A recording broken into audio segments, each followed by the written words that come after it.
Well, for the next couple days, we have a visiting artist. Her name is Wahlstrom. She is visiting us from Sweden.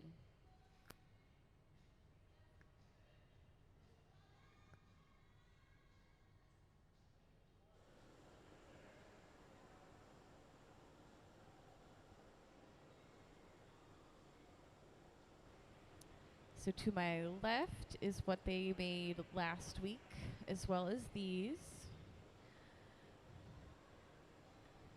And her designs will either be this teardrop shape or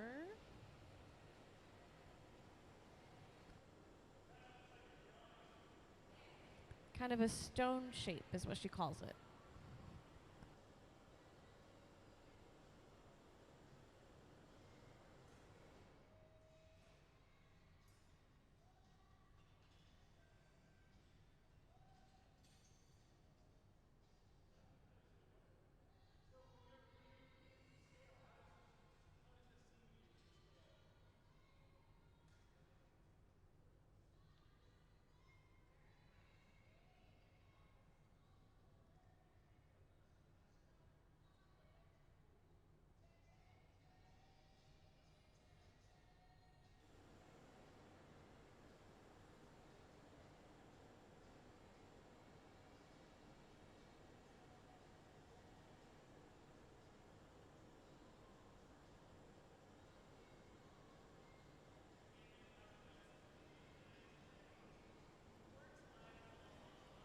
So what they are currently working on is about to head its way into the annealer.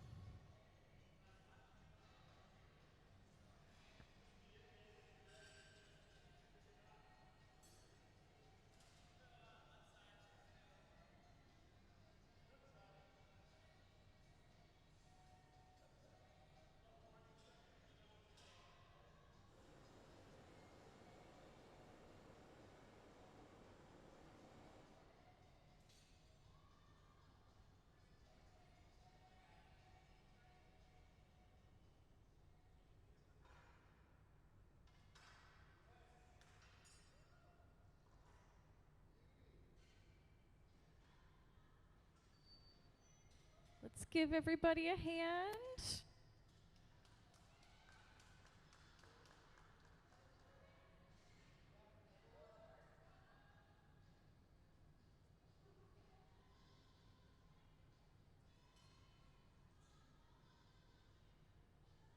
So that is the first piece of the day. They're working on another already.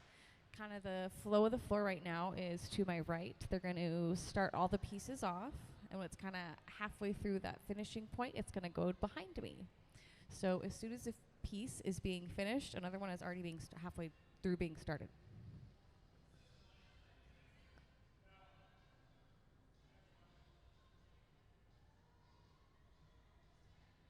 Could we please see the visiting artist slide?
Well, hello, my new faces. Ann Wahlstrom is our visiting artist. She'll be here for the next couple days.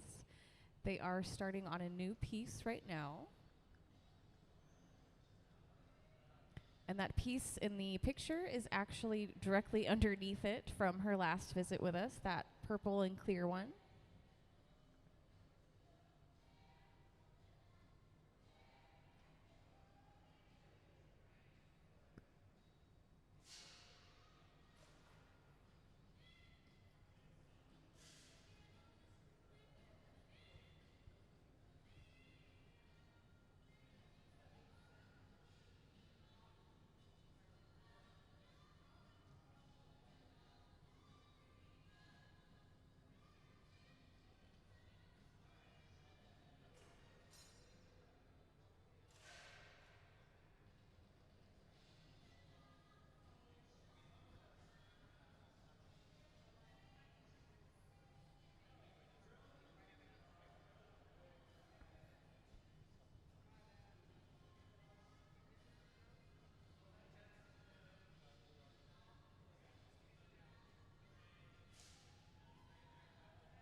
So right now you're watching them let that glass mass cool a little bit. They're going to add some more clear over top of it and begin expanding it.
Well, hello, my new faces. Thank you for joining us.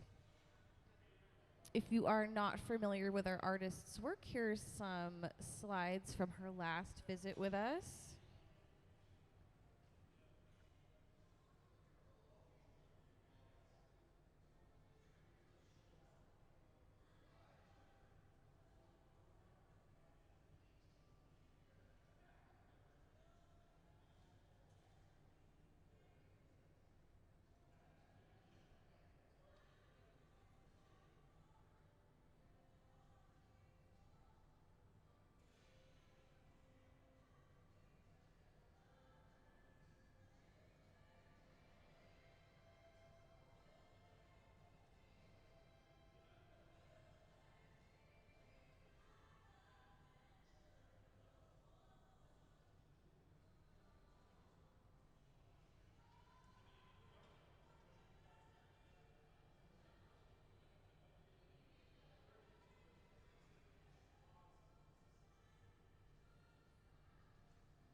So what you are watching right now is them just taking a little time to wait until the outside of that cools, and they're going to add another layer of glass over top.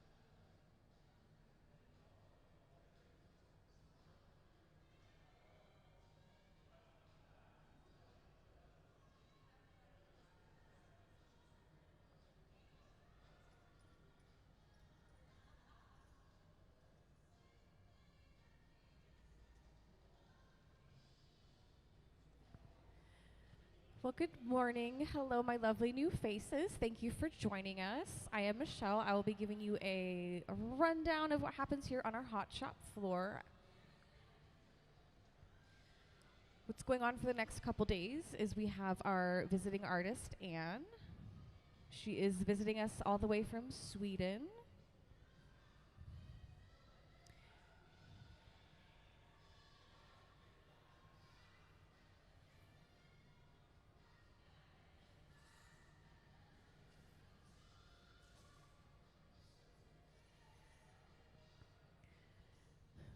So some of her work that they've already finished from last week is to my left, and then these really bright pieces to my right.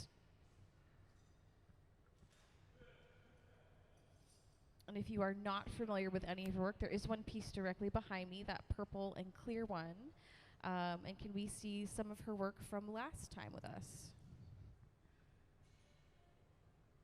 A lot of her shapes are going to be teardropped, cylindrical, or kind of like a stone is what she calls it.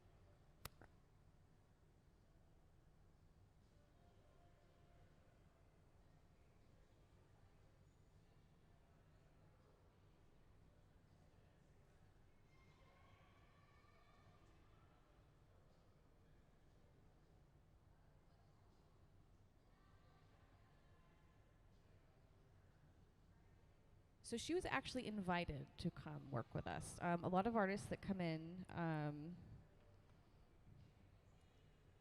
they don't got to do anything anymore. They get to just work with the team and monitor.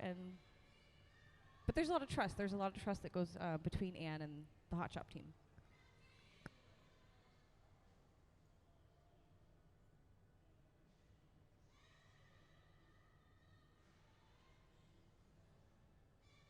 But Anne has been doing this she's been doing glass blowing and design together for like 40 years.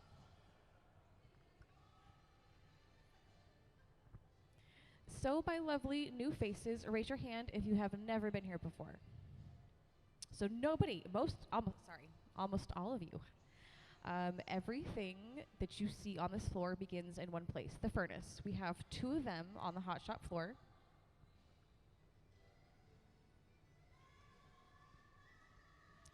Now, all the glass in both of them is clear. Everything starts with clear glass. We do not add color until later.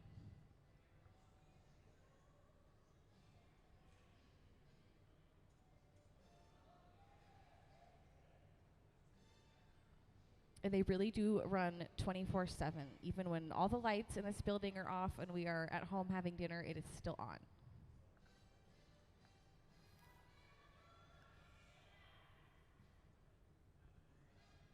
So that is Sarah, who you are watching right now. Sarah and Courtney are off in that to my right. So they are gathering the glass and beginning and doing the little odds and ends before it comes behind me, which is where they actually blow the piece. And I believe what Sarah is working on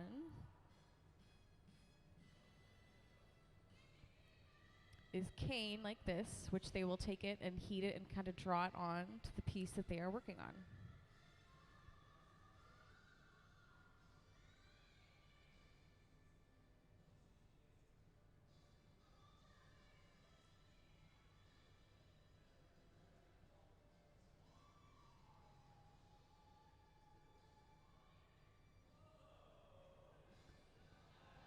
Now that piece is going to go back and forth in the furnace a few times.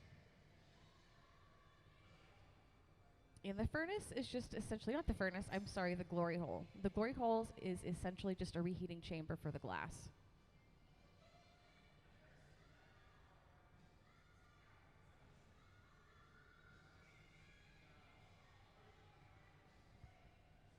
It's a little bit hotter than the furnace, but not by much.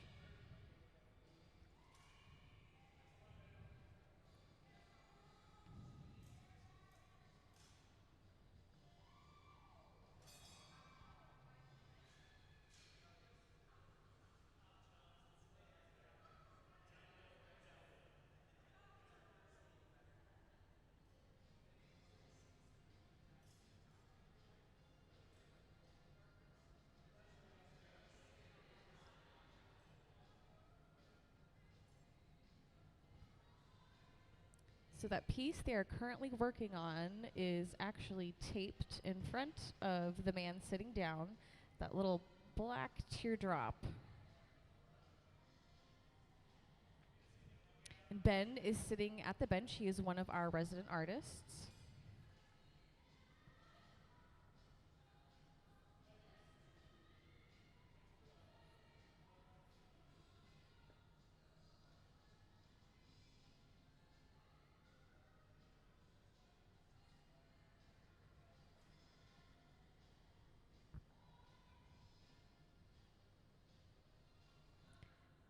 So those pieces are not licorice or beads or anything that you want to eat at all. Those pieces are called marini. Now, the marini is what gives a lot of Anne's work her design. Those little circles you saw are little circles on this.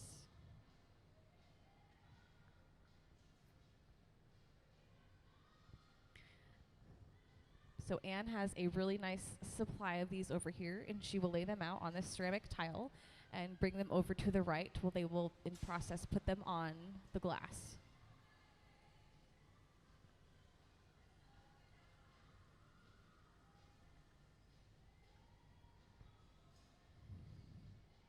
Now this is all the colors that Anne is working with.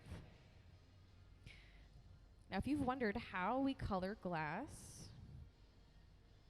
there's three pretty common ways. Color bar, such as this, or like what is on the table behind me. Now if you took it a little step further and you just smashed this, it would make color frit, which is just a little bit smaller pieces of color bar. And to take it a step further, if you pulverize this into powder, that is another way that we would color glass, through color powder.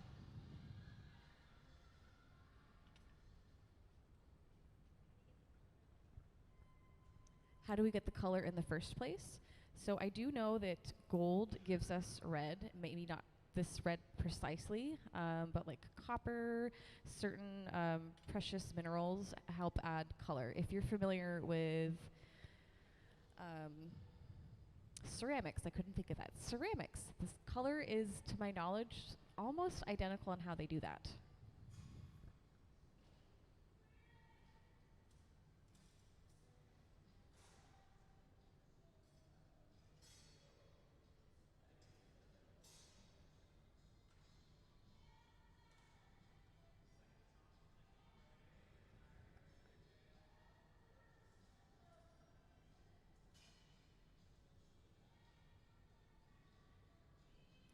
So now what you are watching, they just had another gather of glass over that mass that's about to expand.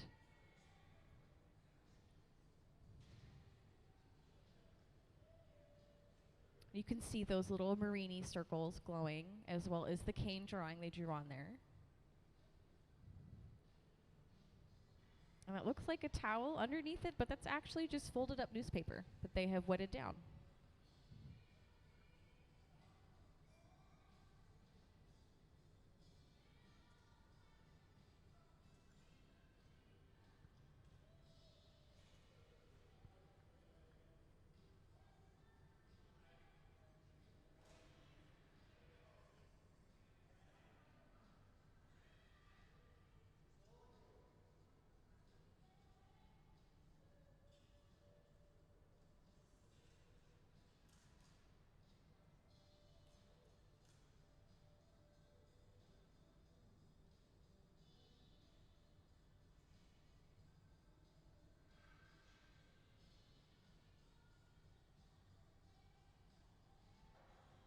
That is a solid piece of glass. No, it has a bubble in it. It has a bubble in it. I've been gone a couple days.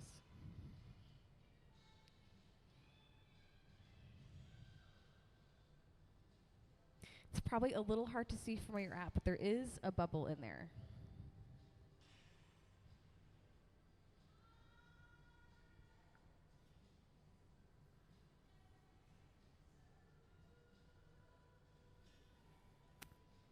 So if you can see that, oh, there we go. So that is color overlay, what Sarah and Courtney are doing. That's clear bubble, a little tiny one. And they will heat a color bar. And you see someone else will just drop it over that little clear bubble and they will overlay it. And then Courtney's at the bench and he will just slowly work that color over that clear bubble.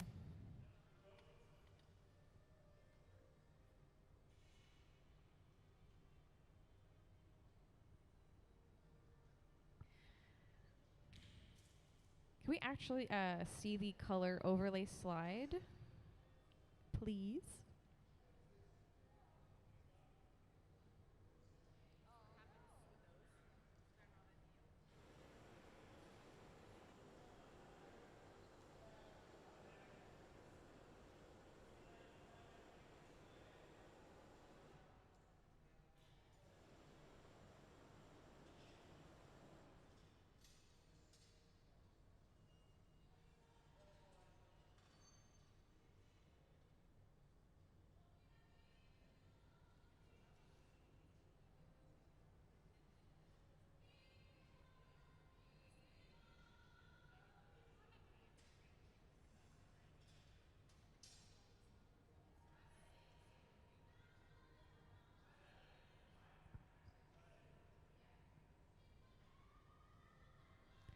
So as they slowly add air and bring it back and forth from the reheating chamber, you can kind of start to see how it starts as this big ball and forms into one of these.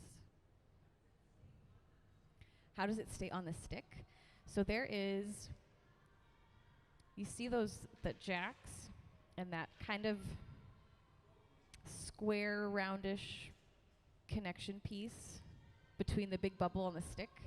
So that piece between the circle, the bigger part of the piece and the rod itself, that is holding it onto the rod or the blowpipe.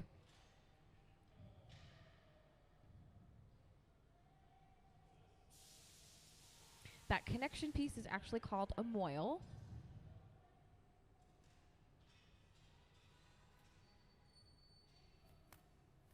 And you will see them periodically reheat that with the purpose of making sure it doesn't get too cold and it will cause little fractures and just fall off the pipe.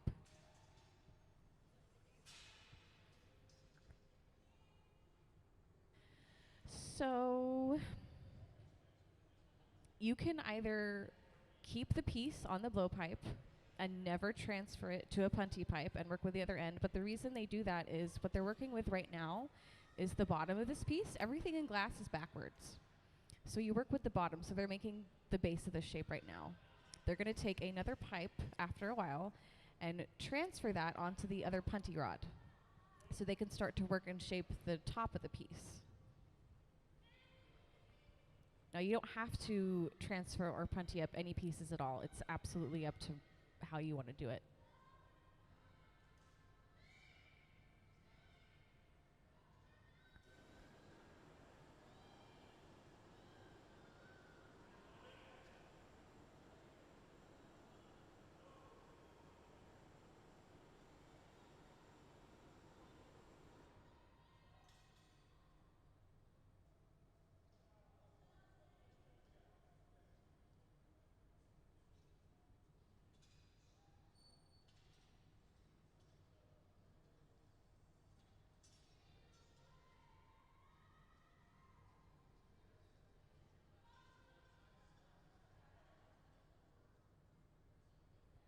Why do they use the blowtorch and put it in the reheating chamber?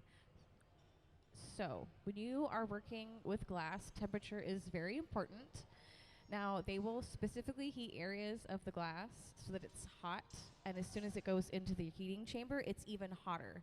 And that's usually because they're going to work with that specific area that they've heated. So if they're shaping the bottom, they're going to give the bottom a little extra bit of heat and then put it into the reheating chamber and work with that. And they're not going to keep reheating this part.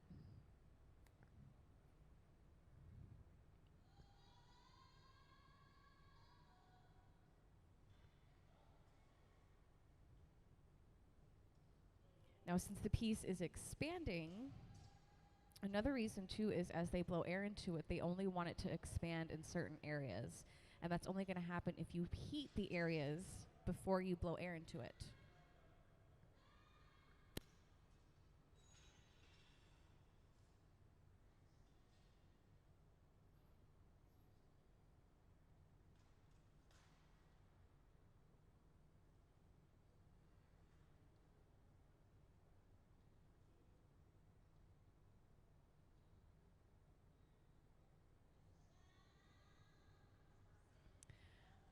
Less than an hour.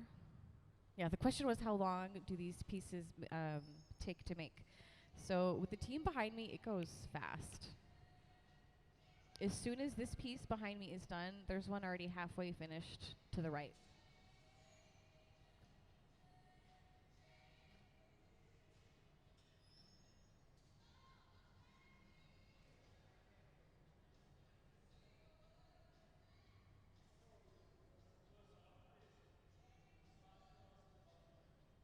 So this is day 4, and they've already made 26 pieces.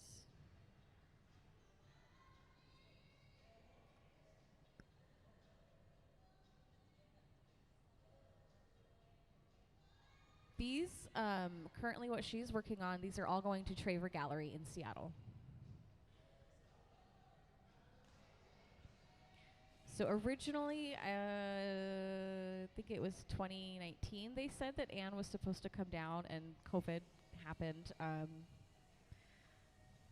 So I believe a lot of these pieces she's had the idea for quite some time.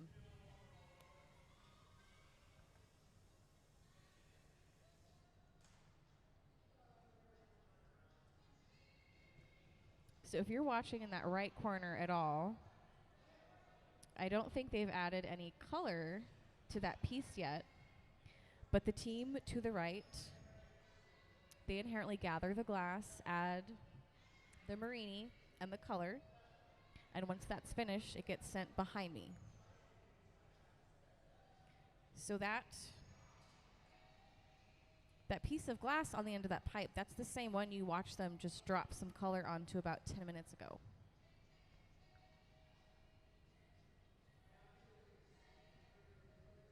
And earlier, Anne had lined up some Marini to send over there.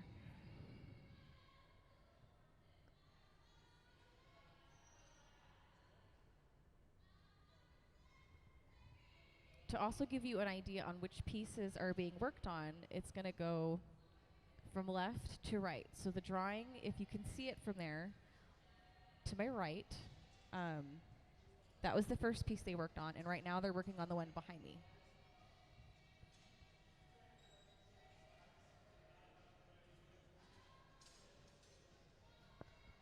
And something also to note, the pieces, the way she draws them like this, they don't have to be identical to that. She can have maybe 2 drawings that form into one.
So the next step for this piece is what we talked about earlier with that puntey rod. There's two different rods you'll see on the floor. One is the blowpipe rod, which is a hollow steel tube, and the puntey rod, which is not hollow.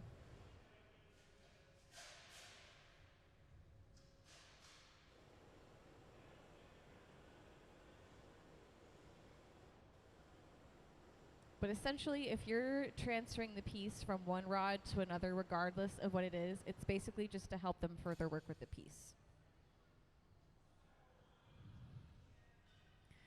So Gabe is off to my right getting a transfer rod started. He's going to stick that on to the other end of the piece. They're going to add water to that connection point, give it a little tap, break it off, and then boom, the piece is on the other rod. And then they will start to shape the openings or the lips of these teardrop shapes.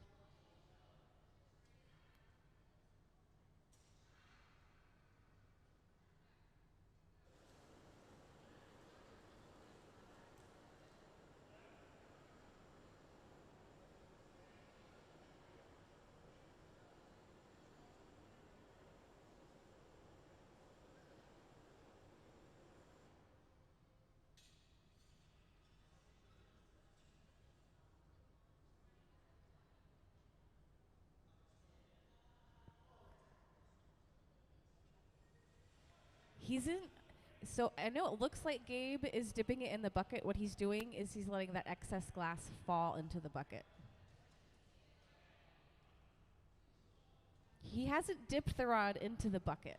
So where he gathered glass from the furnace, put the excess in that little bucket, and then he's rolling it to make that puntey shape. It looks like glass is coming out of that bucket, but it's going into the bucket.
So Ben is just adding water to that previous connection point, which is going to cause some tiny fractures, and then that's it. So now it probably looks a little more like this. And that end that is now exposed is what they are going to begin to shape like this. So we started with the bottom, and now we are finishing with the top.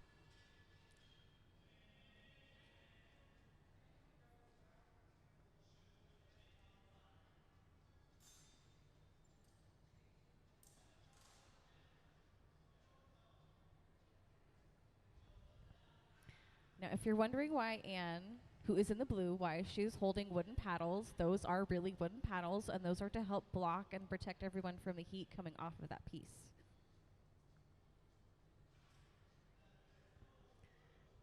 Ben is the one sitting at the gaffer's bench, and there's a reason why he has that sleeve on.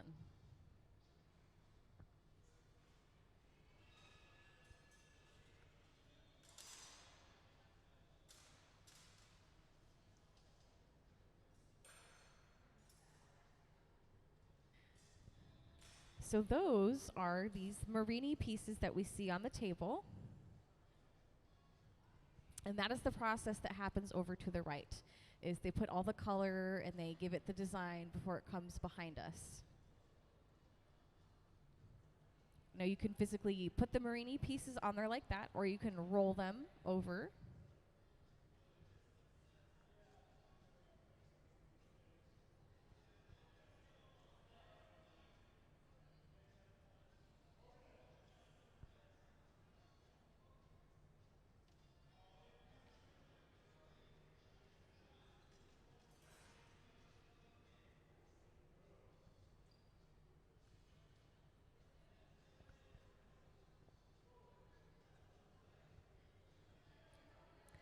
Well, hello, all of my lovely new faces. Thank you for joining us.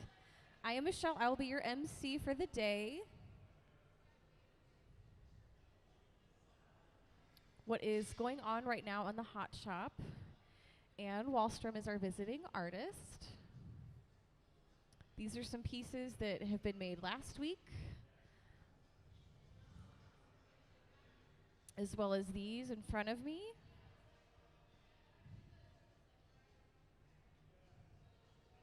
Our lovely Anne is in blue today.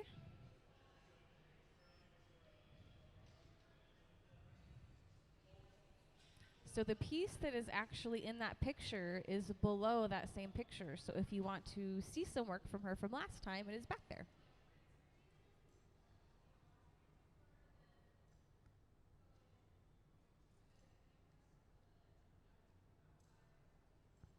So to catch you up, all of my new faces, the shape is going to be similar to these. A lot of her work is cylindrical shaped or teardrop, or is another shape that she likes to call a stone.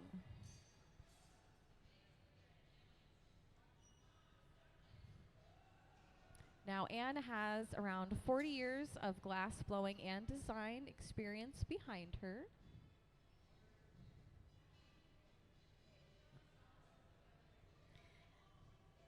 So Anne is currently sitting down making laying out some marini. Can we actually see the marini slide?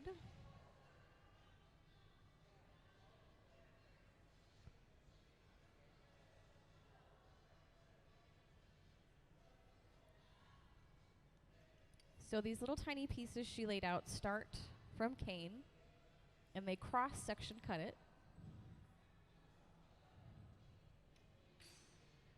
which gives you these.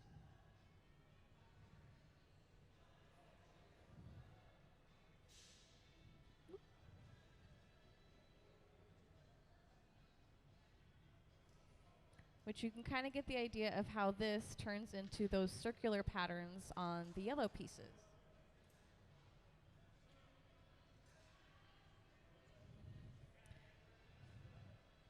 Now this is her work from last time,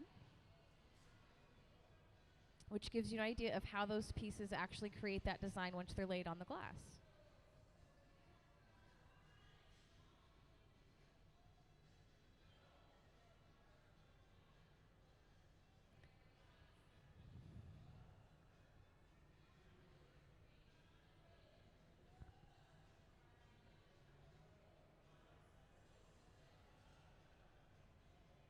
If you get the chance to peek at some of her work online, excellent. Some of my favorite pieces by hers are just clear in color.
So Dave is in red, and that little odd tubey thing he just blew or used to blow into That piece is called a soffietta.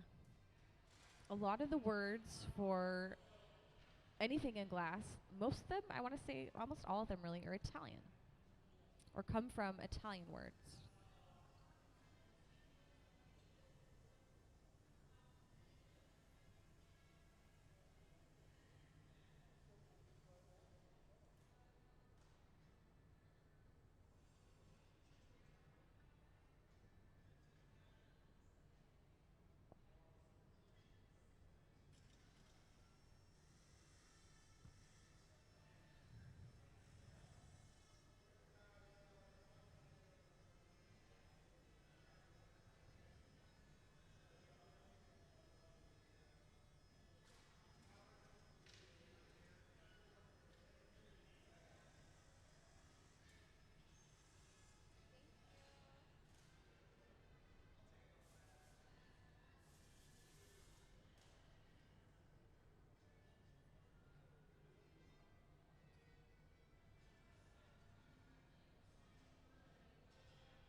Well, I see a couple new little faces in the audience. Hello, friends. Since they're going to be working on that piece for a moment, I would like to tell you about Kids Design Glass. It is one of the coolest programs, I think, we have here at the museum. And if any of you have ventured to the hallway off to the left by the bathrooms, you have seen the Kids Design Glass. Now, if you are 13 and under, you can create your own drawing, send it in to our Hot Shop team, and they will personally look them over and pick one to make. Can we see the Kids Design Glass video, please?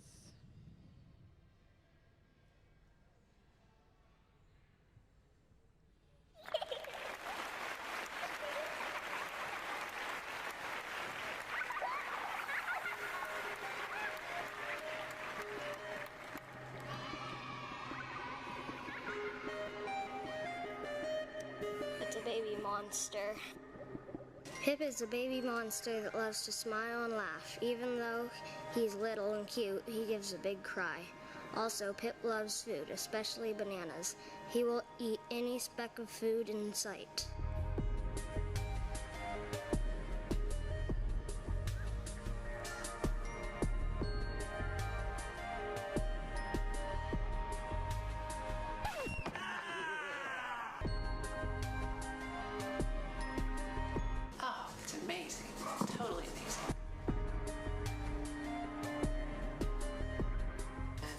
And especially if the pieces of art go traveling around, other kids will see, oh my gosh, I could do that too. You know, it's not just somebody else that, you know, they did it, you know, I couldn't do that. Absolutely not. Anyone can do this. And I think that's what it shows the kids. Maybe not everybody can win them. But, and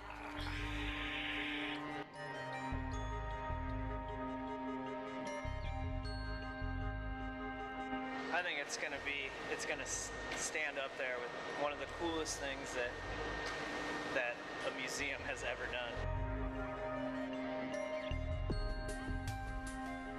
What is it? A cucumber all dressed up for a night on the town?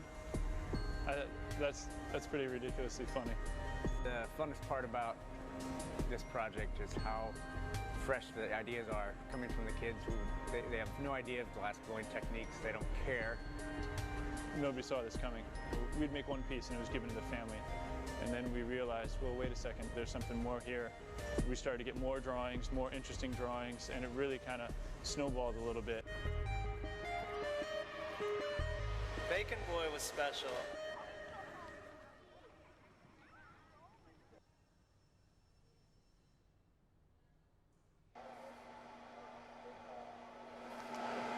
The hat almost looks like a frying pan.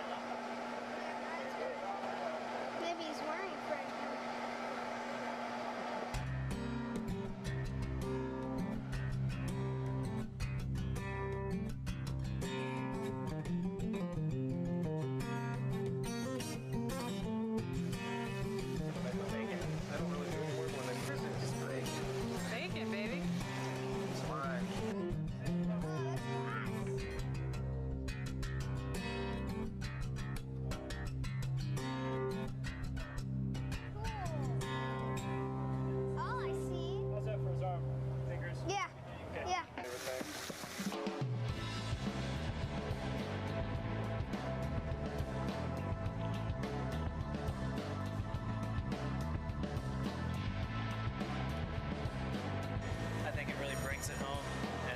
shows that, you know, there's an artist in all of us, I think. So, and it's human nature to be creative.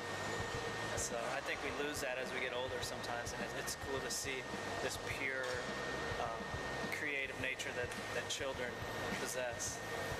So I think it's cool to share that with the rest of the world, hopefully. So.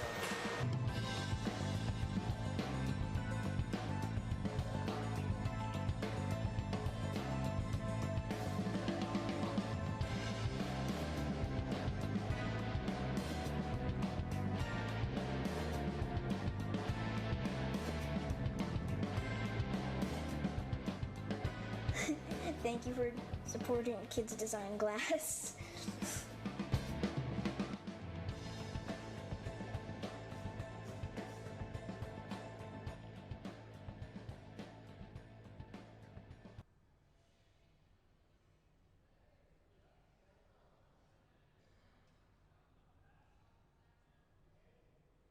So now that this piece is coming towards the finish, we have 2 annealers on either side of the hot shop floor. Now, the one they have been using is to my left. The annealer is just essentially a really, really hot black box that these pieces are going to slowly cool down in. Now, the annealer does sit at about 890 degrees, so it's still pretty hot. But if we just picked the piece off the rod and stuck it on the table and waited for it to cool down, it would shatter. So it has to slowly get brought down in temperature, and this could take anywhere from 12 to 24 hours. The larger a piece is, the longer that's going to take.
Yeah, let's give them all a hand. Let's give Anne and the team a hand.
So hello, my new faces. Thank you for joining us.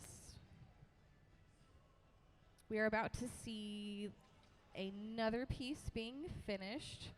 On screen, it is already received the Marini pieces, and they've already drawn some cane onto it already.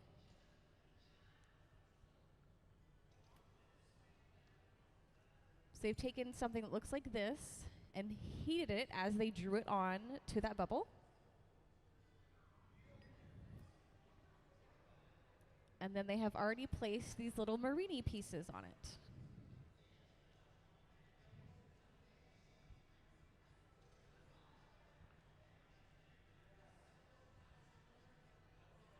So the boss of the show today is in blue. Her name is Ann Wahlstrom, and she is from Sweden, and she's visiting us until the 25th.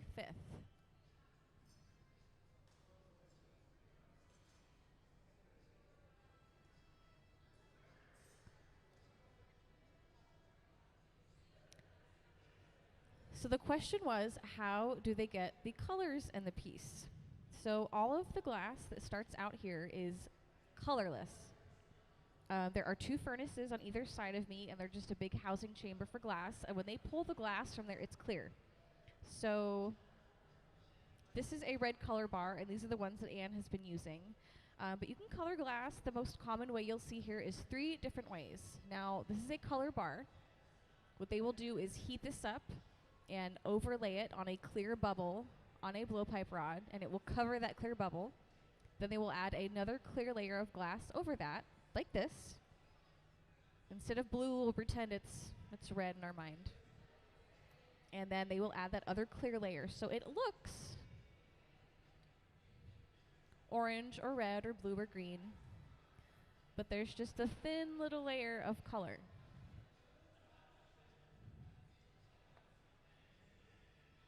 Another way we will color glass is if you took this bar and you smashed it, it would be color frit, which just looks like crumbled pieces of glass. If we took it a step farther and you pulverize the frit, it would turn into glass powder, which is the other way that they do that. They can sprinkle it on in certain designs. They can roll it in the powder. But yeah, those are the 3 most common ways you're going to see on the floor.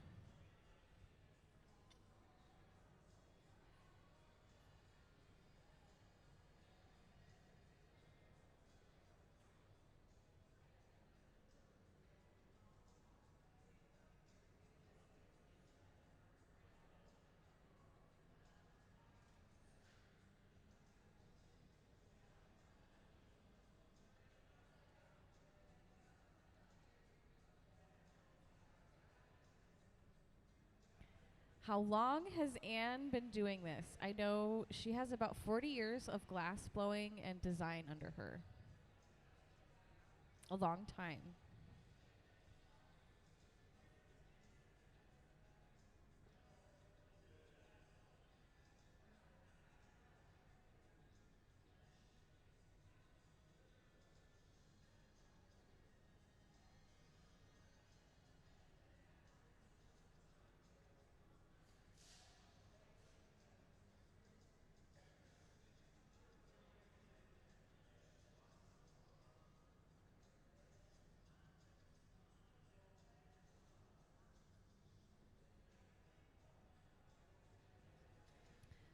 So we have some new faces, and if you are wondering how all of this began,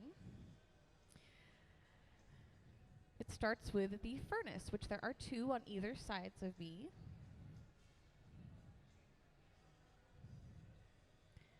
Can we see that furnace slide, please?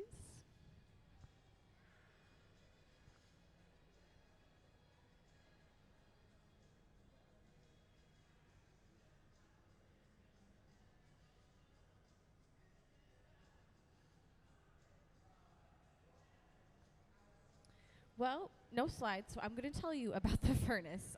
The furnace houses all of the glass. When you see the artists come over with a rod and get a small gather, that is coming from the furnace. You will also see them do another gather after they've usually added color, or right now, the marini or the cane onto that piece.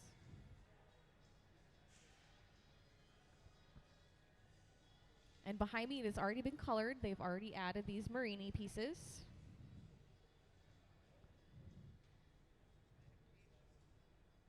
So now they are actually going to start to blow the piece.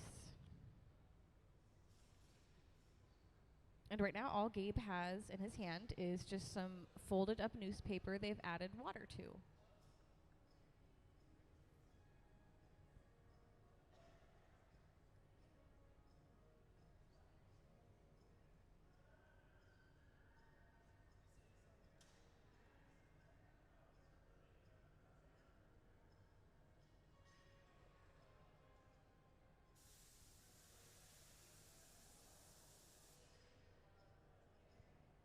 Now he's adding air to kind of speed up the cooling process because he's going to go back in and add another layer of glass.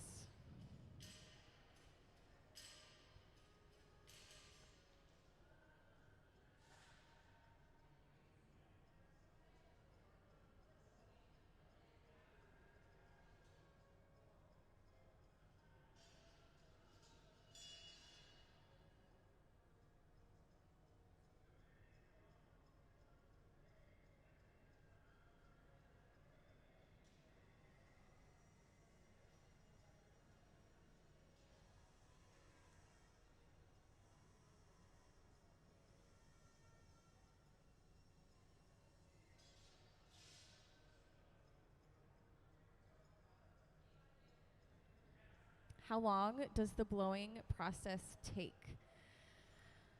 So from where they're at right now, anywhere from 5 to maybe 20 minutes. So far for these shaped pieces, these two yellow ones, not cylindrical, I'm sorry, the teardrop shape, actually doesn't matter what shape, each piece is taking like an hour.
Is there a fire in that furnace?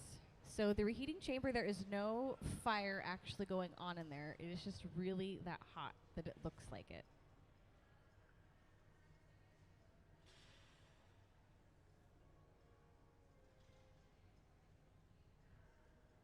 So yeah, that is the glory hole. Can we actually see the glory hole slide, please?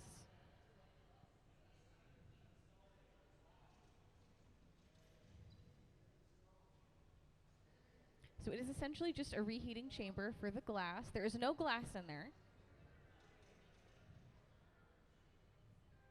And it sits at a 2300 degrees Fahrenheit. So just a little bit hotter than the furnace.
So these pieces are being created very fast. Behind me, they're already starting another one, and this is already halfway through. If you missed it earlier, I believe they have already made 26 pieces, and this is day 4 of her being here. Now on screen, you can kind of see how these end up giving the design on her pieces.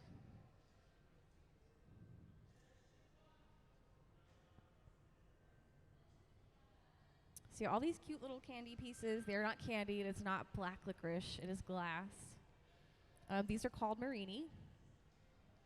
And you get marini by cross-sectioning pieces of cane. Now cane can be clear. You can pull it into string-sized pieces. You can even pull it into fibers.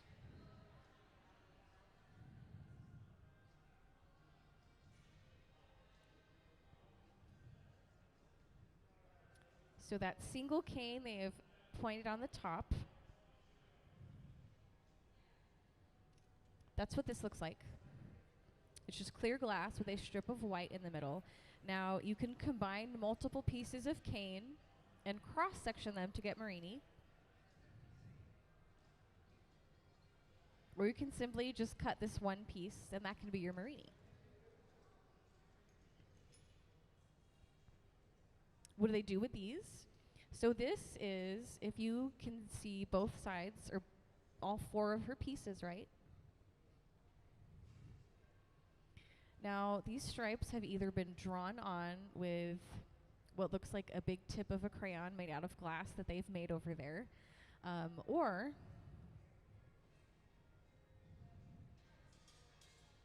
so this is clear with a piece of white in the middle.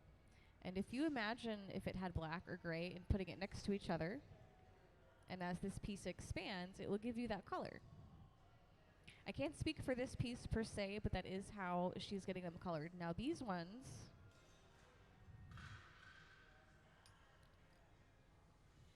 it's a little hard to tell from far away, but it looks like there's pieces of white strung in through this. But that is how you get these really beautiful lines.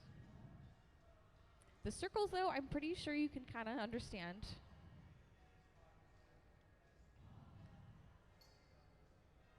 How we got that. So they will physically put them on the piece, or they will lay them out and just kind of roll it over.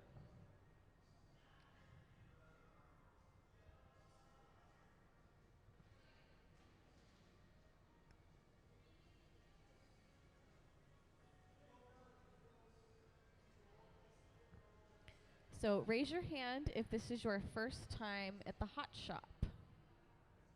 A lot of you. Okay, so why don't we look at some slides of Anne's last visit with us.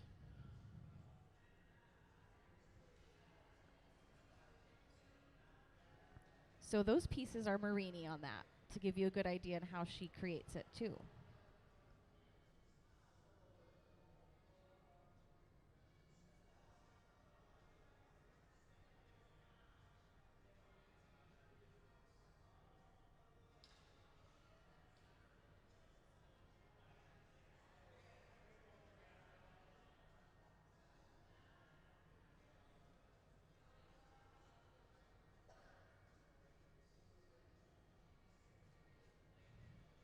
If you are just joining us, you will notice a lot of her work is cylindrical, either a teardrop shape or some work we haven't seen yet.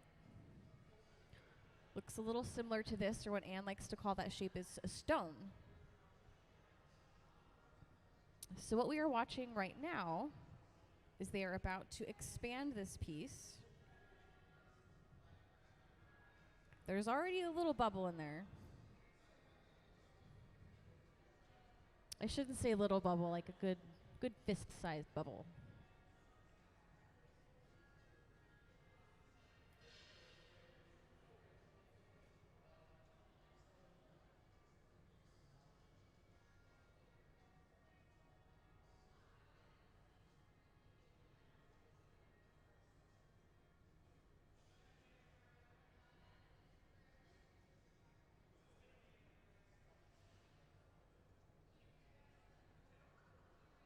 What do they do with these pieces was the question. So all these pieces right now that Anne is working on are going to the Traver Gallery in Seattle.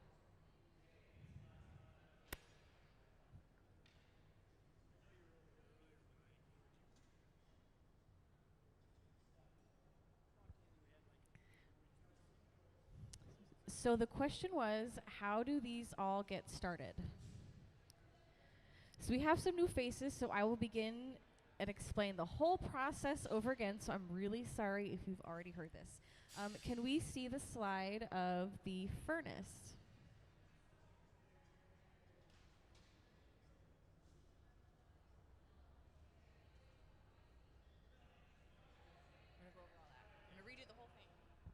So there are two furnaces on the floor, one right in front of me.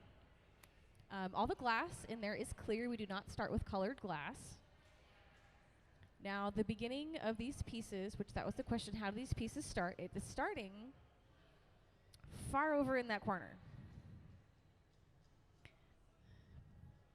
Sarah and Courtney are the ones who are starting this piece, so you will see them walk over to the furnace, get a little gather of glass, and then I could get corrected about this process later.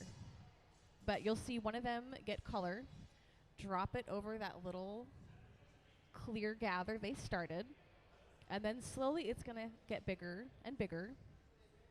Then you will start to see them add the Marini we talked about, and they might even do a cane overlay. So they might take, to me it looks like the tip of a crayon, and they will draw it on to that glass.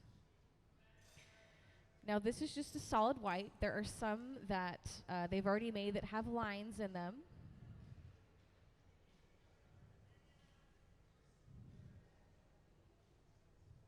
But everything is being started in that back corner. If you see Courtney on screen, he's sitting down and he has a block and he's rolling that bar back and forth. So that piece has not been colored yet.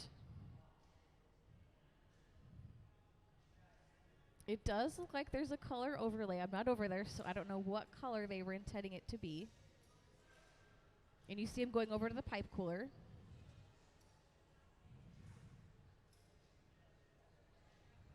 So the next step for that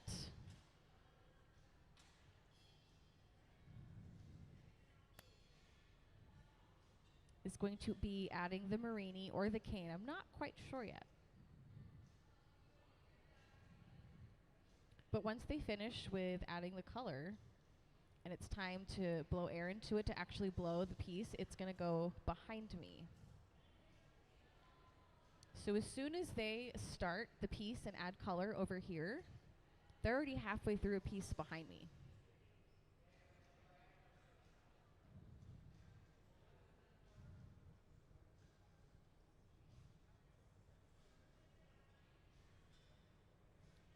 Does that answer your question?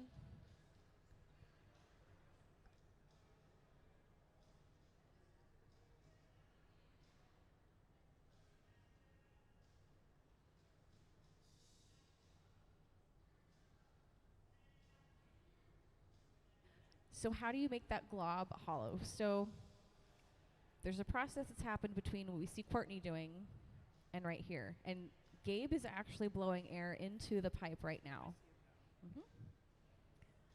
So Ben and Gabe are the resident artists. Ben is sitting down. Gabe is blowing air. Dave is in the red shirt.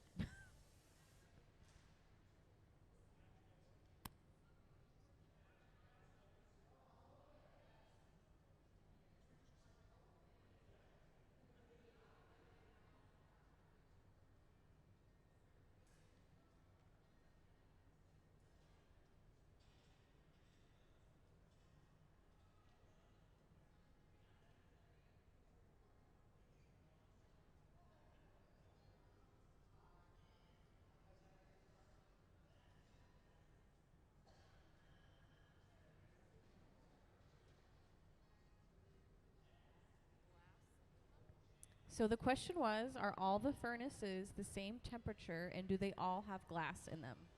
Yes, both the furnaces are on. They are set at the exact same temperature, and they always have glass in them.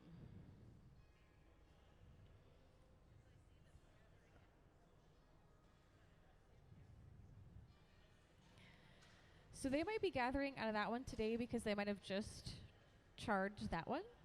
I'm not sure. It's kind of a preference. Or they could have and I didn't notice.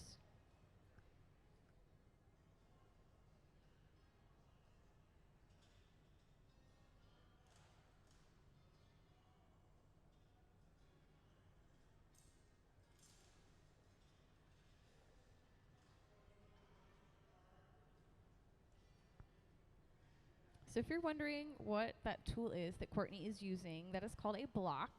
It is made out of probably cherry wood.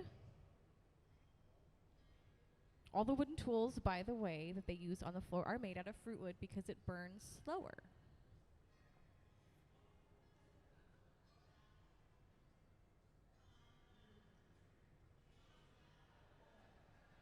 And behind me, you have them starting to blow the piece.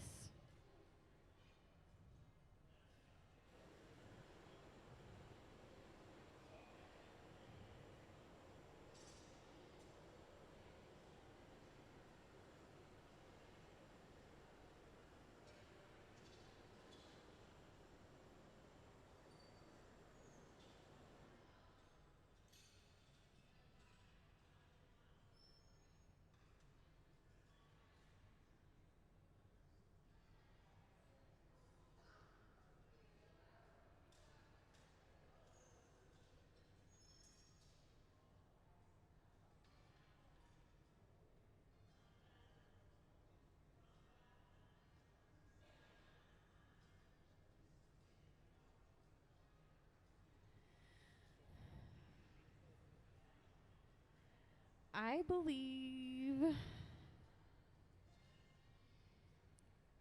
I can't speak for certain on the time that you put the piece into back in the reheating chamber. I know when I took one, I've been to two actually glass blowing classes, and they said leave it in for 8 seconds. But it's just with the hot shop team alone, they have 20 years of experience. So I couldn't speak for the exact timing. I just know that they know when is the right time to pull that piece out so it doesn't just glob together and fall off.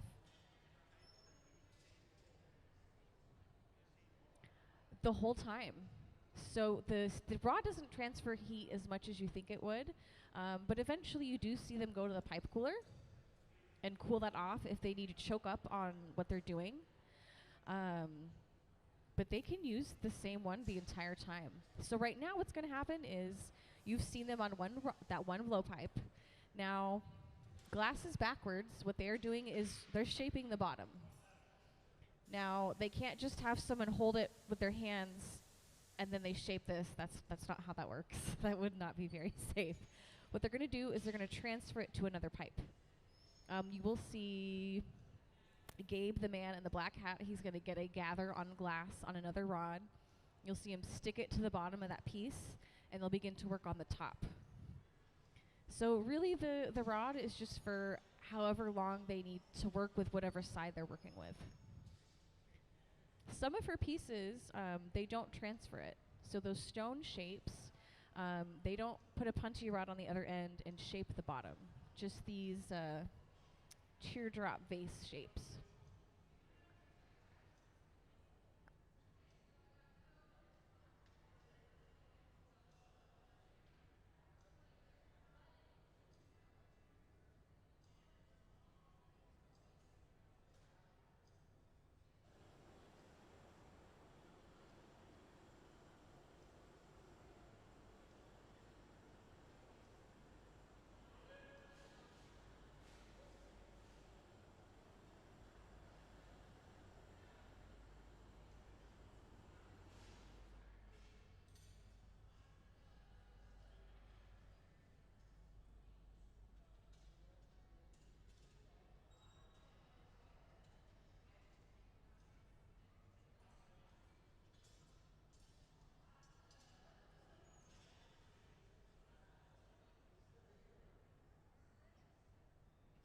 So our question was, is the man in the ponytail behind me Anne's husband? Yes. And you will see him be very devoted and take picture and video the whole time. So to give you all a rundown of faces, our lovely Anne is in blue. Her husband Larry is beside her. As far as the resident artists, that if you come back on any other day, they will be here. Sarah is at the reheating chamber over there. Looks like she's putting a pizza in the oven. She's not. Ben is sitting at the bench right in front of me. And then you have Gabe walking behind the man in red, which is Dave. And Courtney has his back turned with a glob of glass.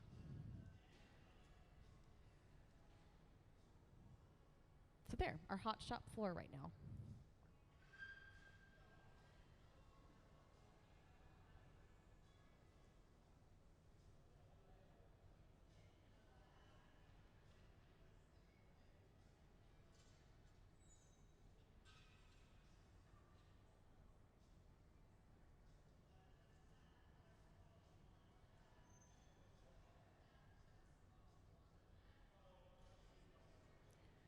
So Courtney has just added color. If you can kind of see him in the far right, you can see those pieces of Marini haven't been smoothed into that piece yet.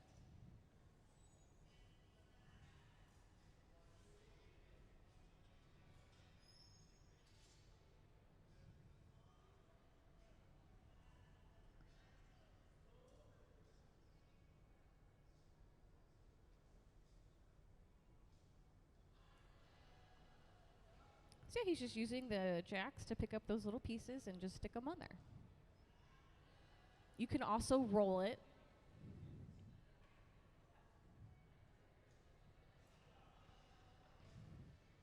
Those pieces that he's using, are these.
So like I said earlier, Gabe is going to handle the transfer of this piece.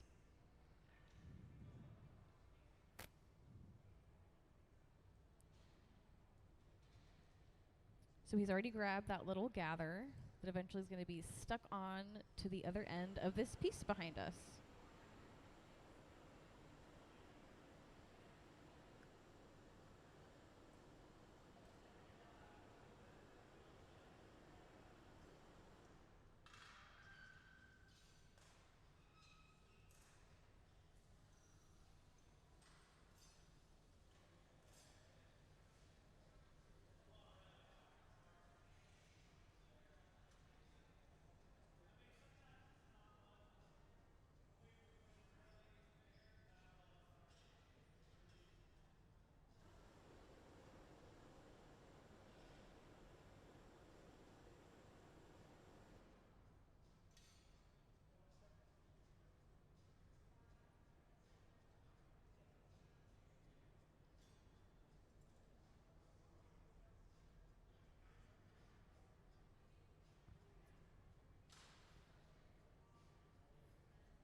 And once that pipe is attached, you'll see Ben take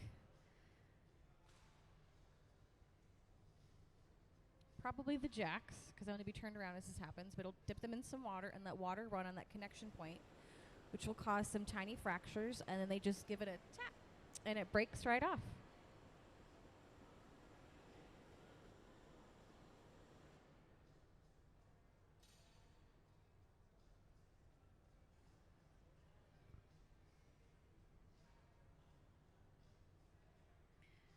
Now, if you can see that little color bar on the end of Sarah's rod on the screen,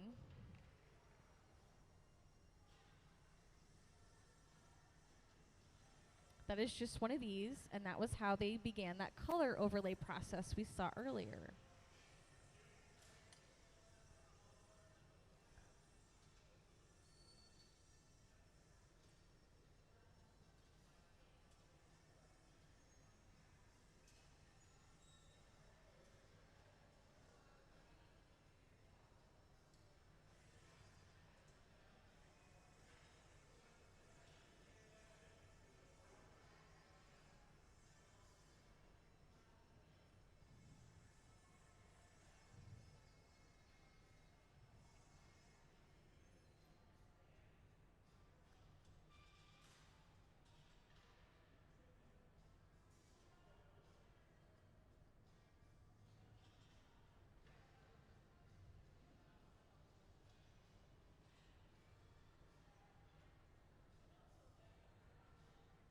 So now that this piece behind us is kind of coming to the end, what do you think we do when we finish with it?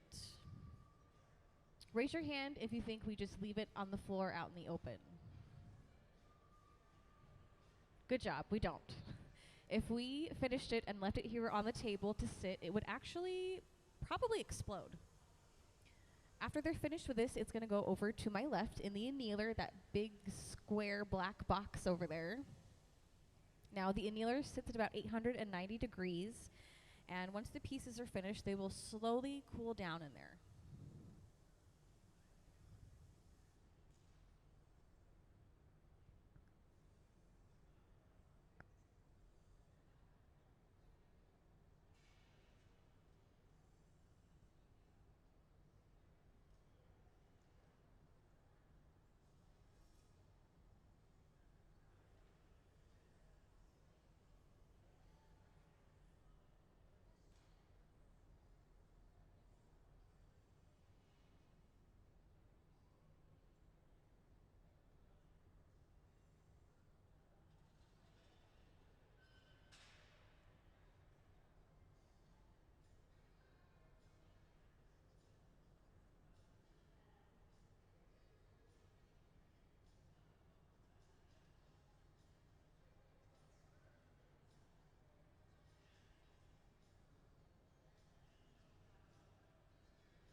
So the question was, do all of these guys have art degrees? Well, I know our visiting artist, Anne, has been to school for this in Europe and the United States.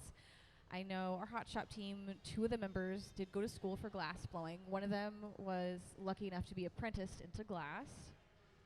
The rest of the floor, I have no idea.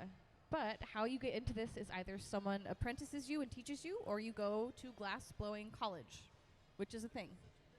You have not heard of Pilchuck? What? Where do you live? Oh. Well, Pilchuck is the School of Glass, and I feel terrible trying to talk about it, and I don't know where it's at. I'll get back to that. But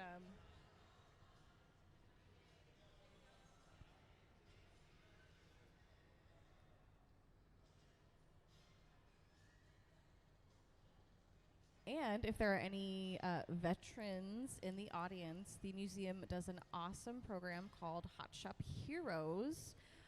Look into that. It is where we have veterans learn how to blow glass.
And by the way, some of my new faces, if you want to get up and walk around, behind me, that purple and clear piece is Anne's gift to us from her last visit.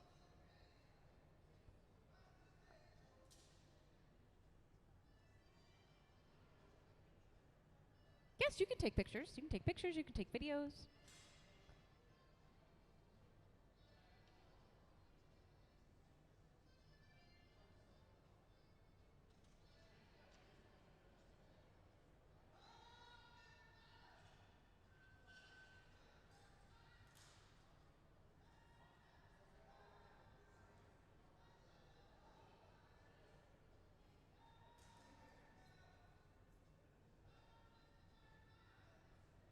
Oh. We see Nick on the floor in the blue sweatshirt, a rare face. Nick is actually the person who loads the glass into the furnaces and runs everything behind us.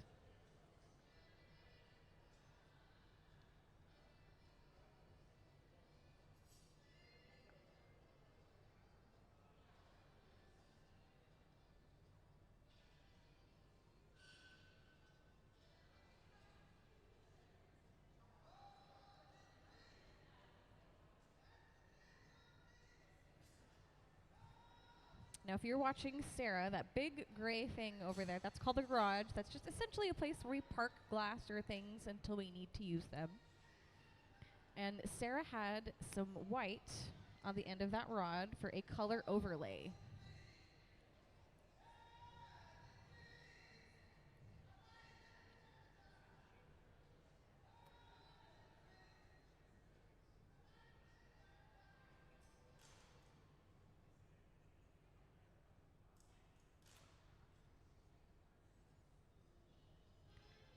So what we're watching is they're starting to give this shape to the end of that piece. And if you've wondered why they're using blocks, that is really literally to block the heat coming off of that piece to protect them.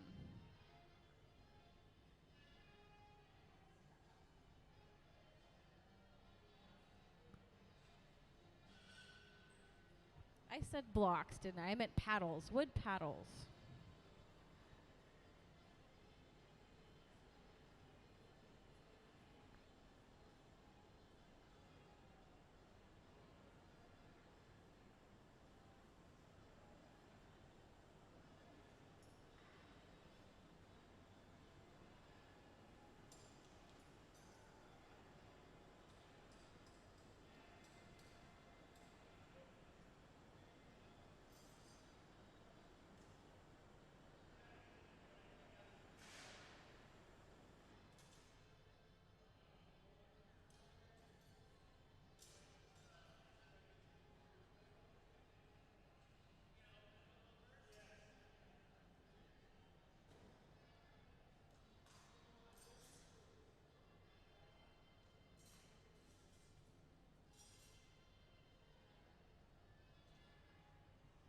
So in that back corner to my right, you can see Courtney had just did some cane overlay.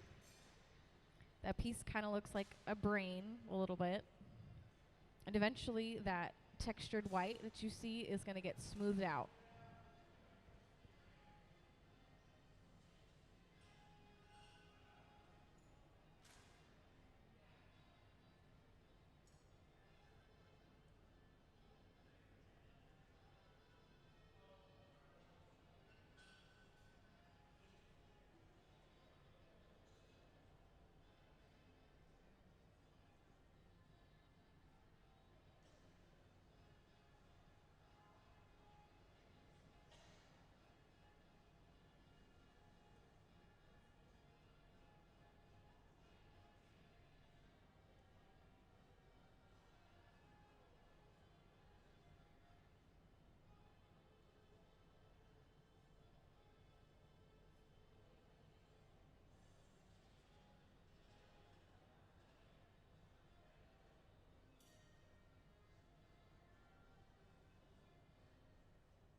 So now that that piece behind us is getting a little towards the end, we see on screen now is the start of another piece.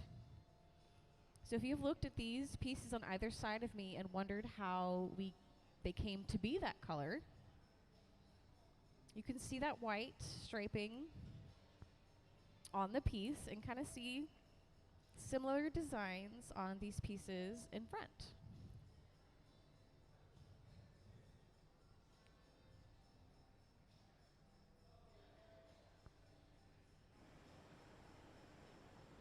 And if you missed our explanation of it earlier,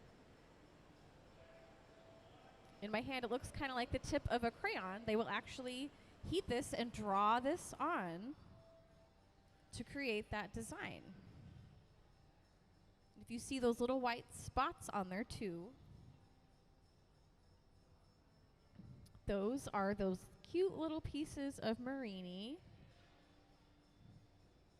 that were placed onto there.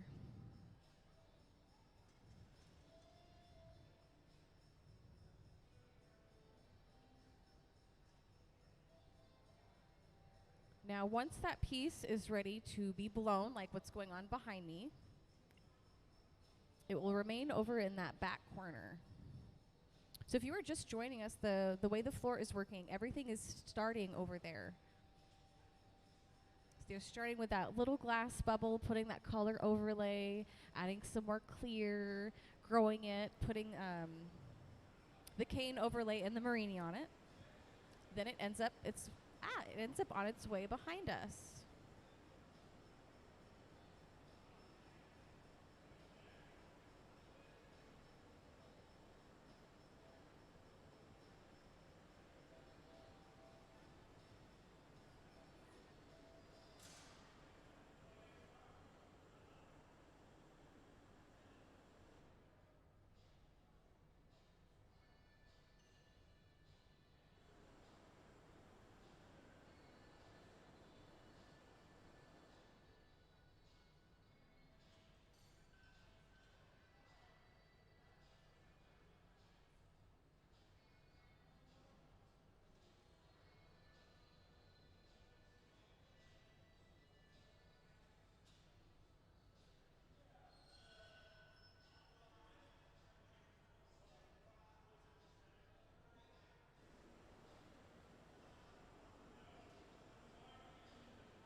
So if you are in the hot shop floor again and wonder if it's getting time to put the piece away, you always know because somebody goes over to this corner and starts to gear up.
So what you're seeing on screen now is Courtney kind of giving some shape to that.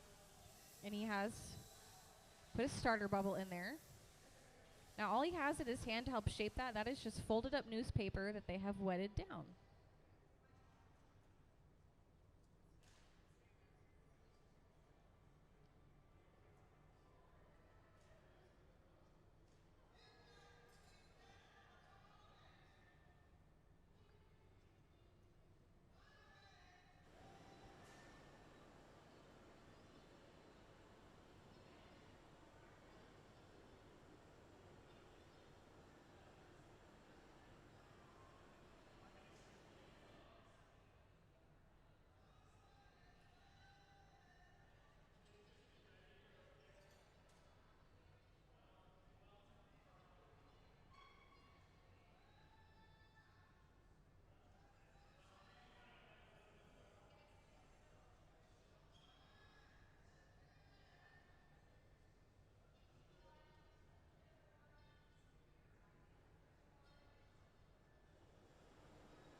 Something that I had asked and learned was, why do you reheat that connection point if you're just going to break it off anyway?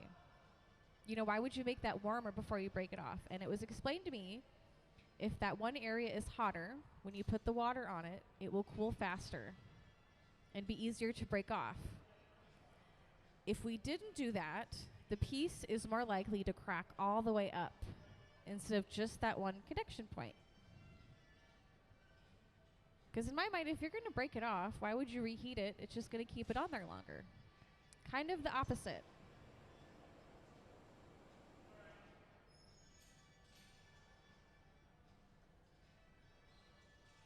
In the moment of truth,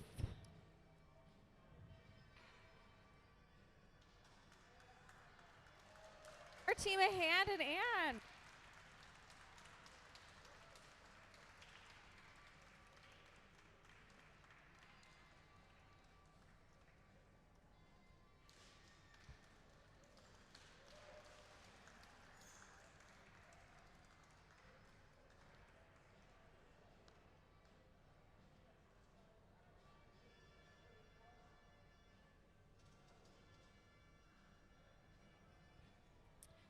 So, friends, that is the end of one piece.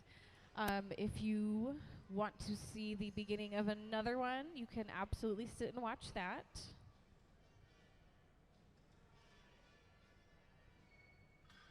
Well, thank you for joining us, all of my friends. I hope you all have a wonderful afternoon.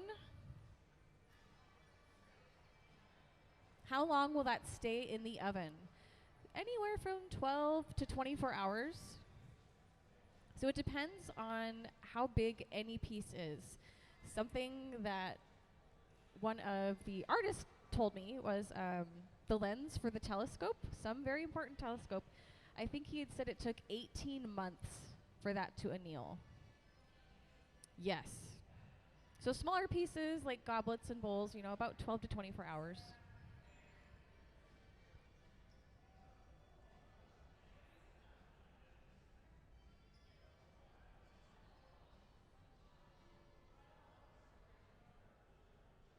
There's no time for when anything starts. It goes on all day. They're working.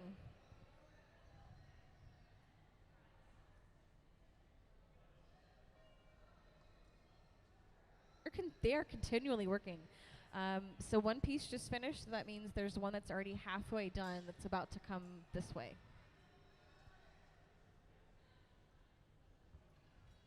If any of you feel like wandering around in here, that piece that is purple and clear is from Anne from her last visit with us. So there are some new faces if you are not familiar with Anne's work. Can we see some slides from her last visit with us?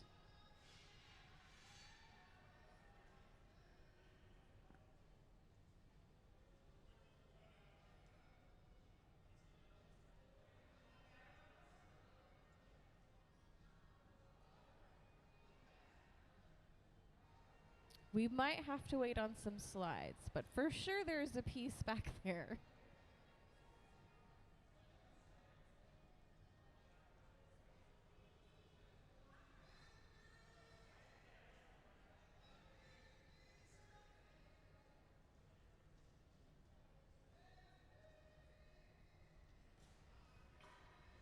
So if you're paying attention to what is happening behind the furnace, this is my segue into explaining the entire process all over again. Everything starts in that furnace. There are two on the floor. They really, honestly do run 24/7.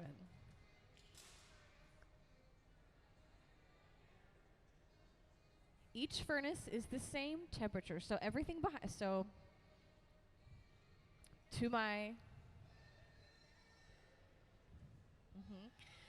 so if I'm facing you from your left to right, it's going to start with a glory hole, which is just the reheating chamber. There's no glass in there. The next thing to that glory hole is the furnace. Then there's another glory hole, which that one isn't on. This glory hole is on. This is the one that they're using currently. And then you have another furnace and another glory hole on the end. So only the furnaces house glass. The glory hole does sit a little bit hotter than the furnace at 2300 degrees. Yeah, there's no glass in there. It is just powered by natural gas and forced air.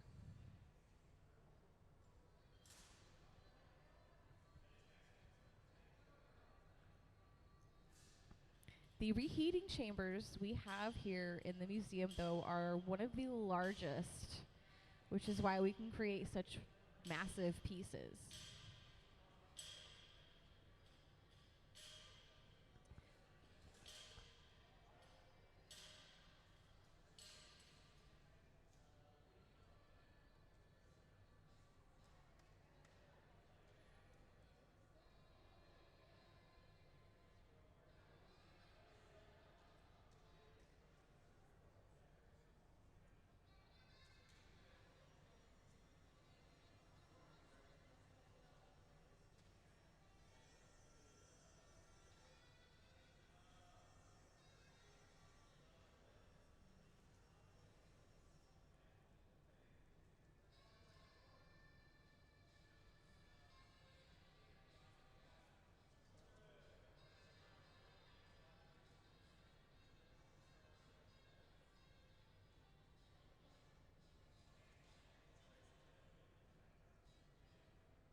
It is. So I was just asked a really good question. Does the air that's in that bubble need to escape and come out? It doesn't necessarily have to. Now, I know when they are using the blowpipe and they are blowing air into it, if they want the piece to keep expanding, they will keep their thumb over it. And it will keep until they're ready for it to stop growing, and they'll take their thumb off. So when they blow air into it, they're only inflating air into it while they want it to expand.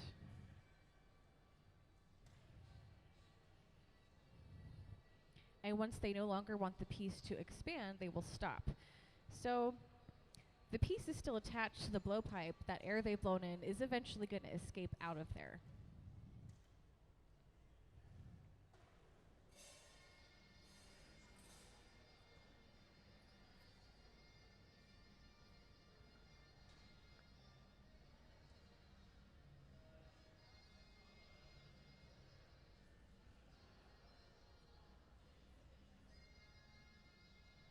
So to expand the piece, they do have to keep blowing air into it.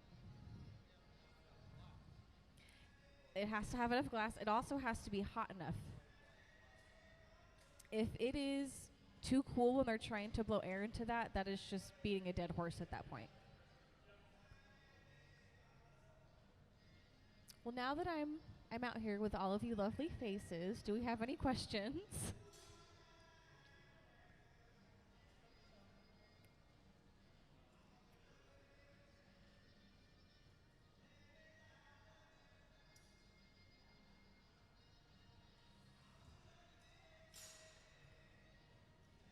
So if you're wondering why in the world Ben would just snip off pieces of glass, there's probably like a bubble or an imperfection.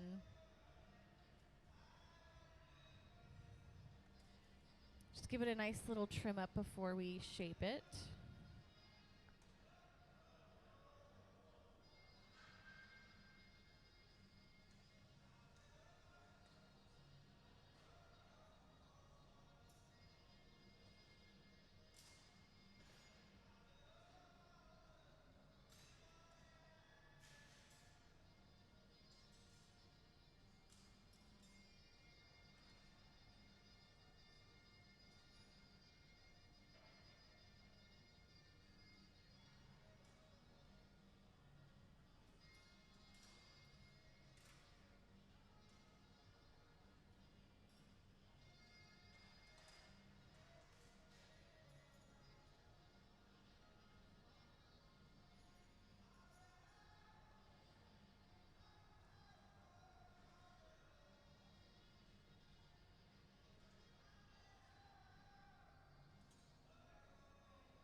I believe a couple of you are new faces. Some of you have returned. And if you are a new face, this is Larry. This is Anne's husband.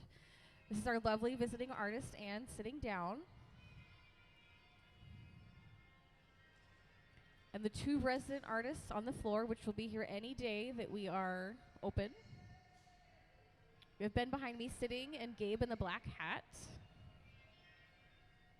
Sarah was somewhere around here. Here's our info about our beautiful Anne.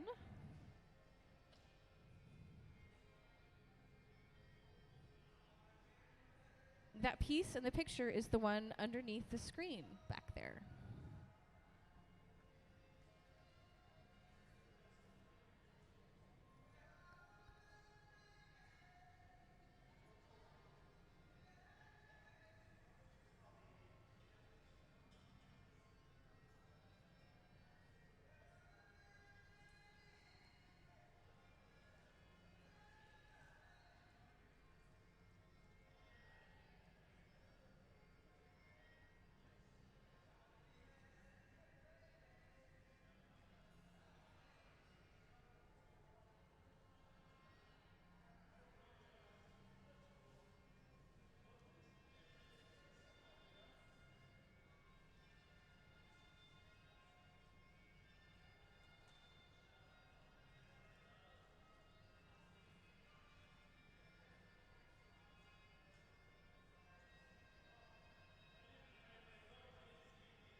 How thick is that glass?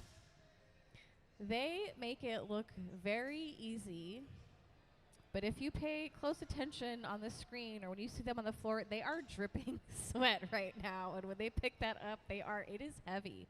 Right now, I think that glass is probably like this thick, but it's gonna thin out. So the glass that is on the end of the rod is obviously thicker.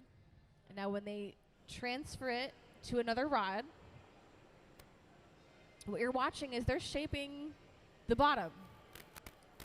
Glass is backwards, so they're shaping the bottom right now. Now this is what's attached to that pipe, so this is a lot thicker.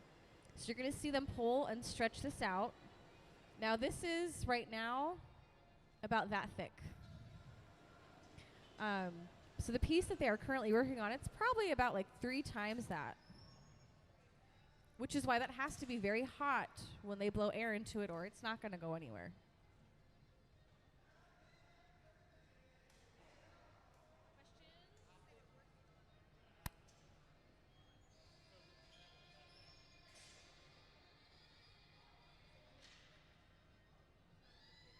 How long does it take from start to finish? Blah, blah, blah. What's my question? So about an hour. But about an hour. Now, we're about to have lunch, so this is the last piece they're going to make. But earlier, they're starting a piece over there. And when it's about halfway through, it transfers behind me where they blow it. And then once they get that piece, that corner has already started another piece. So they put that one in the annealer, bring another one over, finish it, and there's one already started. So this is Anne's 4th day, and I think they've made 29 pieces already. So they're making about at least 7 a day, at least. Similar to these, so a lot of, can we actually see slides of Anne's work from last time? So generally, her work is teardrop shaped. There's some cylinders, or what Anne has called stone shaped, which is like these. Well, not like those. Her colors are wonderful. The color choice is beautiful. I think these look kind of like they're glowing, like they're radioactive almost. A lot of my favorite that she does is clear and color.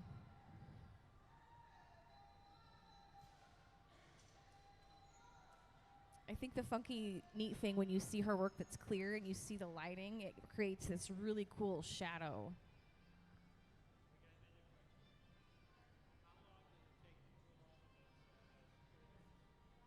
So the annealer, and this part that we're watching, it reminds me of like a carnival ride for the glass, you know. So the annealers, there's 2 big boxes on either side of me.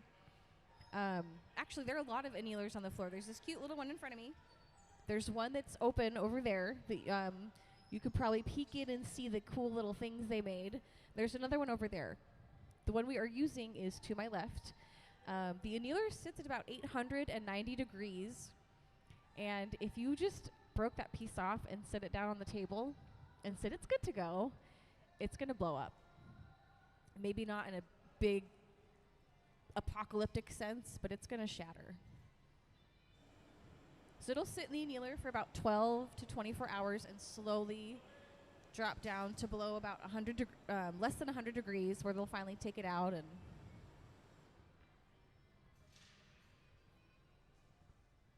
now see, now you're starting to look at how these shapes are similar on the bottom.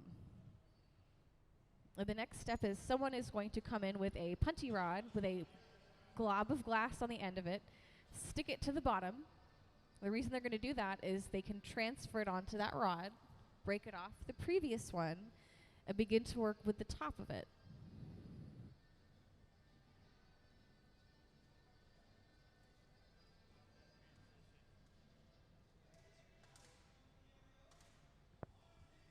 No, the transition is interesting. It is a little bit difficult, I imagine, in the beginning to see them start and how this little ball of glass that's about the size of someone's head is going to turn into that.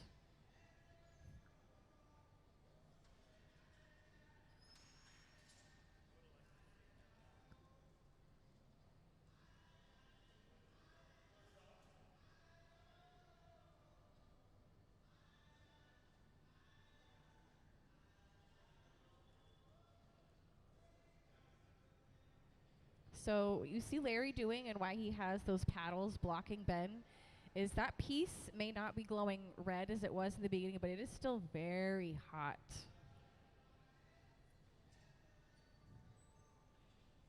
It feels really warm if you're sitting close to this right now. Imagine being directly in front of any of those ovens. It is brutal.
And we have a new face on the floor. Well, not new, but you haven't seen her.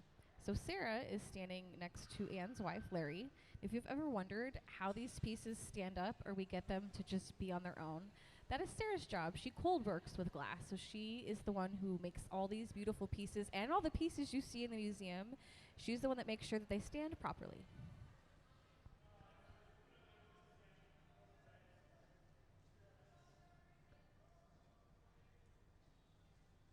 Now, earlier when I said someone was going to come in with some glass on the end of a rod, that is what Gabe has. That is the punchy rod.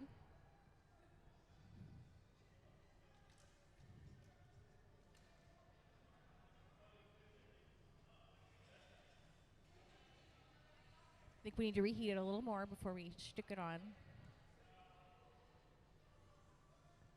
Now, that point is a very important process. If they stick it on and it isn't on appropriately, it's going to fall off.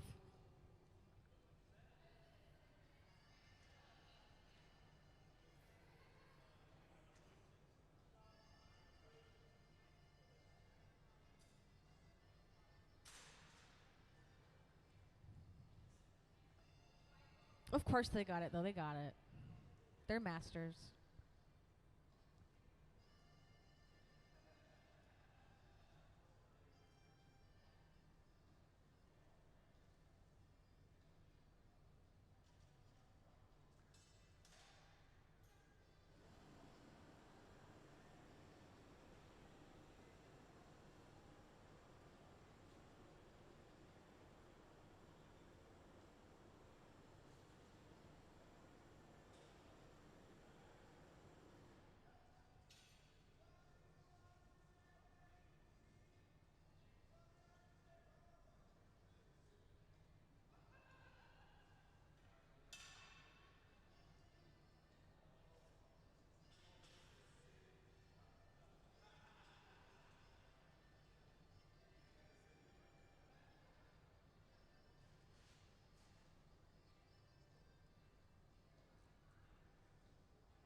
Well, hello, my new faces.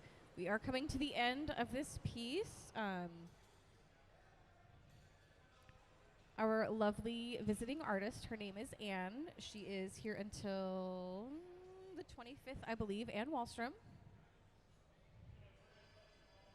Can we see that visiting artist slide? There we go. Now that what they're working on in that photo is actually up behind us too. That purple and clear piece.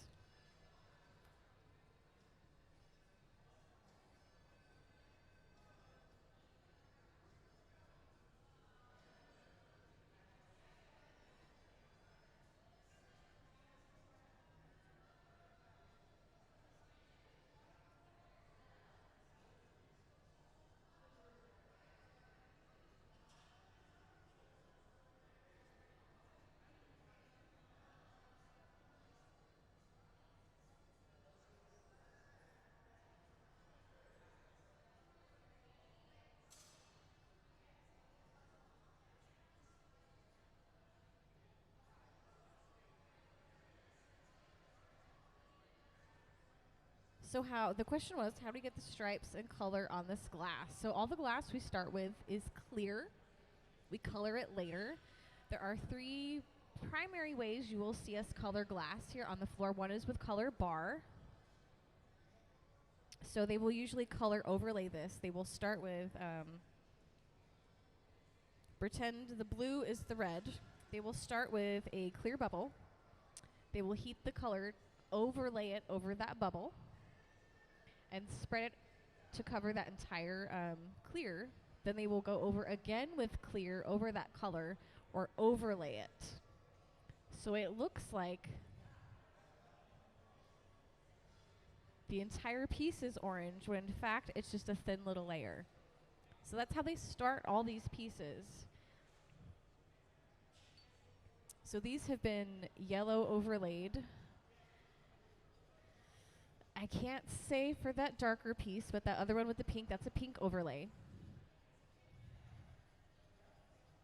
But if you take this color bar and if you smashed it, it's going to break up into smaller pieces, and we call those frit, which look just like that. Kind of like the rocks you use in your aquarium. Now to take it a step farther, if you really pulverized all those pieces, you turn it into a powder. That is the 3rd way.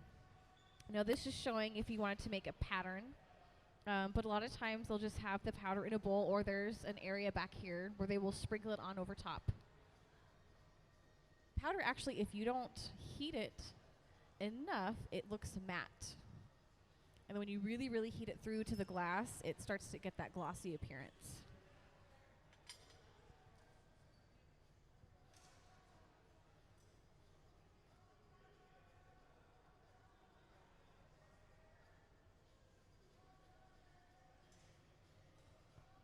Now that little end piece looks just like this. Now what happened earlier is it exploded on the table. If you don't anneal glass properly, it will just at any moment. I should probably actually put this down.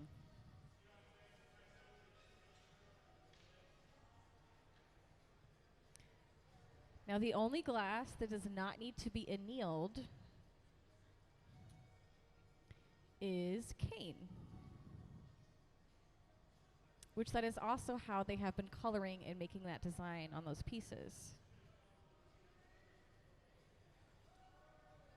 And all cane is pretty much about a pencil-sized or a pencil width piece of glass that they have stretched out.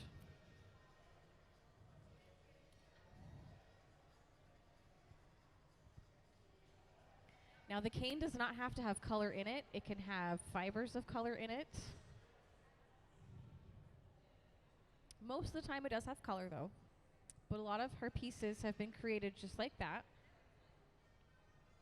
And they add the multiple bars together.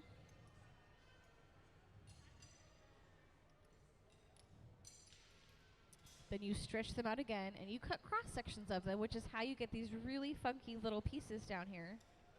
It's not beads, they're not pieces of licorice. And that is what is laid out on that ceramic tile that's eventually going to be the design on Anne's work, which is how you get these really neat circles. Over there on the other piece, that's a good example of how she uses marine in her work, up on the screen.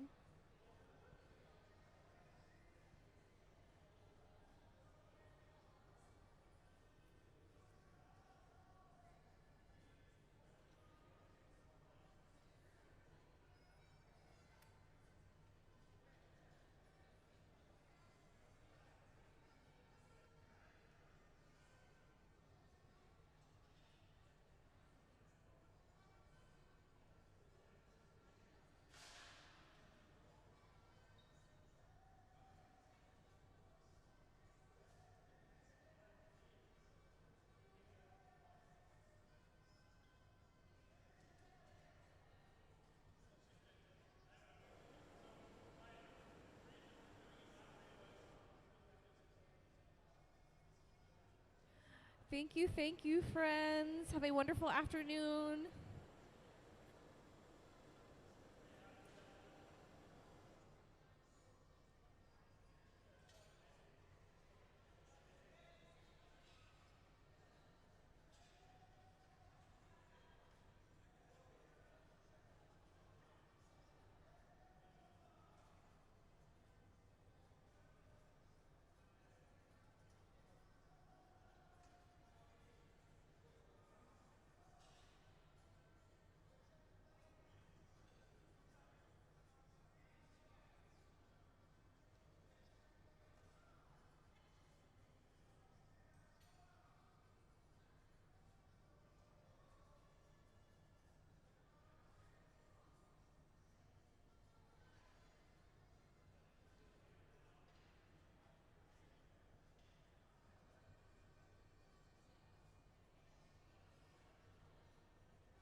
So, my new faces, thank you for joining us. We are coming to the end of this piece, and then it will be lunchtime for us.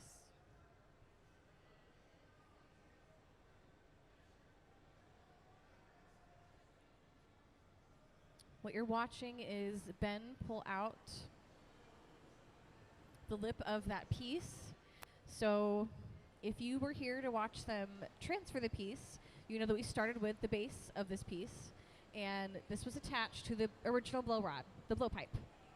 But this is a lot thicker than the opposite end. So they'll start pulling it out and shaping it and making sure that it's all nice and even.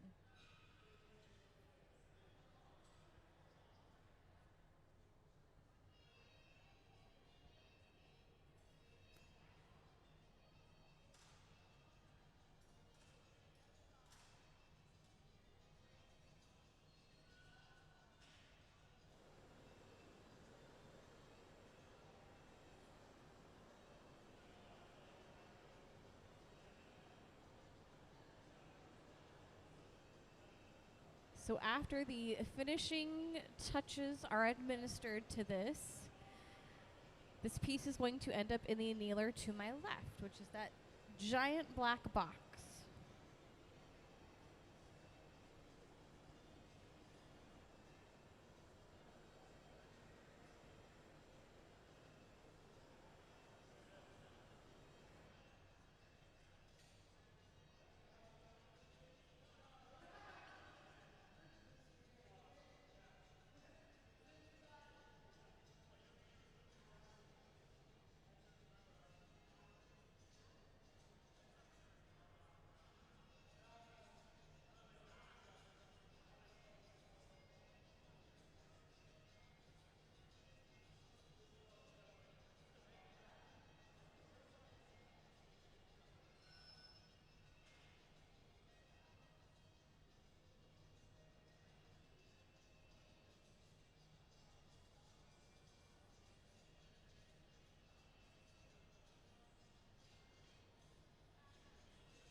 So what Dave is using to blow some air in there is called a Sophietta.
Now, Dave is using the Sophietta to just puff out a little more air into the opening of that shape.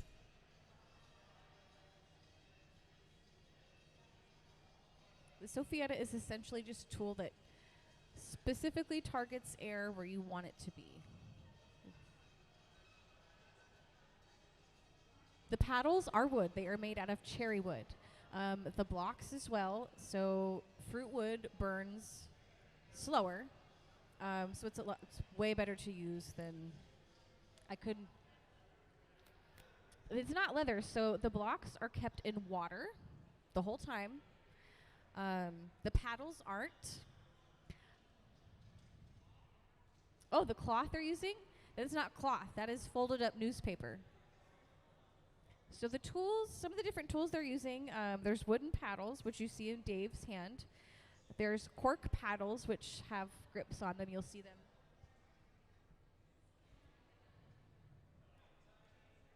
What Ben has in his hand, that is the newspaper. And what they're taking out behind them and helping shape that round shape, those are blocks. They're called blocks. And they're kept in buckets of water. I know they can also use a graphite board instead of the paddles.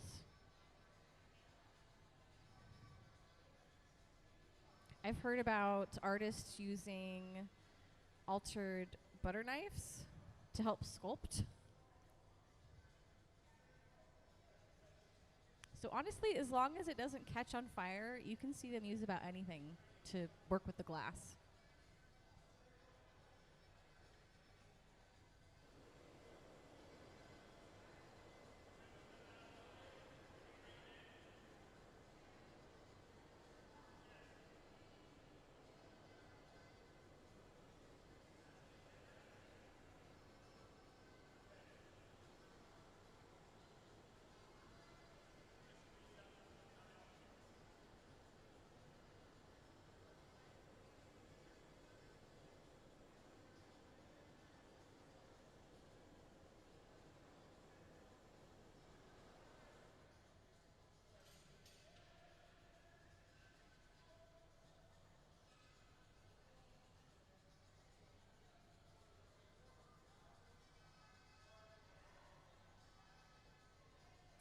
So the pieces that Anne is making currently are going to be for Traver Gallery in Seattle.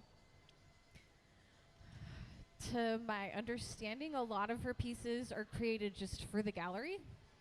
But I would assume that there's times where she makes stuff just because she wants to.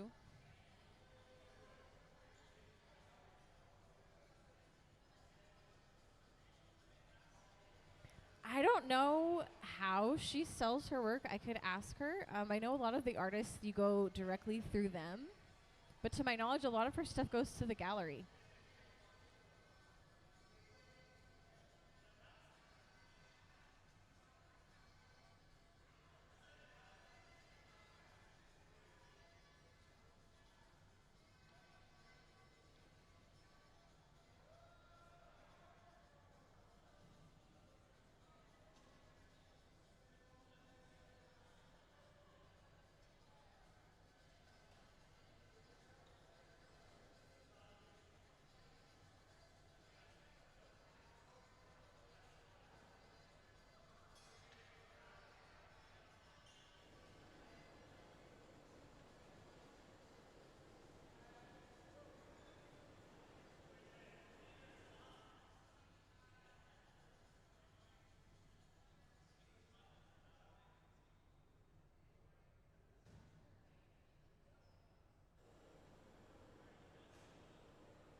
This piece is about to go into the annealing oven, and a question was asked about. So Anne's work is going to sit in Traver Gallery. Is it going to be sold? Is someone going to buy it? How do you buy anything from Anne? So the purpose of it sitting in Traver is it will be purchased. However, you do go to Anne directly if you want something from hers, but the purpose of it being on Traver is it's going to get bought.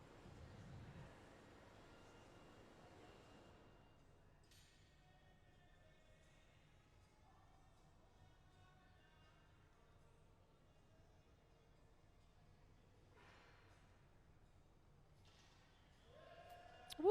Let's give him a hand. The team and Anne and everybody down here.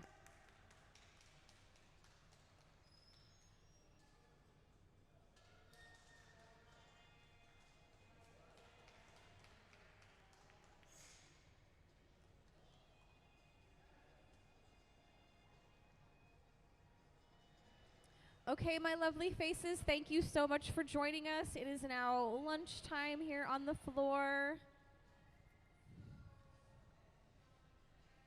Can join us again in about an hour.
I'm Magdalene Odundo.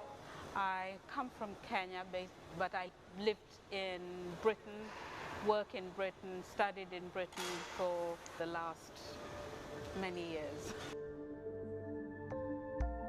My work is about vessels and forms influenced by movement and the void and the solid within space.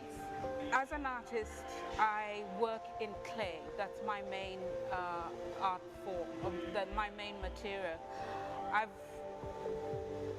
always, though, worked in other materials.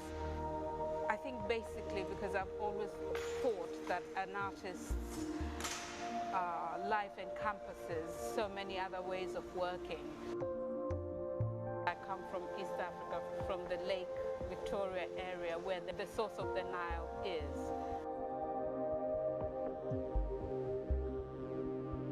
And I've always been interested in that kind of length and breadth between the source of the Nile and the mouth of the Nile, where it ends in Egypt, and the history that is a world history or a heritage that we all have inherited between Central Africa and the opening to the rest of the world at Egypt, and internationalizing the whole concept of humanity and the thinking between making objects. So along that is dotted a whole lot of art and a whole lot of inspiration that is a human condition as well, that is understood by the world over. I've been thinking about this ever since I got invited. During my residency here at the Museum of Glass, I'm planning on making an installation based on my research at the Petrie Museum, where I discovered these wonderful ear studs. These early Egyptian ones are made in glass, and they seemed so contemporary. They have an element of glass, they have an element, I'm told by Ben, an element of clay and dung and that mixture. And then they would heat up glass and they would wrap glass around it.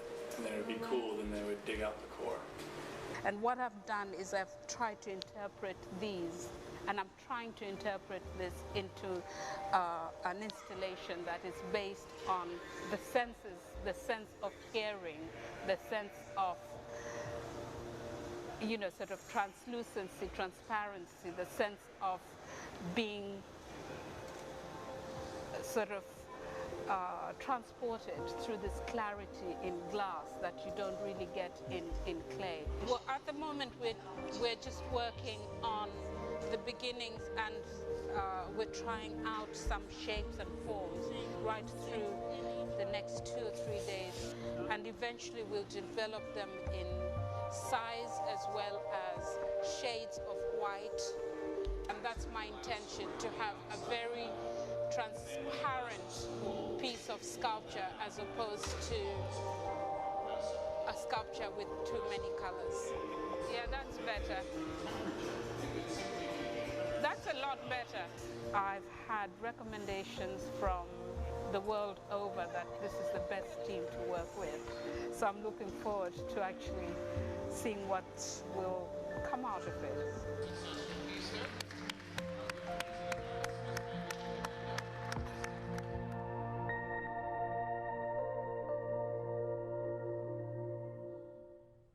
My name is Pearl Dick, and I am from the great city of Chicago.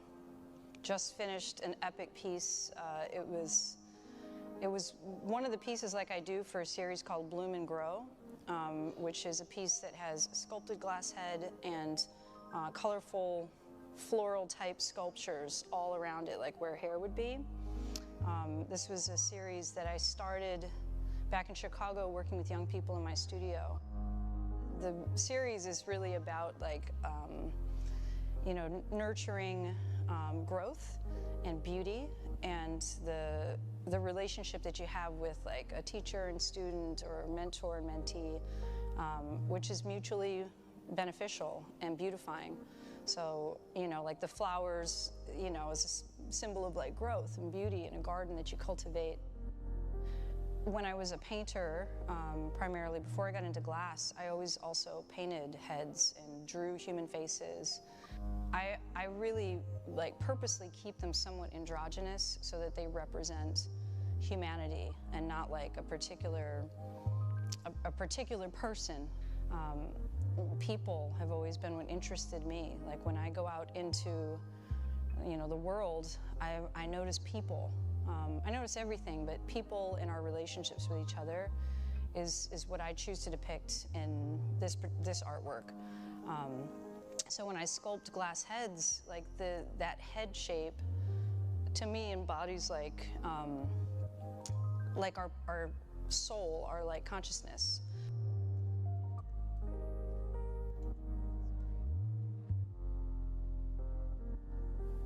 I like the variation that you can get with powder.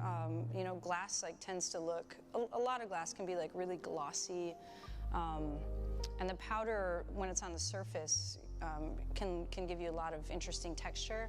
And I'm also able to manipulate it before it's melted in to make it I treat it almost like paint, like brush strokes. So I'll layer powders on, wipe them away in certain places. I use a corn brush, so it leaves brush marks essentially. And to me, it's a way of applying color that feels very painterly and organic. I can kind of go with it in the moment, see what the piece is doing, and then add color to enhance, to bring out whatever it's speaking to me at the moment.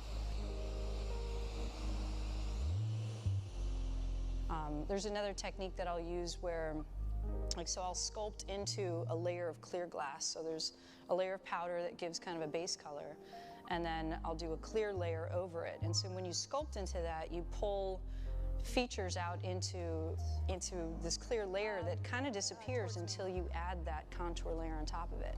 So when I add sifted powder onto that sculpted layer and brush it away, and it tends to stick into the cracks, and it really brings out the features. It almost makes it look like a drawn or a painted line.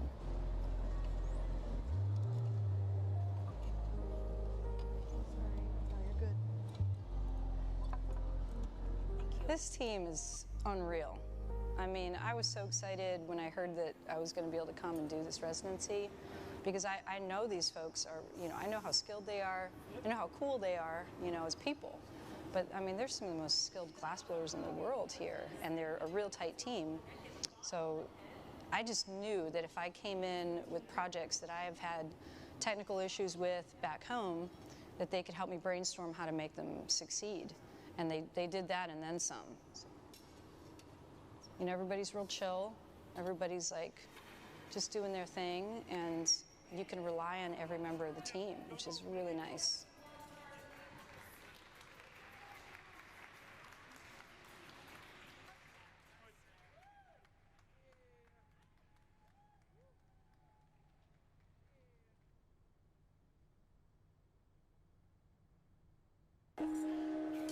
This has got to straighten out.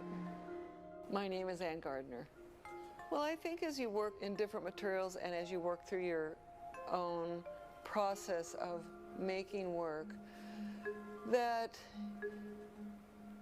process, for me, there's an honesty for my approach to that material, and I try to get down to the kind of bottom line of what that material can do. I would say I'm a material junkie. Absolutely. I work in materials that allow me to express what I'm interested in expressing. When I do commissions, I generally do site-specific work. So I do work that is focused on a space, and that presents challenges that are really quite wonderful, I think, and require you to understand how that space is going to work, to understand who's going to be using that space, who's going to be going through that space daily, and how that work will affect them. So I've used glass a lot, with a lot of what everybody loves about glass, which is its light, the fact that it reflects color. I've been using it in a way that is very precise, and I think public work has kind of given me that information as far as letting me do something that is going to, in 10 or 20 years, look as good as it does as when I do it. And it's one of the things that I really try to do with my work.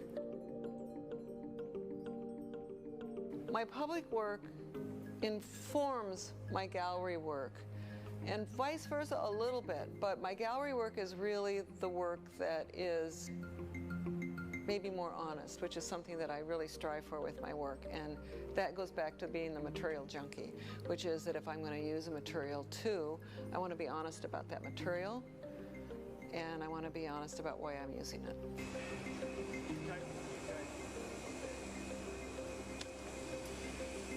I came here 13 years ago. I was very structured in what I did. I did some beautiful pieces, and some of the same crew is here working with me on this one. This time I walked in with basically wanting to relate to the glass as a material that holds a breath in a way. So it's really, I was thinking about this, it's one of the only processes where you're really blowing your breath and creating a thin barrier between what's outside and what's inside. And your breath is doing that, and it's quite wonderful. And so as we have been working this 5 days, we've directed the glass somewhat, and we've kept it pretty off-centered since it's, you know, it's not really the goal of most glass blowers to off-center their glass.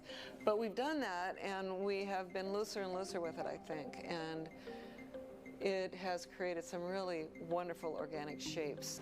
An organic shape, not something that is a concentric circle, which is, of course, the whole basis of blowing glass. And they've been able to accomplish it remarkably well, as far as I'm concerned, which I think that's the goal. Nice shape. Yeah, pretty good, huh? Yeah. I have them hanging downstairs, and even in the process of hanging them, they're hung with cable that's sloppy and all over the place. And it's a balance. It's a balance between being able to lose control and yet being able to carry it off so that everything doesn't just fall apart.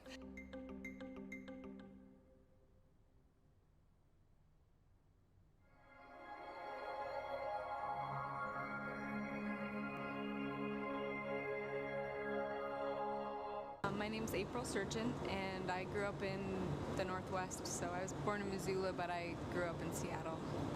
The work that I make in glass is cameo engraving.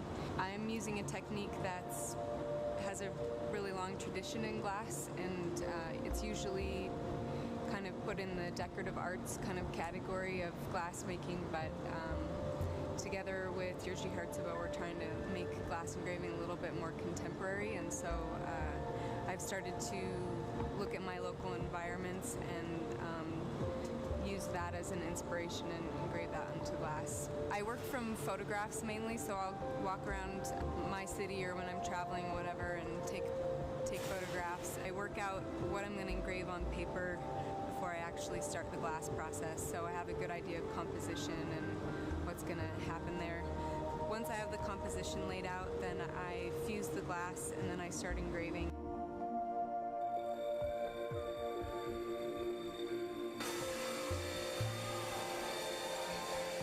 Pretty much all of my work has 3 layers of glass, and this started off all white, and then I started carving through the layers. So I removed all the white around and left his silhouette in white. Like it'll be opening there, and then I've been working on flat glass for so long, I really wanted to try and do something with objects and blown glass. So this is kind of a really big opportunity for me to step out of my comfort zone per se and try something a little bit different. So here I'm going to have them blow different objects that I'll engrave on. While they're blowing glass, I'll kind of be directing and then also cold working some pieces. When I started engraving, I felt like I was able to express my ideas a little bit more, and I really love working on the engraving lathe. I have like a really strong connection to the technique of it. I like kind of bringing the tradition into something more contemporary.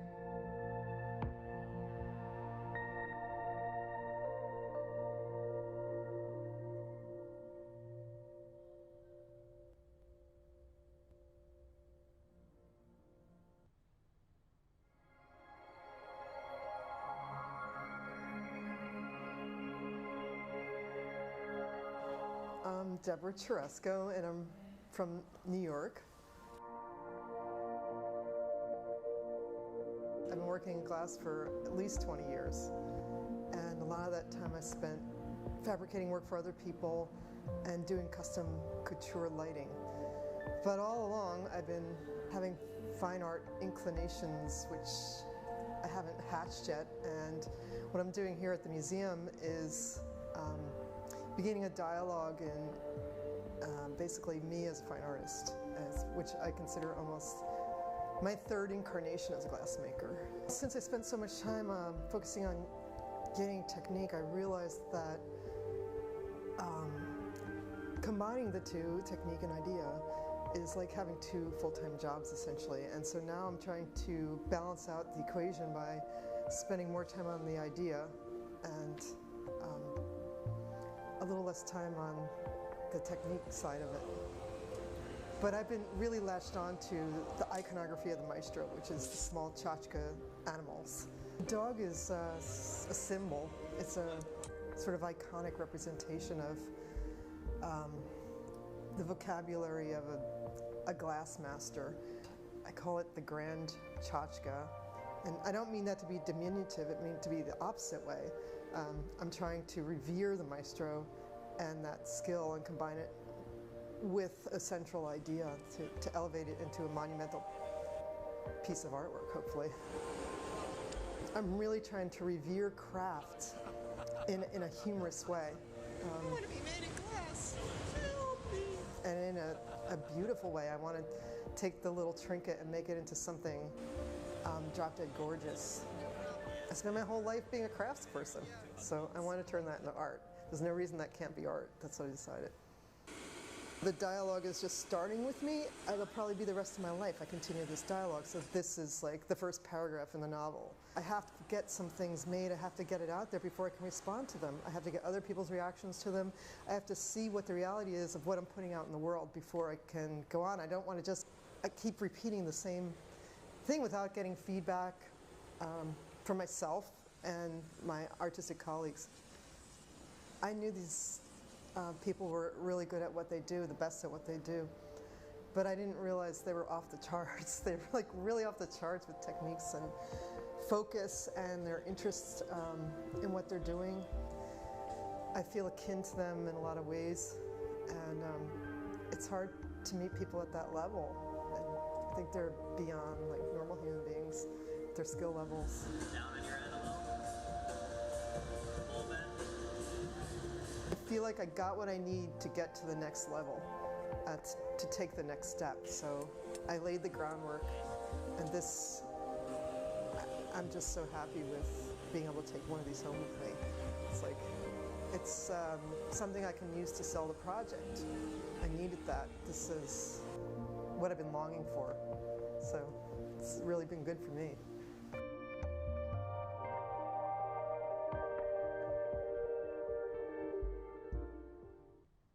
The following is a presentation of KBTC Profiles.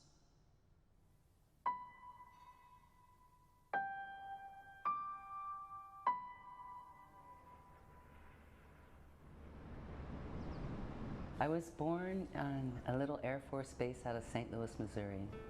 As a child, I always had worked with ceramics, and I've always taken workshops pertaining to art.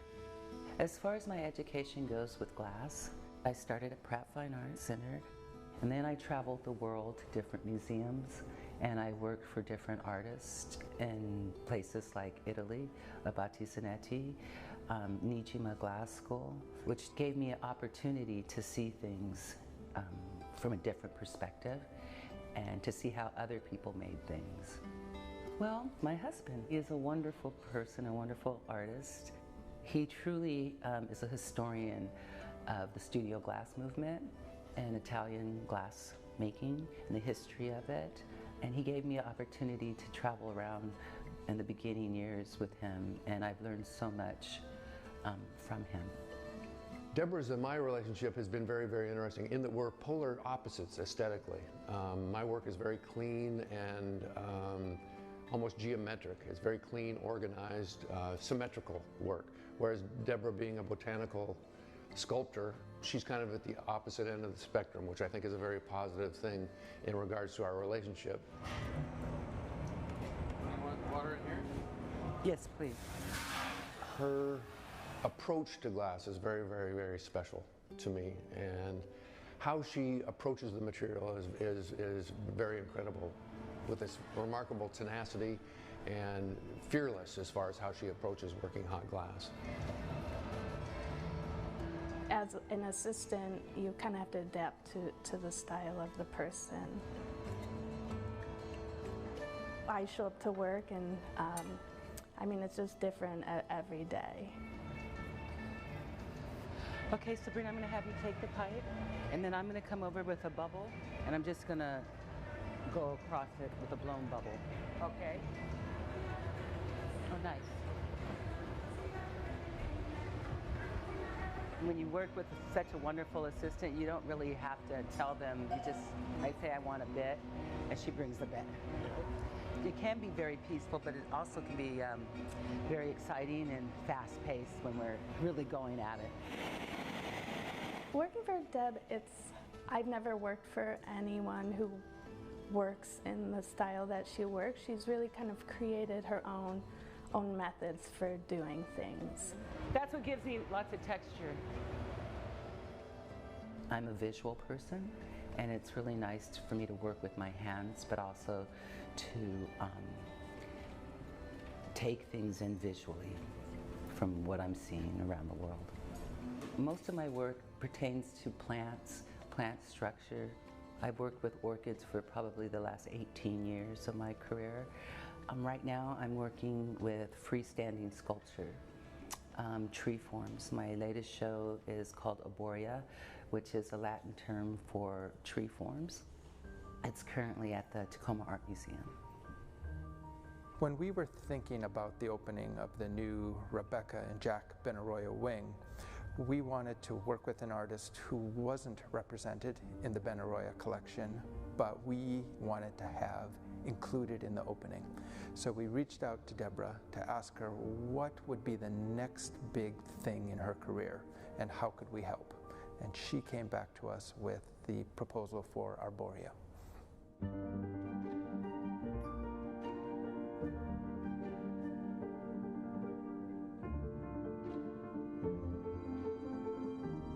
We show these to people and they cannot believe that apart from the rocks that they're planted on, pretty much the whole tree is made from glass in one way or another. It's outstanding and a really new development. Deborah's just a fantastic person and a real model, both as a female artist, but as a glass artist, and how to live your life and do it well and meaningfully. Basically, overall, I think art is alive and well and will always be alive and well because of its self-expression. I mean, it's just something that moves people. And if you look at a blank wall, your life is kind of blank. But if you have art in your space, it gives you depth. Glass reflects and transmits light beautifully, and it gave me a way to use my voice. So I'm still here, I'm still alive, and I'm still making art. I couldn't be more thankful.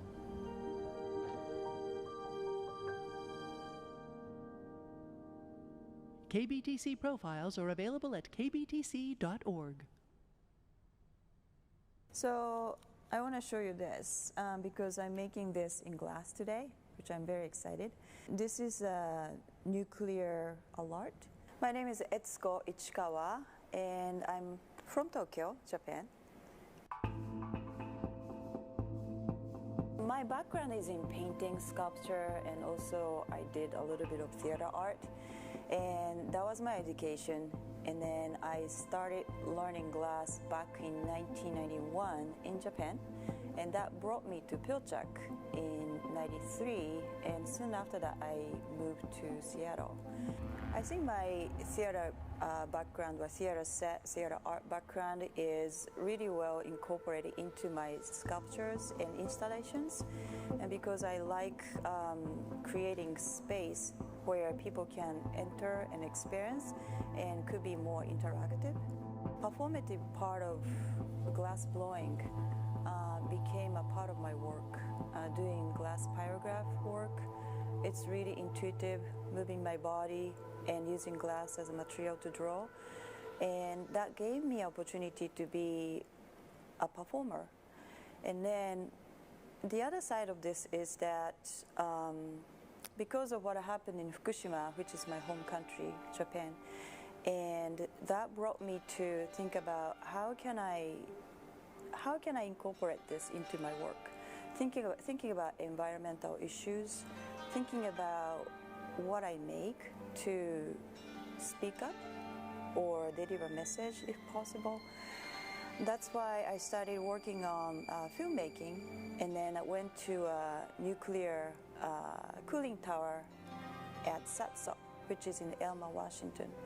And then I worked with a film crew, and then I was the subject in the film as well as performing, making sound, because the nuclear tower is an amazing echo chamber, and that became a short film.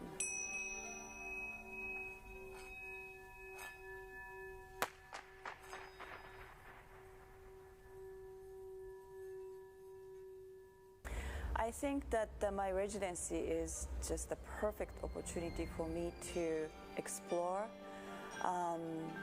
with the uranium glass. And as you may know, uranium glass is radioactive, and that relates to nuclear power or nuclear plants or even nuclear weapon.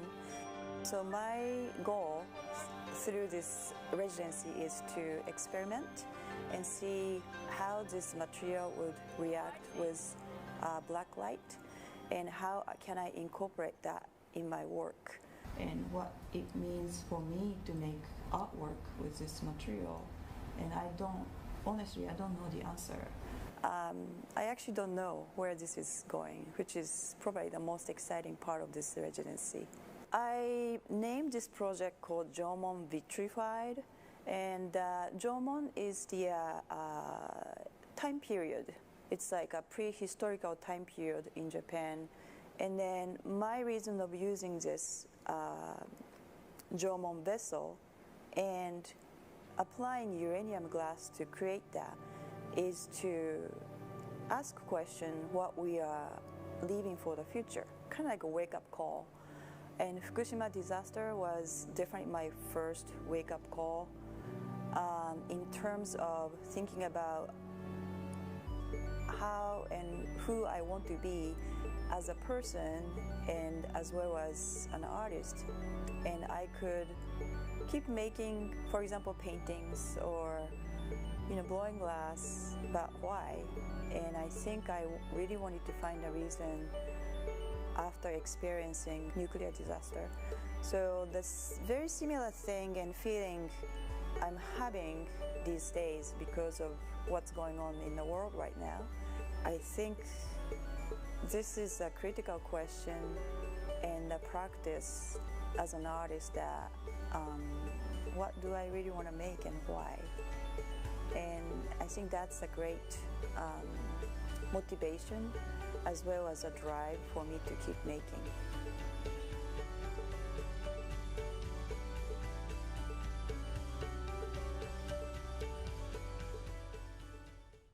Is art something that you have to do? I mean, absolutely. I have no doubt that's not even a question of choice. It's, do you choose to breathe today? It's kind of like that. Or do you choose to be brown-eyed today?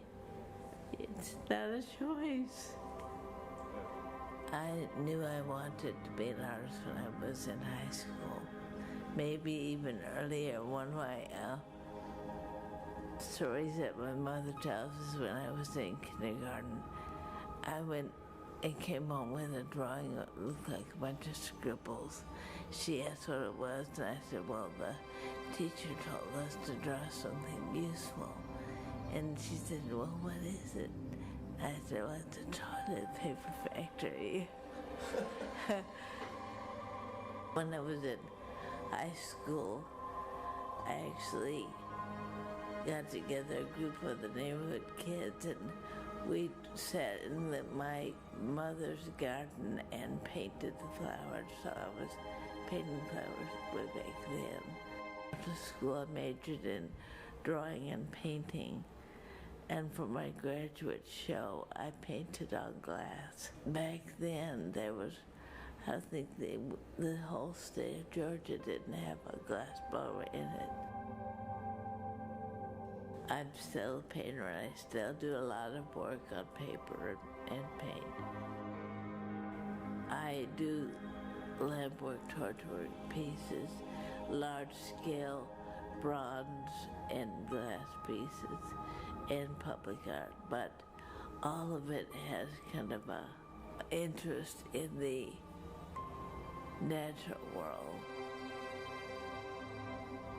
In particular, hybridizing things, putting different things together that never could even be together.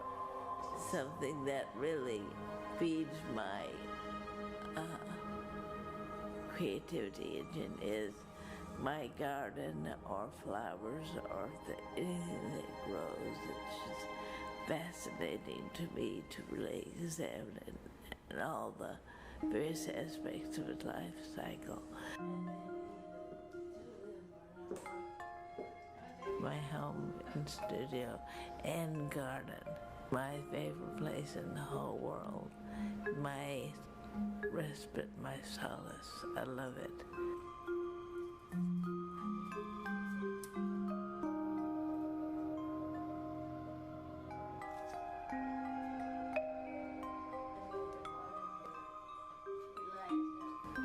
Makes me, or helps my creativity because it's so beautiful. I think that when you surround yourself with beauty, it heals you and makes you want to give back to the world more beauty.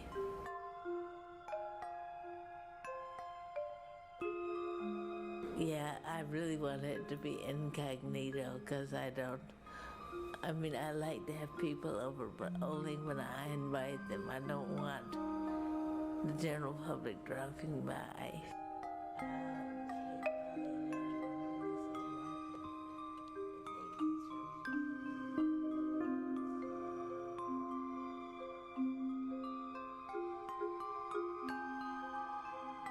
These pieces that I make at the museum, I'm hoping that I can utilize in bronze and stainless pieces. That's what I'm thinking. That's what I'm hoping to do. Don't know until you try it. Yep. This is all experiment, lots of experiment. It's just, I consider myself a guinea pig in my own life. I try to experiment on myself all the time. And so it's just, my artwork is all experiments or reflections of experiments I'd like to conduct.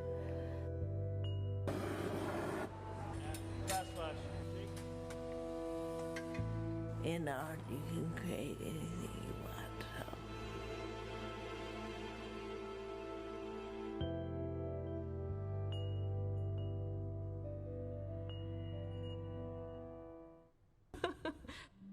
I think there's something soothing and comforting in that weaving, and it's also very much a sit beside art, so you're always learning from someone by sitting with them and learning the skill. As a kid, I didn't really have a choice. We were always gathering, we were always prepping materials, and we were always weaving. So my younger years, I don't know if I appreciated it as much as I do now. I think for me, owning my basketry was when I became a master weaver. I did some apprenticeships with some different teachers to really find out what my specialized skill was. My dad always says that you are born with your skill already in place, and it's the community's responsibility to help the youth find what their skill is. A lot of my best memories are sitting around with my aunts and my whole family and my extended family just weaving. Weaving really brings the community together. Glass is also kind of, I feel like it's a very community-based art as well, so that's very similar to what we would, how basketry is too. There's still holes in it, Sarah. Let me melt it when there's a hole in it. A lot of my patterns are just like shapes and counting and stair steps and designs. I'm really into the color, the color contrast and the counting. One of my favorite baskets to make as a kid was, we called them rainbow baskets, and they were just like any of the scrap colors left over. I think the biggest challenge for me was just figuring out what glass does. The first time we went in, I was like, can I braid it? Like, can we braid the glass? And I think that adding my designs works pretty well on these types of basket because it is just the geometric stacking and stair-stepping and counting. Every time I feel like I kind of know what glass can do, someone shows me something totally new that can happen. I like the cane roll-ups because it is something I can control, and I also like the copper baskets, so I was actually able to weave a basket and then they blew a hole into it. I feel like I'm still in the experimenting stage, so I still love every part of glass. Every time they show me something new, I'm like, let's do it. And then if things go wrong and something explodes or it doesn't look great, I'm still like, yes, this is the coolest thing ever. There are people who have an idea of what their design is going to be beforehand, and they sketch it out, they calculate it out, and they have all their colors they want to put together. That's not me. I just love putting everything on there, not quite knowing what's going to happen, and then seeing them roll it up, and then finding out what it looks like. Now I'm just kind of, any chance I get to work with glass, I'm going to jump for it. Keeping basketry alive is very important. Like, I will always remember the people that have gone on because I have their stitches and I have the memories of the stories they would tell and the laughter in the room. I have those memories, so I will always take the weaving forward because I have to honor everyone who's gone by before me and everyone who's taught me. As I've gotten older, some of my teachers are no longer here, and I think that it's kind of reminded me that I want to make sure that I have those happy memories for other people too. This residency is not something I would have applied for on my own, I think, because glass and basketry don't seem like they connect or work well together. But then when I actually got to work in the hot shop and learn all the different things and play with all the glass and do all the different techniques, I think that glass can really communicate and incorporate many different art forms. So I think that if anybody has the opportunity to apply for this, they should, because it's inspiring. Even if you never do glass again, I think it really changed how I looked at my own art.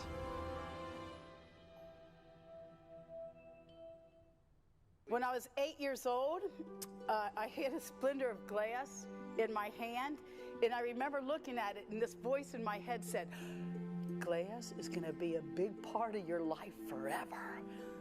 Is that amazing? I still remember that.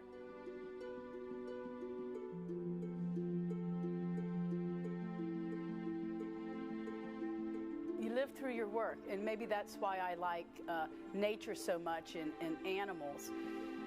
It's no different than bird watching. You're living that bird again. I'm deeply passionate on any natural environment, all animals. I focus on birds a lot because birds are easy to see in the field. I love mammals just as much.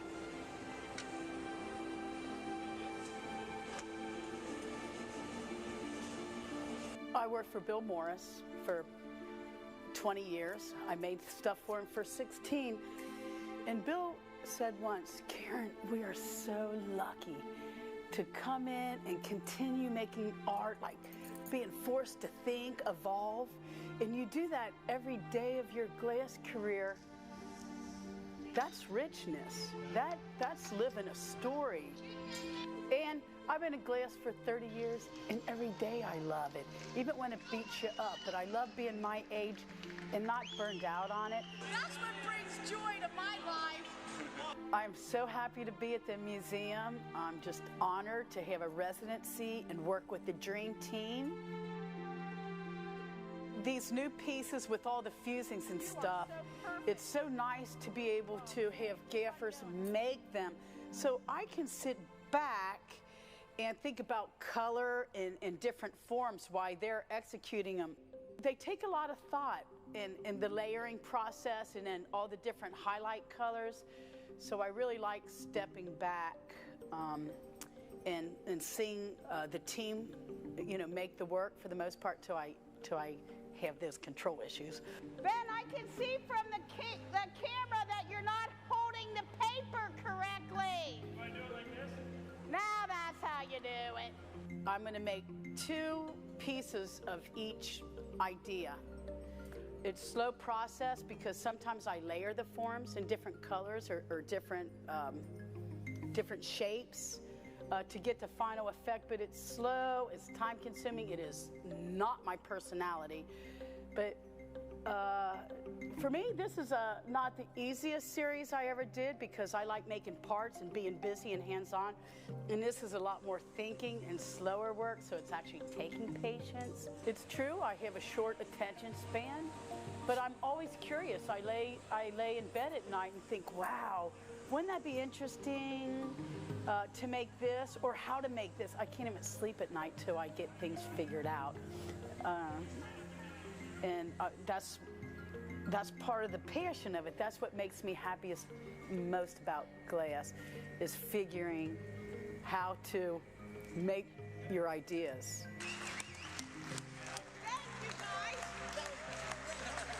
I am the luckiest human in the whole world. Jason, I gotta tell you, I love it. Jason is the most easygoing person, and if I can think it up that needs to be made, he'll make it. His honey-do list just never ends. And everybody says to me, Karen, you are so lucky to have Jason.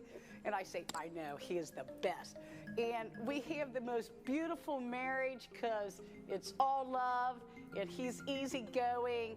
And I was raised, the louder you say it, the more you mean it. And he just doesn't even react, so. Let me work on the head, and then you can do what you want. If you live your passion, then you live full, that is wealth. So if you live for your soul, your spirit, your passion, then you'll be young forever. I love life.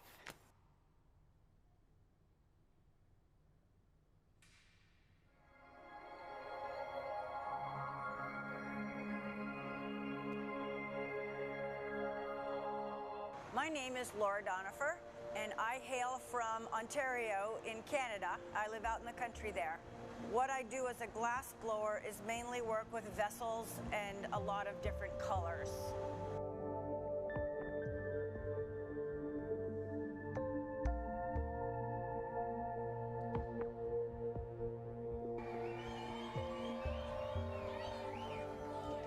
I'll tell you a little bit about one of my passions, which is organizing the now infamous glass fashion show, which started in 1989. And basically, I gather about 70 to 80 glass artists from around the world, encourage them to make wild and wacky costumes, and then I put on it's a performance of dance and lights and glass costumes, usually at the Corning Museum of Glass. And it is so much fun.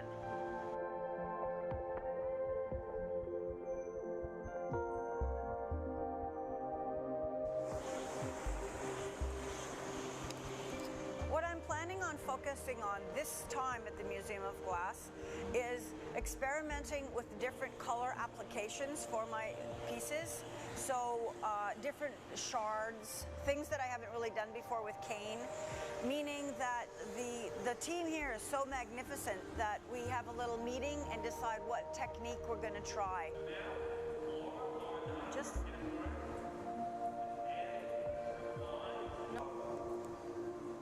slice right through the red line. We'll just do it on the bottom. There we go. All right. Beautiful, Nico. So precise. I'm adding some jade green. Just gonna be so beautiful. And down? So Yeah, yeah. the moil. Yep. See? That's really cool. I wasn't expecting that. I was expecting just to see red, but I love that. I've come here to the Museum of Glass precisely to make things just like this piece that I've never made before, patterns I've never used before. So we talked about experimenting this morning, and this is the result, and it looks totally amazing. I'm really happy. That's beautiful. Different, completely different series. I can see what it's going to be. This is my second glorious time here, and I guess it was 2005. And the work I did there, we did experimental pieces that were almost 4 feet tall, and they went into a large installation I did called Shields to Ward Off Madness. And I could not have done the work without the boys here.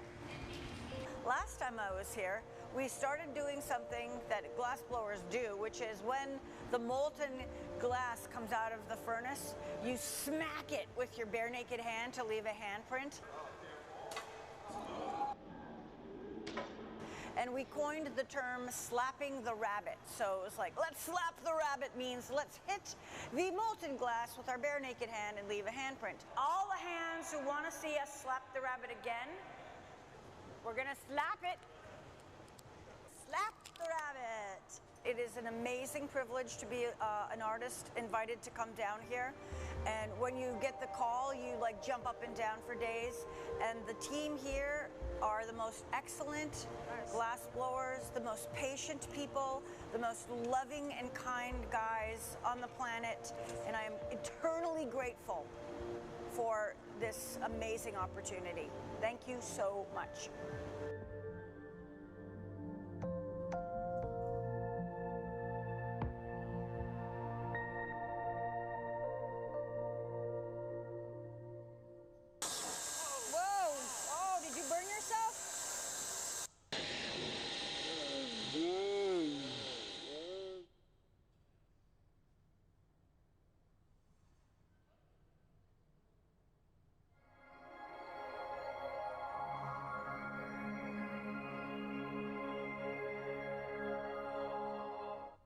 I'm Linda Benglis from Lake Charles, Louisiana, and I'm a hometown, small town girl. I studied at Sophie Newcomb College, did sculpture there, and did painting and ceramics. And I graduated with distinction in both painting and ceramics, and then I went to New York and I began to meet all these wonderful, famous artists, and I got a job in a gallery, and pretty soon I realized that the art world was all about this creativity and the people that were interested in this creativity and backing it and showing it.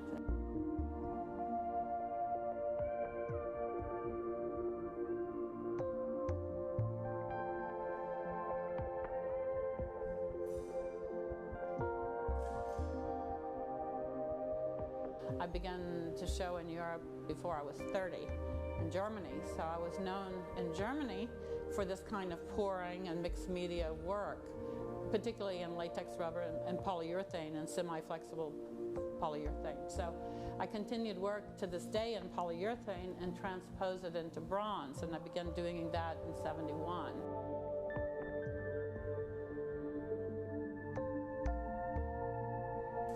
I think anything that you want to do is about the energy, the positive energy to do it. With that attitude, and with also my interest in exploring other materials, I began to cast glass.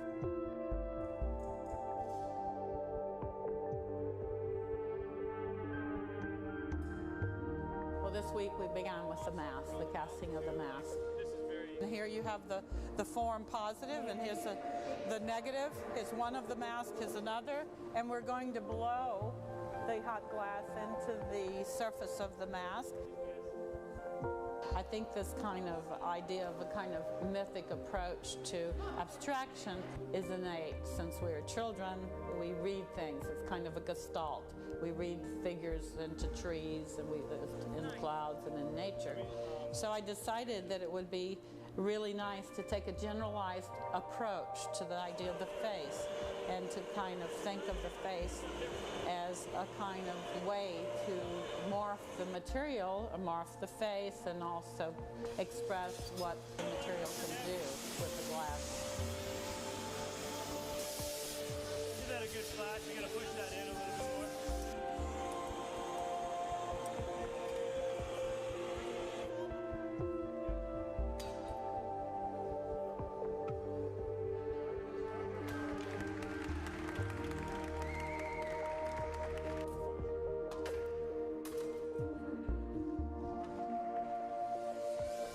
At the end of the week, we're going to do the concave convex pieces and the molds, which were quite complicated to do, and we're going to see how those function. These are forms that I developed some 12 to 14 years ago. I'm excited about using this technique because I've cast like thousands of pieces, and I've never done it this way. This is like a one-shot deal.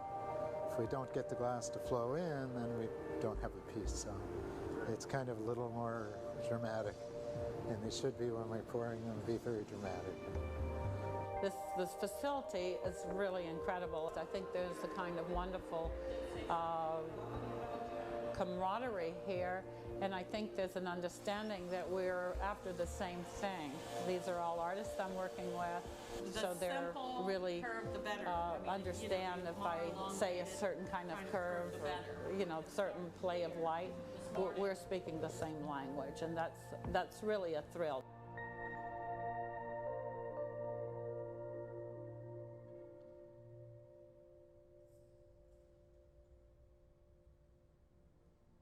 I'm Mary Schaffer, and I live in Taos, New Mexico, and then I also live in Marfa, Texas. Nice. Perfect.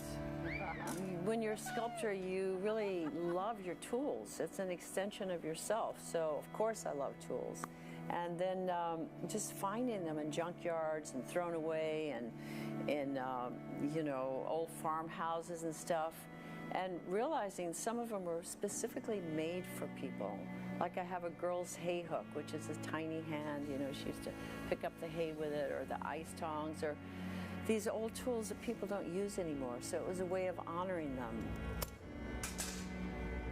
It's, we'll leave it that way. My great-great-great-grandfather had a mill, and it was closed, but when I looked through the windows, some of my favorite tools that I won't sell are the ones that I saw inside the mill.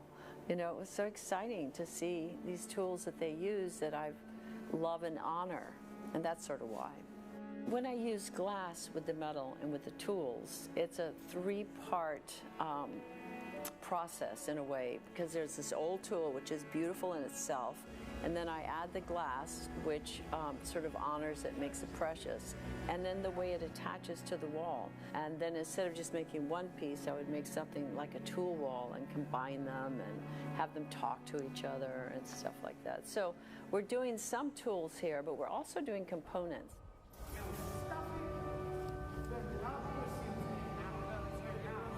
It's so much fun to be here because I am a glass slumper. I take plate glass, and so I don't have a hot shop. I don't use hot glass except for when I'm invited or if I work in somebody's shop. And so it's very exciting to be here because not only am I making things that I've thought of that I want to combine with hot glass, but I get to play.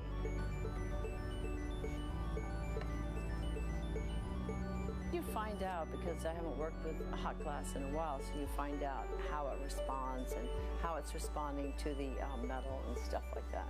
So, I mean, it's just completely delightful. And of course, I'm working with these great, great glass blowers.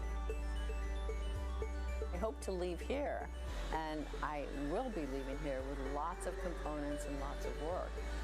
And some of it will be taken back and slumped. That's what I'm going to leave the museum with, just a ton of work. Thank you, thank you. What keeps me going as an artist is not just glass, it's just the ideas and communication. You know, anything can excite me, and I'm the kind of person that needs to be working, you know, because you're just happy working.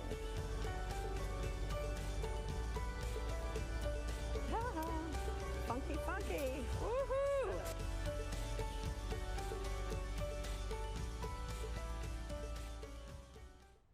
I will sit on the bench. Yeah, and you'll next make it. to you. Oh, okay. And There's I'll room. look over your shoulder, and if you're doing anything wrong, You might need a phone book to sit on or something. So most of my work is blown in the hot shop. Normally I do work with gaffers, so working here with the museum staff is pretty exciting and something that I am used to doing, which is fantastic. And I do a lot of cold working on the surface, so a lot of paring back that shiny fire polished surface to a matte surface, and lots of engraved lines on the surface, so lots of drawing on the surface. I really like those innate properties of the material, so working with monochrome colours with the engraving means that I'm really just revealing those basic properties of the glass. So it's that dark glass against, or using that engraving process is just actually chipping away at the glass. So you're actually using those basic things about the glass that highlight what the material can do, which I find really exciting. So it's nothing sophisticated, it's quite elemental. And it's a really nice contrast. I really like that kind of black against white. That's like a wash, really thin, light wash. And then that's a little bit denser, and I want the line of colour to go up there. You were right on the spot. I think it's really hard when when you're working with gaffers, you're conscious of time and money and, making work for exhibition. It's really hard to actually just have a time to play and explore. And I really have only scratched the surface with what I can do in the hot shop. I do work with form a lot, and I use a lot of surface cold working to express my ideas. But this is really a chance to actually use colour and line in the hot shop and explore and push my ideas a little bit further. And some of these ideas are things that I've kind of had brewing for quite a long time in my sketchbooks, and just really haven't had the time just to throw it out there and play. And I think having a stretch of 5 days to actually work on something means you can take it day by day, you can take steps, get things out of the hot shop, have a look at them, see what's happening, see what's working, make some observations, and then actually build upon that, which is normally something that you can't do over a long stretch of time. So to have 5 consecutive days means that you can actually really push an idea a really long way, which is exciting. Yeah, we've been playing around with different ways of getting that line precise and trying to keep the gauge of the line quite even. So we've done it in a few different ways, trailing glass around the surface. We've done it joining 2 different cups with a sandwich line of colour in between. So we're really trying to unpack every way that we can actually explore that idea of that tidal line. I guess my goal for the residency would be to come away with a couple of new ways of getting that sense of tension within the work that I can push further within my work. So yeah, and really if I didn't have these 5 days to work, it would probably take me a couple of years to progress as far as I will after this week. So I'm a really slow worker, so it's kind of like being on fast track for this week.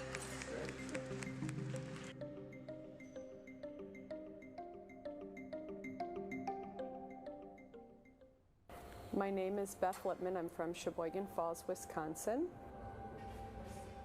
I've always wanted to be an artist since I can remember. It's something I've always done. My grandmother she considered herself a technician, an embroidery technician, but she knitted. And my mother was an artist, so I grew up surrounded by creativity constantly. I'm using glass specifically to discuss this kind of ephemerality and the temporality of time. So I think that the material really warrants being used for that kind of discussion because it's constantly, perpetually alive and available, but very elusive at the same time, especially when it's transparent, when you can see through it. Hang on. I gotta get there. All right, get in there. Too thin. We're gonna have to put this one down. Spin.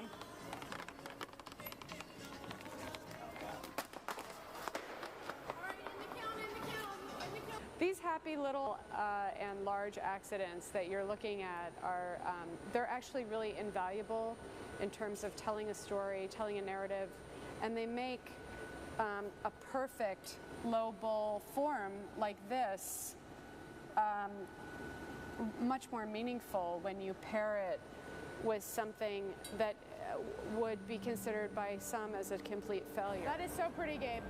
The piece that I'm working on this week at the Museum of Glass is entitled In Earth, and it's a continuation of an exploration I started with Laid Timetable with cycads from 2 years ago, where I had a 15-foot long table that had a paleo landscape that kind of grew underneath the table and then pierced the table at certain points and shed over a still life of cultural objects, things that would be recognizably human. The team is making very recognizable cultural objects here. I really am interested in employing them in what they do best, which is very tight, controlled Venetian style vessels, or an interpretation of Venetian vessels. So bowls, goblets, chalices, vessels with handles, urns. The viewer's most likely going to really only encounter 2, possibly 3 of these corner posts that one would find in a system called a lowering device, which is used for lowering coffins or caskets into the ground. So it'll just be a fragment of those lowering devices, not a full functional device. Just enough to trigger someone else's memory. You ready? Yeah? People will only recognize it if they've had the experience of being at a gravesite. And this year I have had the unfortunate honor of being at a gravesite twice. So it's one of the things that I kind of zeroed in on. The great thing about glass is that it's really a very efficient tool for hooking a discussion with a viewer. It's obviously beautiful, it's spectacular, it draws people in, it's a very visceral experience that a lot of people have to the material. Then you can get beyond that if you so choose, and you can start thinking about the content that's behind what you're looking at.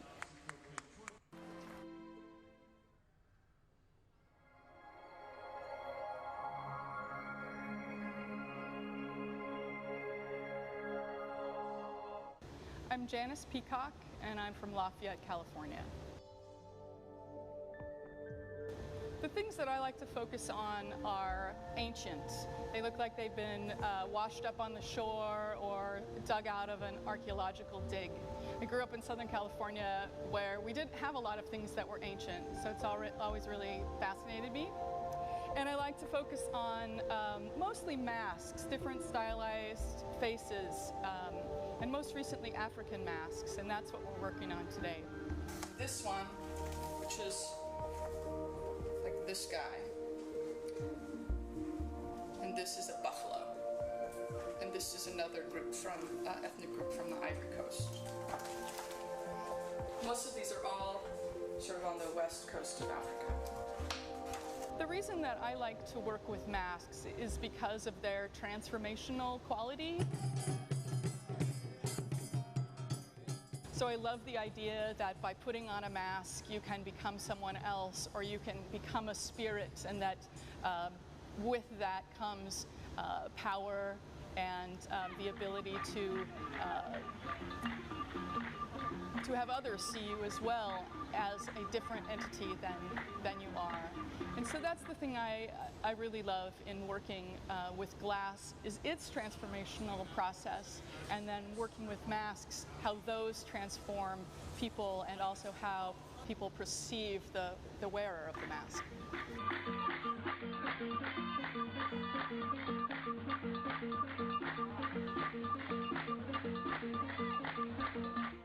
While I'm here, I'm trying to work with a matter of scale. So as a flame worker, I work very small. Most of my things aren't more than a couple of inches high. And so what we're doing is we're playing around with scale, and I'm making things 2 inches, and the guys in the hot shop, we're making things that are a foot and 2 feet, is about as large as we're getting, about 20 inches. So we're playing around with the scale and what happens when something is really tiny and what happens when something is really large, and we put them next to each other and we see how those pieces differ. Are the little pieces really beautiful and tiny and delicate as opposed to the enormous pieces? Are they grand and fabulous, and what the interplay is with those? When I'm done, I'm going to have several sets of masks, little and big. And then we're also doing a series where we're looking at maybe 3 and 4 masks all together, where we can see a number of different scales, 2 times, 4 times, 8 times. And today what we did is we made the same form in 10 inches, and we made it in 20 inches. So we'll have a whole family in all different sizes. What's going to come out of this is basically a series of mask shapes, a gazelle, a buffalo, and then a male face and a female face. I haven't worked with the Hot Shop team here before, but I've worked with other teams, like at Bay Area Glass Institute. We did some prototypes of some smaller pieces that we could compare and contrast, and actually make sure that the project I was proposing would actually work. So are you excited? I am very excited to be working here with this team. The opportunity to really see my work, which I visualize as large, but I have limitations in terms of what I'm able to make. To see that come to life in these large scales with this great, talented team of artists has been just amazing.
Well, hello, my new faces. Thank you for joining us. My name is Michelle. I will be your MC for the afternoon. So raise your hand if this is your first time with us. Ooh, a pretty good amount of you. Well, thank you for joining us. So a little explanation of a couple things that are going on. We have our visiting artists. We have gathers happening over here. And right now they are doing what's called pulling cane. So eventually this will get turned into pieces just like this.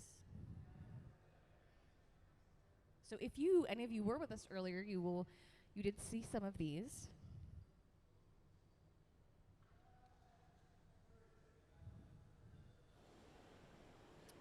Now these little wooden pieces below them, they kind of look like railroad tracks a little bit. They're made out of wood.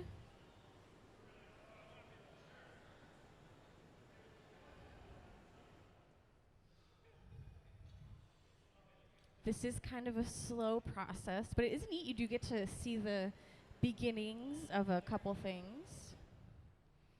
Now the cane they're going to pull may or may not end up as marini, which are all these cute little pieces beside me. This is not candy, it is not beads. Personally, I think they look kind of like those little licorice pieces that your grandparents used to have.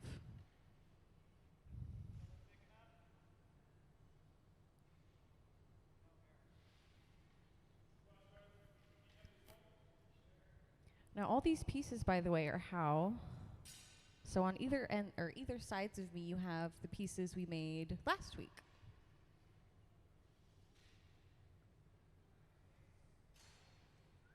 And those little cross-section pieces of cane called marini are placed on the glass and eventually turn into this. Or that.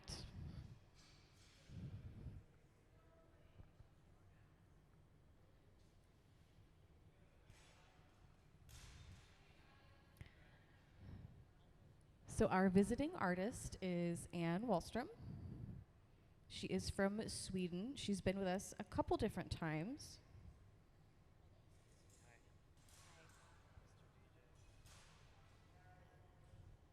This is also our resident artist, Gabe.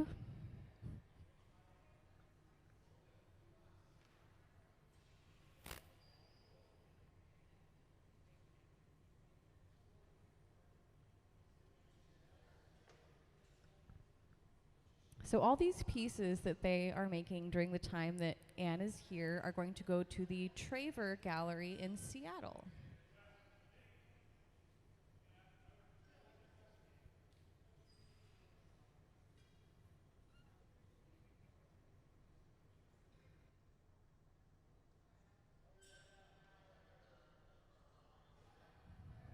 Now to get to all these little pieces that you see and to even start to make that cane you just saw them pull, everything starts in the furnace.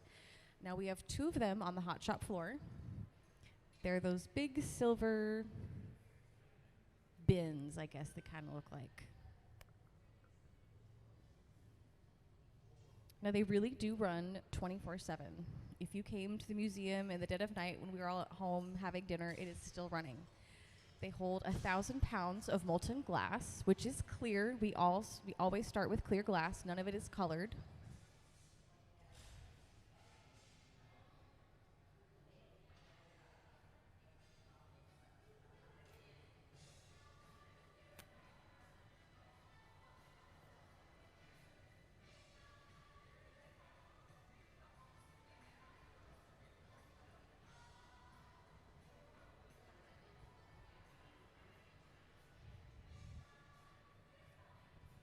So to get from that furnace to here, a couple different steps happened.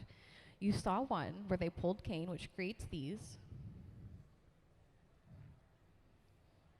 Now to add these colors, that happens a couple different ways. There's about 3 really common ways you're going to see on the shop floor for how they color. It starts with, one of them is, I was about to call this cane, Color Rod. Now these are some of the colors that Anne has already picked out. The slide you're looking at is the color overlay process. So pretend that this is the blue color. The artist will gather a little clear glass bubble on the end of the rod, melt one of these down, end up stretching it and covering that bubble. Then they will go over it again with another layer of clear glass.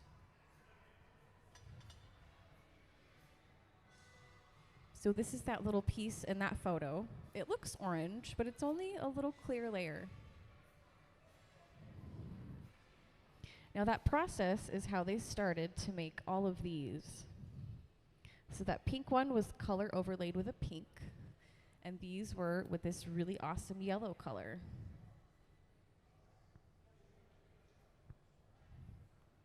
The other way to break it down, if you took this and just smashed it on the floor, it would look similar to those really bright colored pieces you find in like your kids' aquariums, you know, that really bright neon stuff, just like that. That's what I think it looks like anyway. And to take this a step farther, if you pulverize the frit, which is what it's called, into a powder, we also color glass with powder.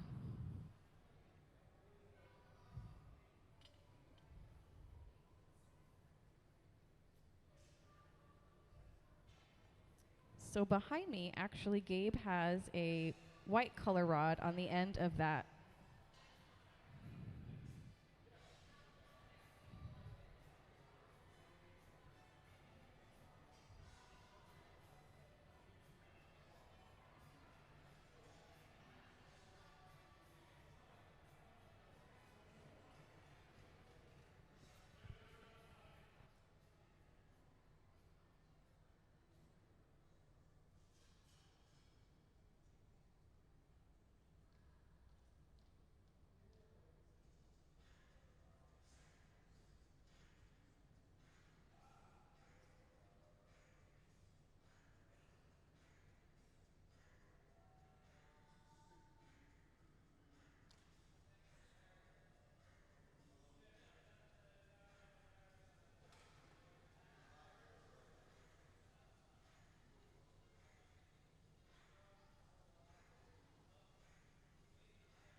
So what Gabe is doing behind me, they are pulling more canes. You were watching, there was that creamy white colored bar on the end of that puntee rod, and he's covered it in clear glass. And so what they're going to do is they're going to attach it to another rod and pull that across the floor like you saw earlier.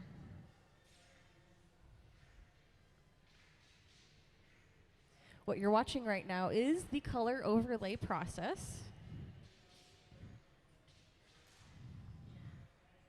And I think it's Courtney, I can't tell, but I think Courtney is going to take that color and stretch it over the rest of that clear bubble. That is Courtney. So Courtney and Sarah are over there. Sarah is the other resident artist. You have Sarah, Ben, and Gabe. And actually, just so we know who we're looking at, we have Anne right here, her husband Larry. Dave is in the red, and you have Gabe in the black hat working that cane right now. And then we have Ben standing next to Gabe in the black. So Ben, Gabe, and Sarah will be here any day of the week that you come to the museum, and we are open. They are here all the time. This is pretty much their turf.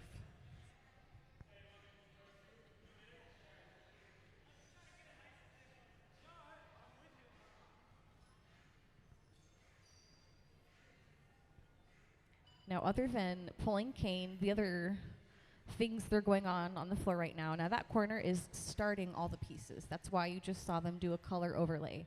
That's going to start a new piece. Now, after they add more color, put maybe some Marini or do some cane drawing on there. It's up to how Anne wants it to look. But once this corner adds the color and it's time to blow the bubble and shape it, it's going to go behind us.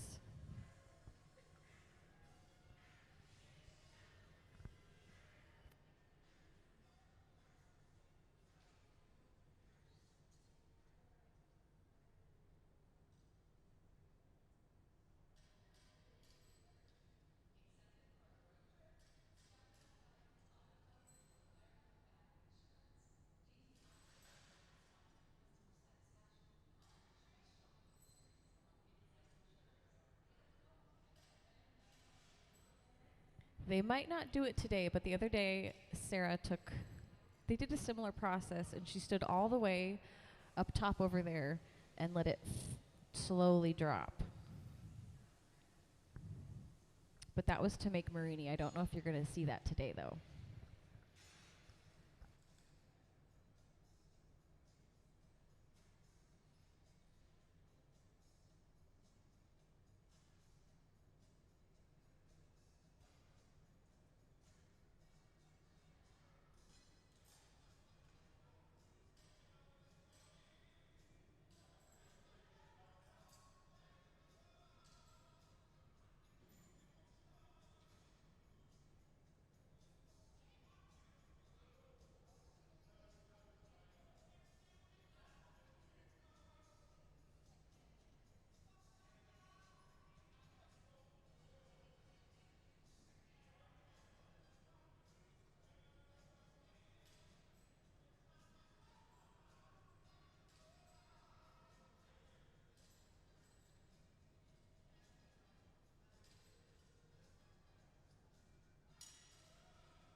So an interesting thing about cane, you don't have to anneal it, which means when they're done with that, they don't need to put it in.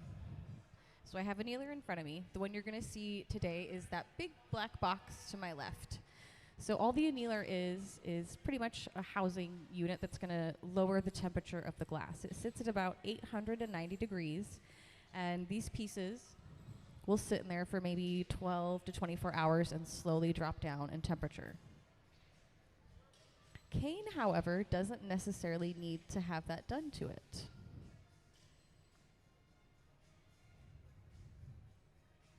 I can't tell you why, I just know that you don't have to do it.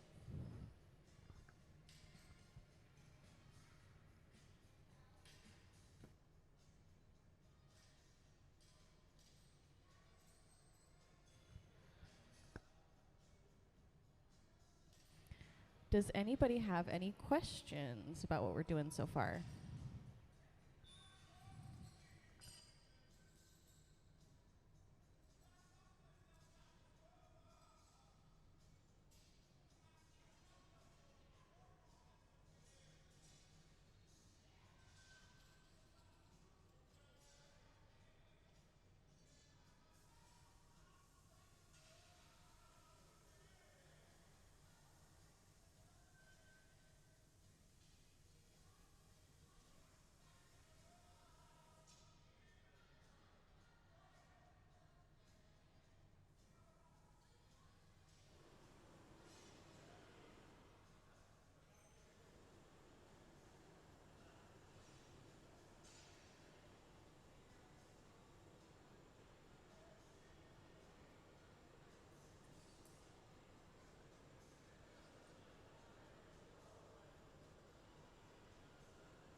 So the question is, what is Courtney doing off in that corner? Courtney is making the beginning of another piece. I'm not quite sure which shapes are going to be made next. I think similarly to these. What lets me know without asking is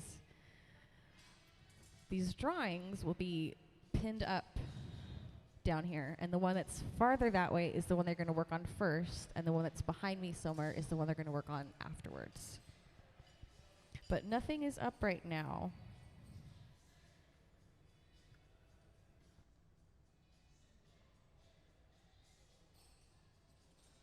I believe right now is a little bit of prep work. So to get all these, it takes just a little bit of time. And all of these are very important to how Anne's work comes out.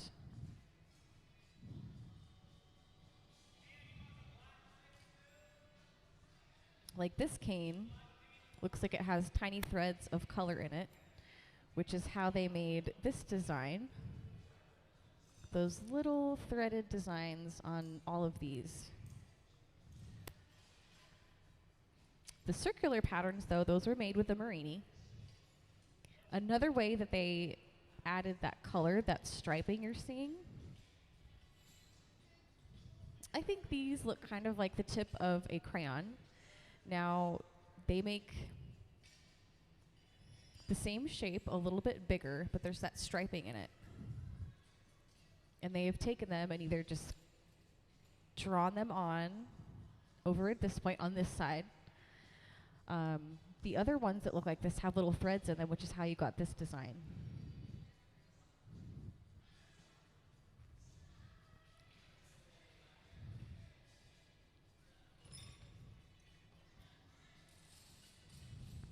But everything gets added and patterned to my right. When it comes behind us, it's ready to be shaped. So like you see on screen, Courtney hasn't added any color yet, but he's starting to kind of grow that bubble a little bit.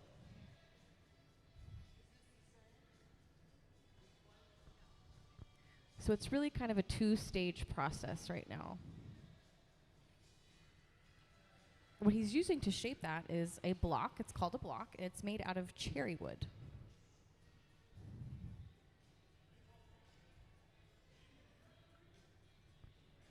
And what we see Larry doing is they're taking those pieces of cane they pulled and just breaking them into smaller pieces.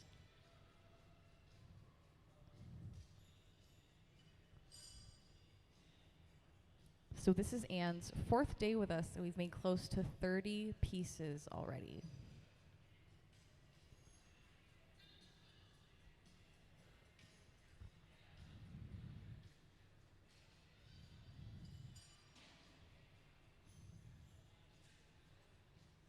You know, why don't we see the slides of Anne's work from her last visit? You can kind of get an idea of what she does.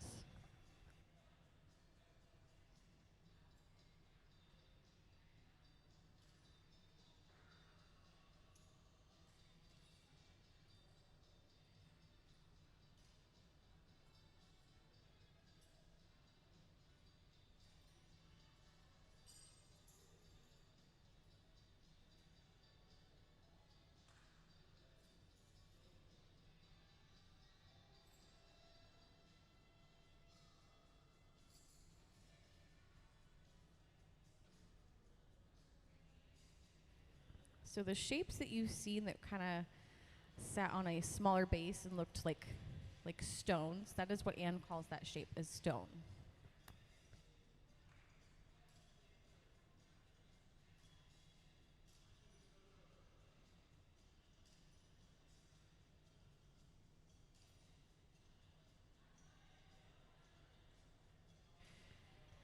And that is how they cut cane.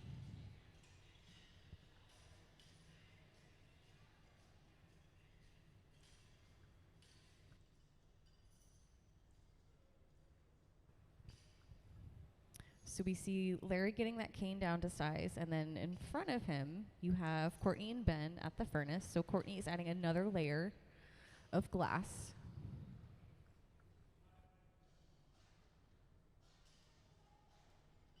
Now it kind of looks like he's dipping that into there. What he's doing is he's letting that extra glass fall into that bucket.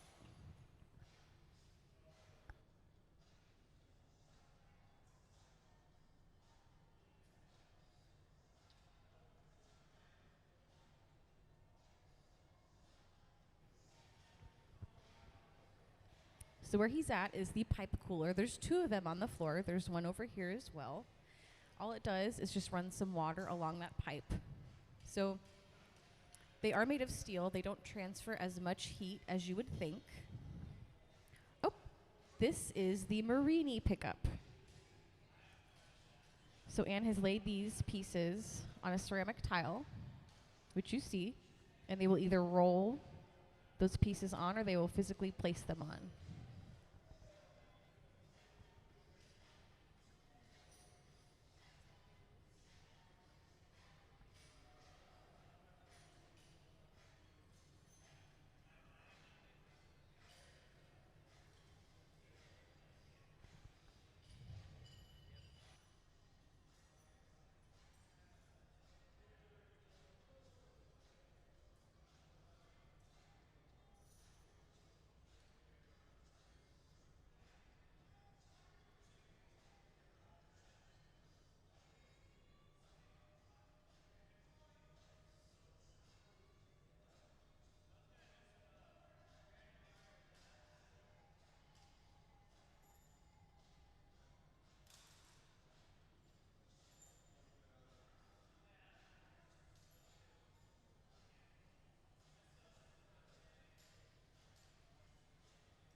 So the question was, what powers these? Natural gas and forced air in the glory hole, which is the reheating chamber. That's the one that looks like blazing fire glory coming out of it. So it is just natural gas and forced air.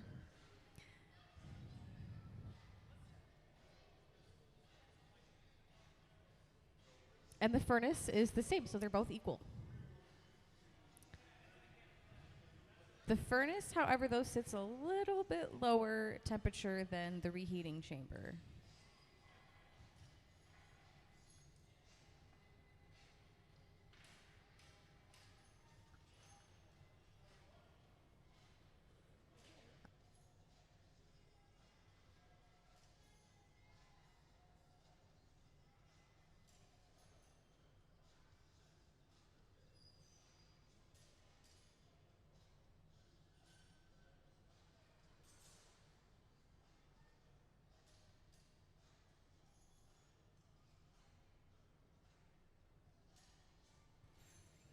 So now Courtney's going to push those into the glass, let them kind of settle. And slowly that's going to come back and forth from the glory hole, and it's going to slowly start to get soft again. And once all the color has been added and it's ready to go, it's going to go behind us, and you're going to watch them actually start to blow it.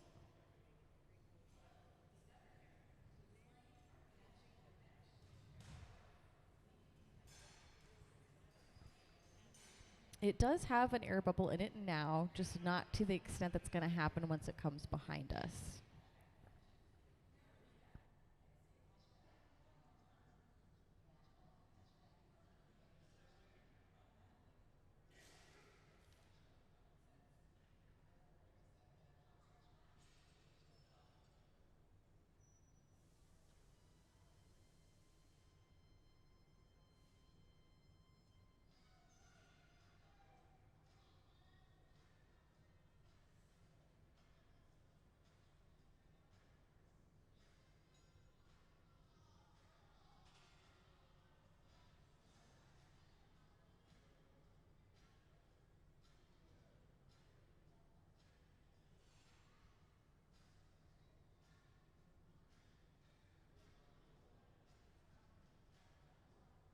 The question was, what is hotter than lava? And I'm probably the worst person to be asked that. I don't know if acid gets as hot as lava. However, lava is very similar to glass. I didn't go to glass college, so I'm probably going to get told a lot about this stuff in like 10 minutes. That oven, so that is the glory hole. That is the reheating chamber. That sits at about 2,300 degrees. Way hotter than your oven at home is ever going to get. Mm-hmm.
So, my lovely new faces, we have some smaller faces in the audience, which reminds me that we have a program here called Kids Design Glass. So if any of you had to use the potty during your stay here, you walk directly past that hallway that is the Kids Design Glass hallway. Now, Kids Design Glass is when our resident artists get to pick through drawings that have been sent in from kids, and they decide whether they want to make it or not. Super awesome program. I've seen some really cool designs. So they're going to be doing a couple things to get ready, so why don't we play that Kids Design Glass video.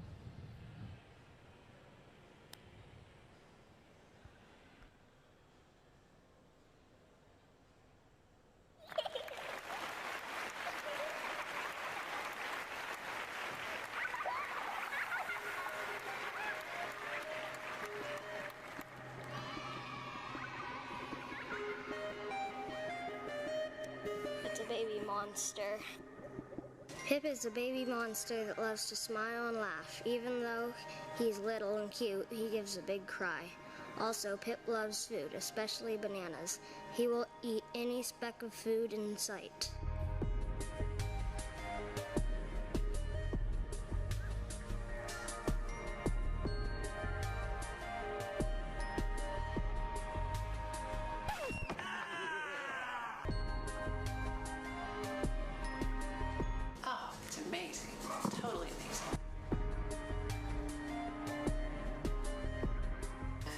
And especially if the pieces of art go traveling around, other kids will see, oh my gosh, I could do that too. You know, it's not just somebody else that, you know, they did it, you know, I couldn't do that. Absolutely not. Anyone can do this. And I think that's what it shows the kids. Maybe not everybody can win, but and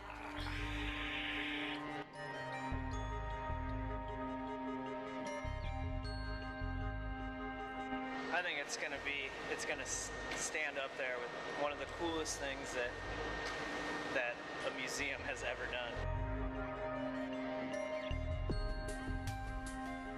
What is it? A cucumber all dressed up for a night on the town?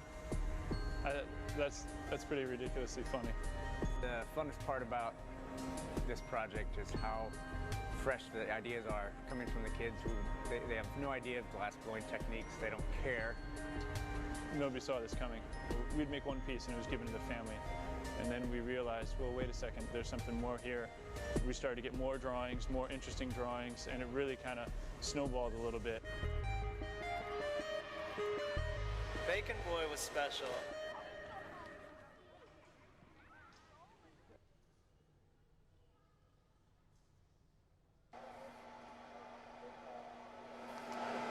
The hat almost looks like a frying pan.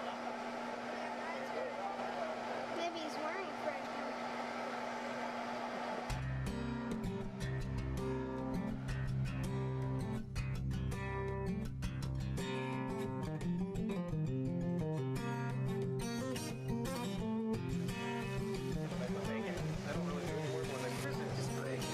Bacon, baby.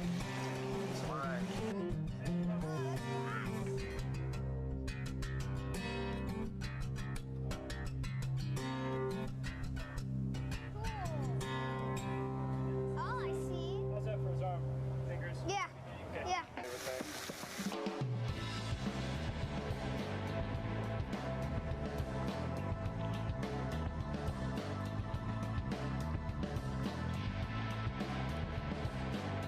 I think it really brings it home and really shows that, you know, there's an artist in all of us, I think. So, and it's human nature to be creative.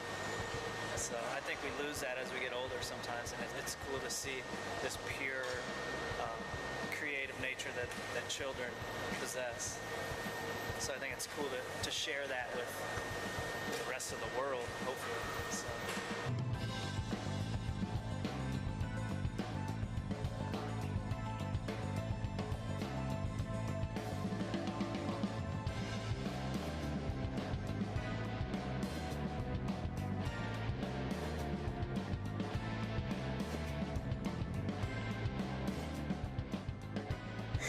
Thank you for supporting Kids Design Glass.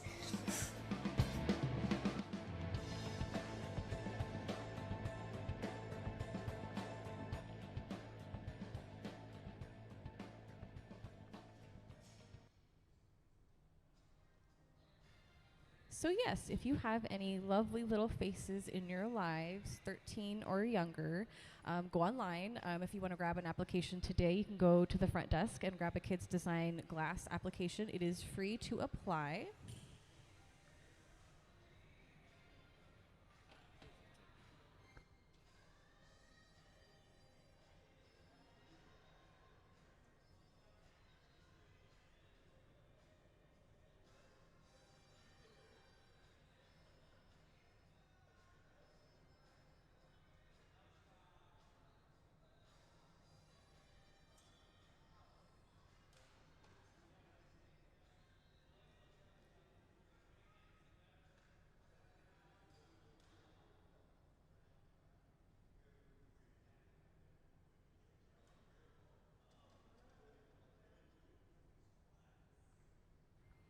And so now on screen you see those colors have been added.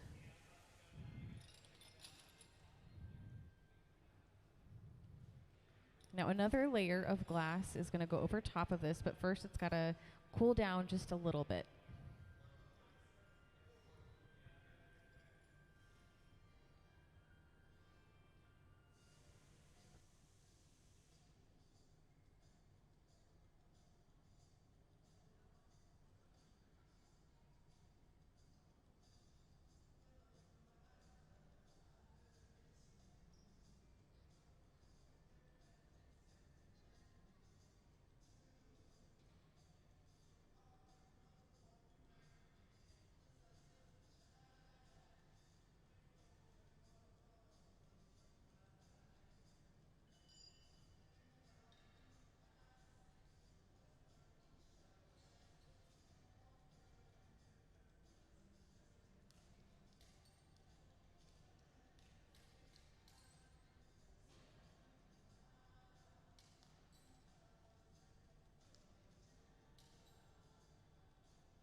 So my question for Anne was, what do we need to anneal out of cane? And I didn't think about this, but if it's thinner cane, about the size of a pencil, we don't need to anneal it. But the thicker it gets, once you get into this range, they do have to anneal it.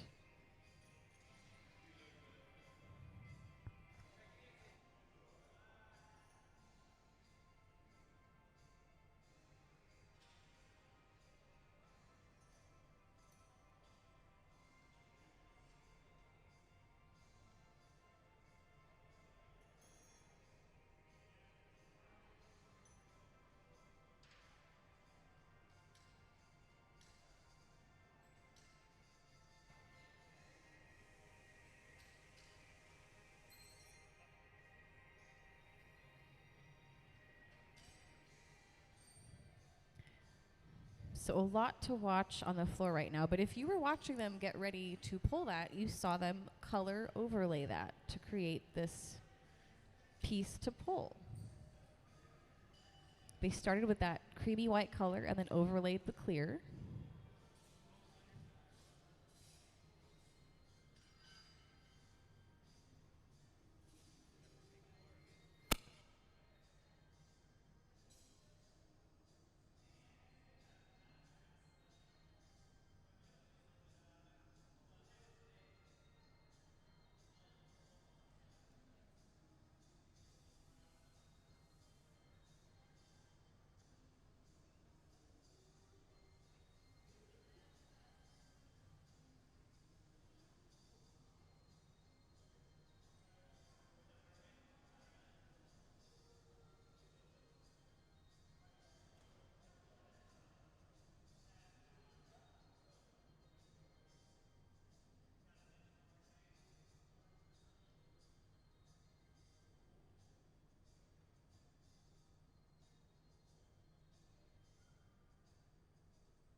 So now that Ben has that piece after it's made its way to the corner, it is now time to start blowing it.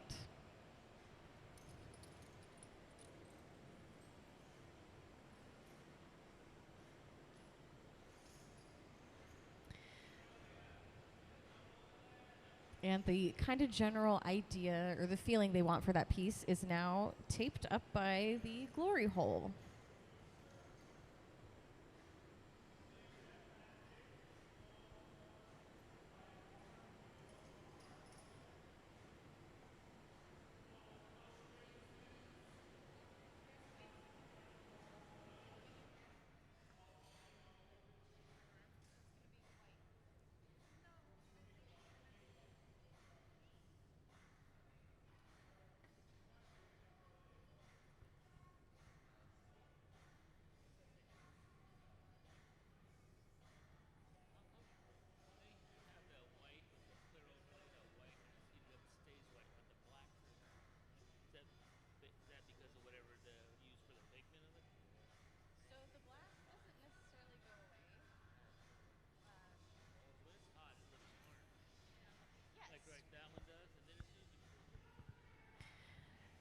So if you're watching these pieces and you're not noticing the color, it's because they're still way too hot.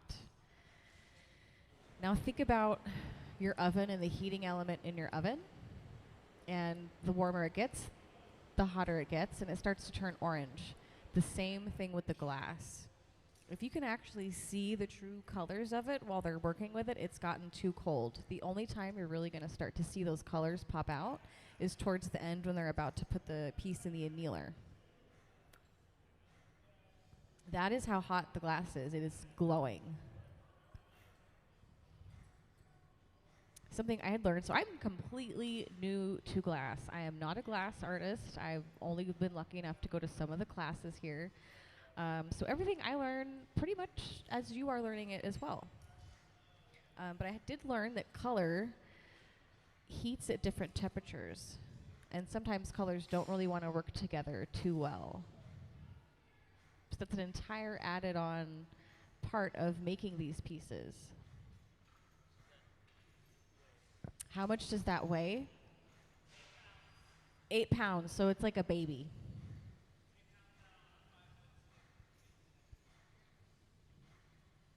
A pretty big baby.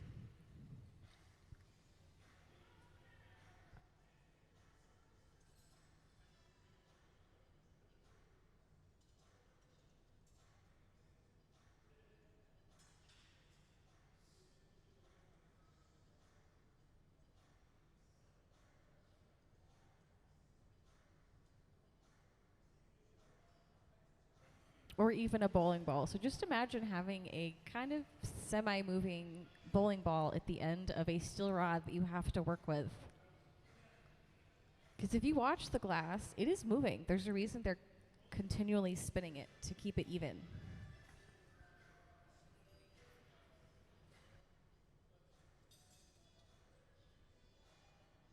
What we are seeing them work with though right now, so glass is a little bit backwards. You start with the bottom. So the bottom is what they are working with on the rod, and the top is what's actually connected to the blowpipe right now.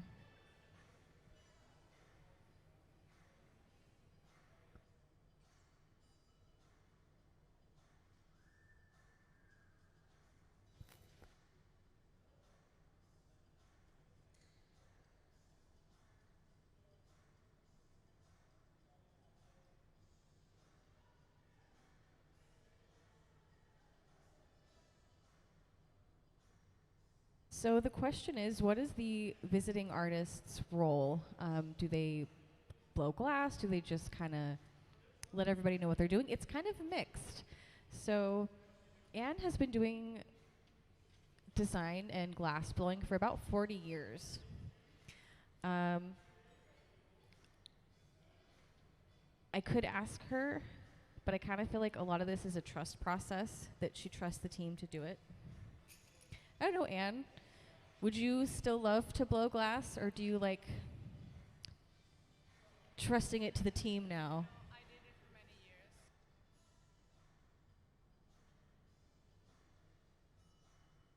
According to Anne, she says these guys are so much better. There really is a huge trust process when the artists come down to do this, and the team that's here, they've been working together for like 20 years.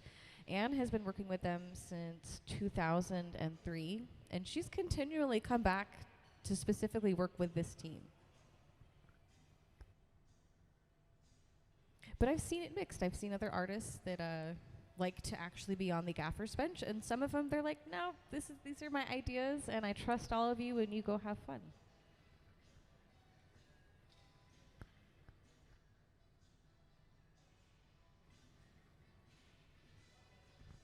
And now begins the process of actually blowing the piece. There's a little bubble in it before it got to them, but now it's really starting to grow.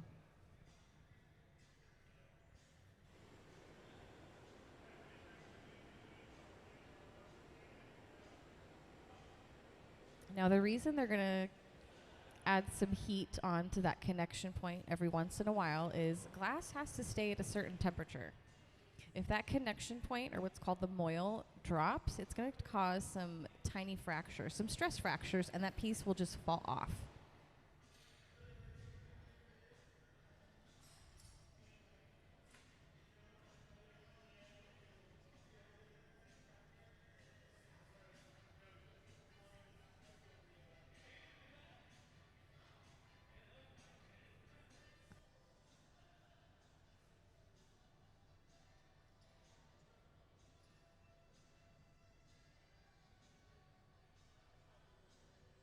So the question was, what are we putting in this big gray silver box? So that is called the garage. The garage. They really do park things in there temporarily. So if they're about to do another cane, pull some cane again, they would get a little glob of glass, stick the color rod at the end of it, and park it in there. Yeah, so this is the side that you can't see, but there's 2 doors on there. Another way to think of it is if you're making a glass bear, and you made all the ears and arms first, and you put them on the end of the rod. You'd leave them in the garage while you made the rest of the body until you wanted to stick them on the rest of your bear. But in this case, a lot of what has been going in there is pieces of marini or cane or color rods until they are ready to use it.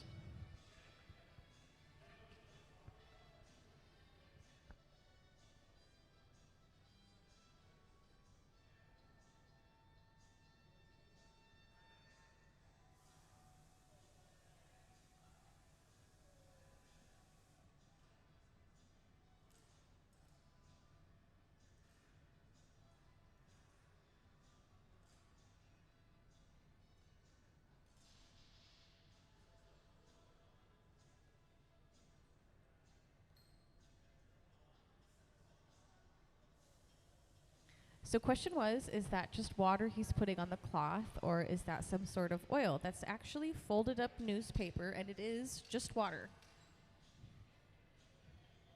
Yes, we actually have, there's probably a few women, but there's this lovely older lady who donates us all of her newspaper.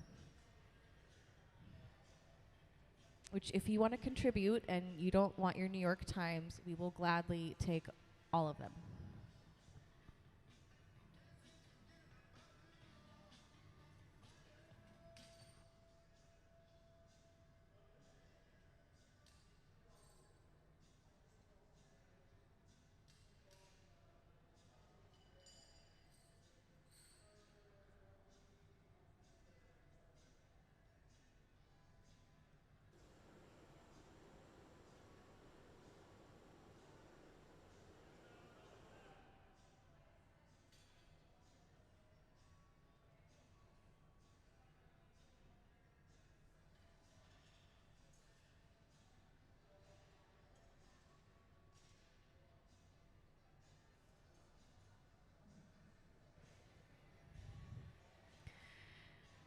So as this piece is starting to expand, there is an entirely other piece that has already started without us even noticing. Some of you might have noticed, but it is in this right corner.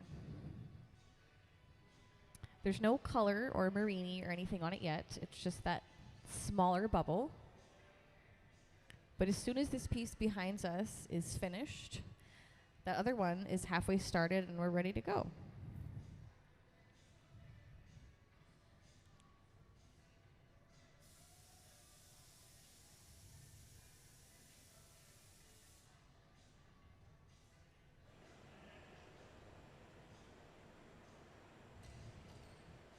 Another reason you will see them reheat the piece is when they're trying to blow air into it, the only areas that they want to expand, they need to heat first. At a certain point, that glass is still hot, but if you tried blowing air to it, it would be like beating a dead horse, and it's not going to get anywhere.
So if you wonder how they're getting towards the end of a piece, somebody goes to this corner dressing up like they're going to step into an oven.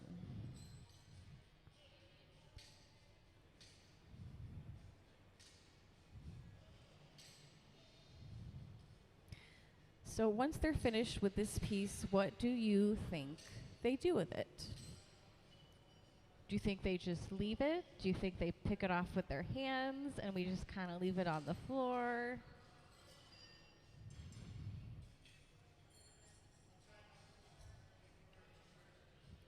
Well, I can tell you for sure, nobody is going to touch it with their bare hands and hot potato it to where it needs to go. There's a reason they have all the gloves on. So it's going to go from the end of that rod to the annealer. Now there's a couple different ones on the floor. The one we are using today is to my left. It's that big square black box. Now the annealer sits at about 890 degrees, and it's going to slowly bring the temperature down at about like 12, 24 hours.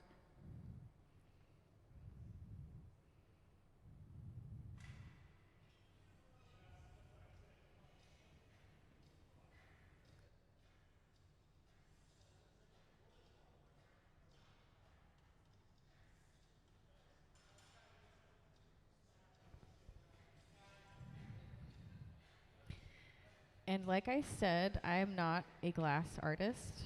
I was asking them what they're doing over there earlier. And I was told it's a plunger pickup, which that clear piece did kind of look like a plunger. And they picked up the cane with it. Ooh, excellent. We have a slide. So what we just saw was stick that plungery shaped piece of glass onto the cane.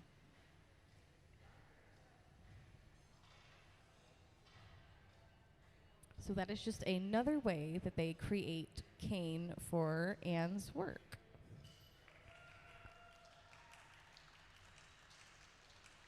And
Well, all my lovely faces, we are going to begin making another new piece.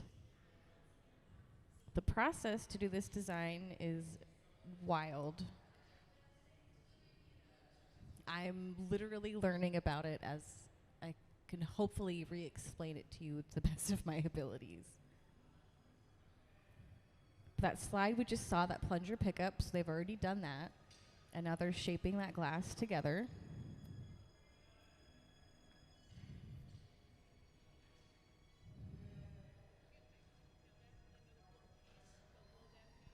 They are. So what they made, you watched them with the plunger pickup, and they picked up the cane with it, which those are the striped ends. So that clear on the end of the blowpipe, that was the plunger-looking piece.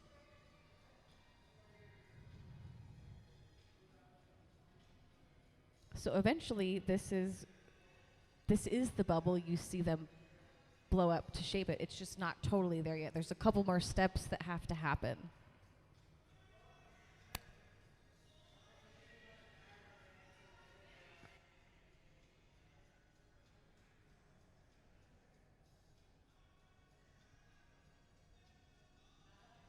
It always blows my mind how some what looks like a really simple design on glass art is not, it takes a lot of different complicated steps to make that happen.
So we had a question, why was Courtney using the Dremel on the glass? There's a little bit of dust on there. You'll see them sometimes snip off little air bubbles or actually take little tiny hand brooms and just sweep stuff off.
Well, hello, my new faces. We have a visiting artist today.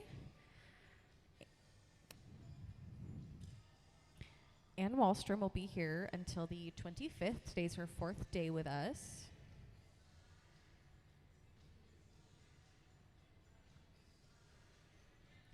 A little bit of a lull in the shop floor. They've been kind of doing some preparation work on the next pieces they're going to make.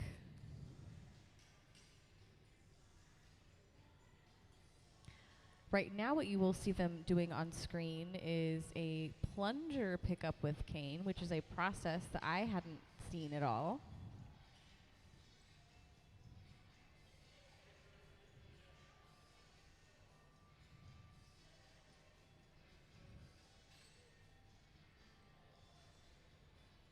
And if you're not familiar with Anne's work, this is from her last visit with us.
So we are learning about this bubble they are about to make together. As you can see, they're kind of squeezing off that striped part. So that is what's going to be left and what they're actually going to use. So they're going to,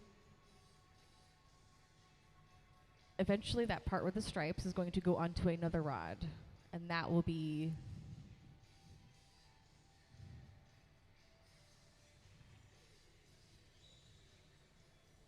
hopefully I'm explaining all this adequately. I'm learning about it just as I'm telling you about it.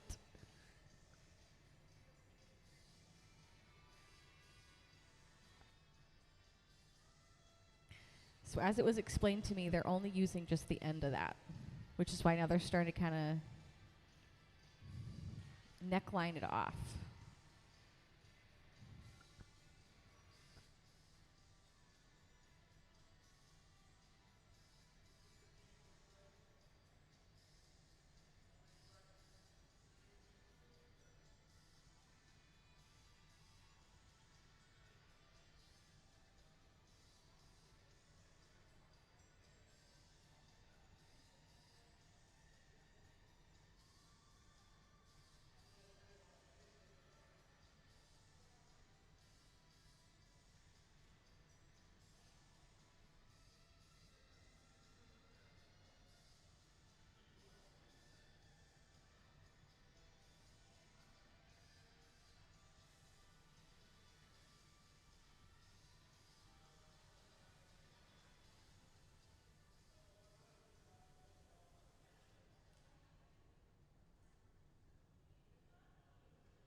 So, my lovely new faces, a lot of what is happening is preparation to make the next piece.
Because, so the question is, how are they going to blow that up?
So a lot of different steps have happened to create this next piece.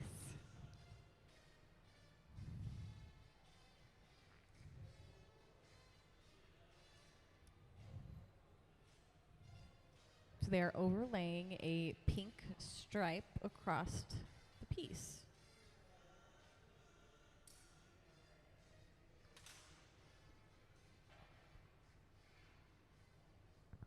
And also, if you've ever wondered who actually puts the glass in the furnace and who has to take care of everything out here, it is this gentleman in the blue hoodie.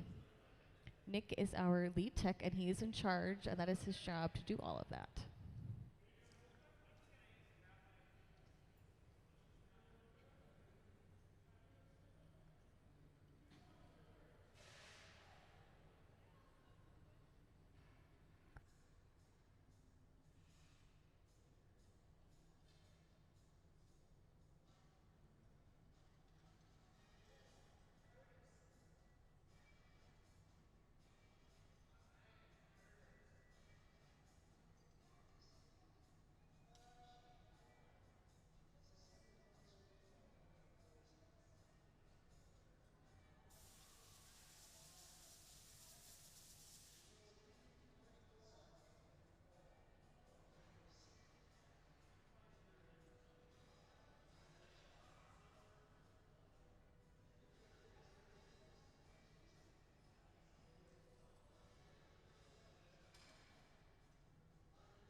So we have some new faces. Hello to my new faces. We are watching our visiting artist, Anne. She has come all the way from Sweden.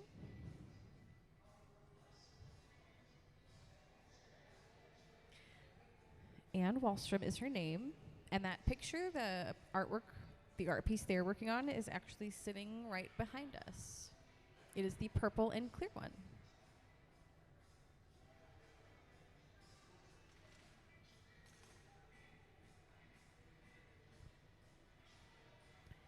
She has been to school everywhere. She has been to school in the United States and Europe. She has 40 years of glass blowing and design behind her. What we're watching Gabe do right now, he's blowing air on that piece to kind of speed up the cooling process.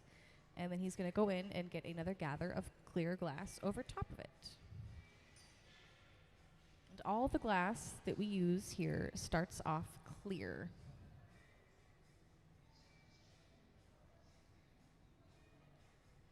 We actually have Nick and Larry, Ann's husband, standing in front of the furnace.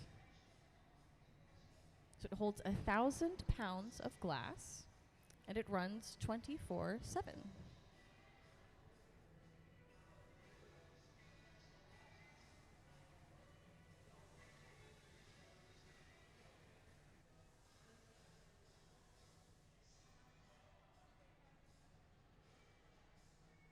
How often do we replenish the glass?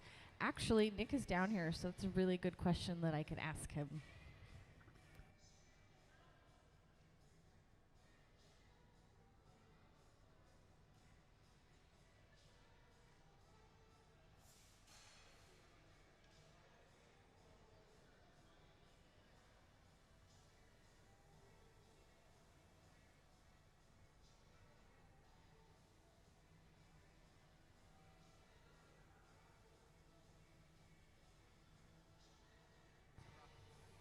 Roughly about once every 2 weeks they refill the furnace, and the glory hole, the reheating chamber, there is no glass in there, just the furnace.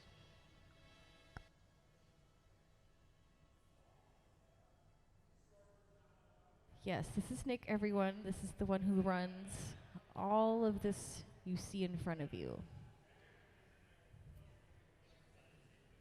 Yeah, the furnace and the glory hole are both powered by natural gas and forced air.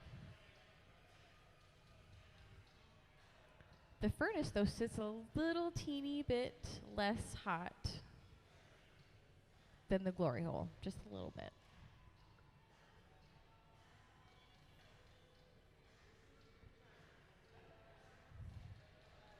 So a run through of what you're looking at, we just went over the glass furnace.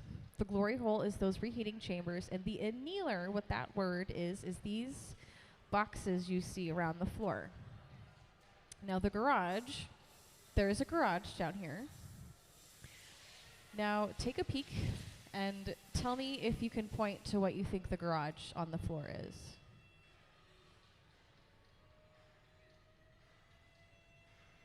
It is actually this piece to my right. That silver box. It is called a garage.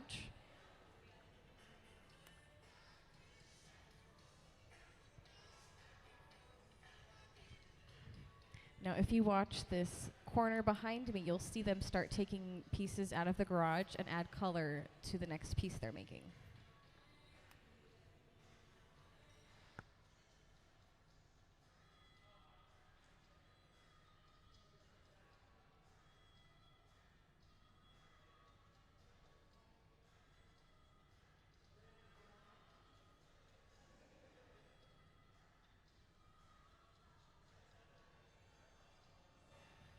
Also, this is a huge teamwork process. Could you imagine if one person was out here by themselves trying to do all of this?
So most of these pieces have taken about an hour each to make.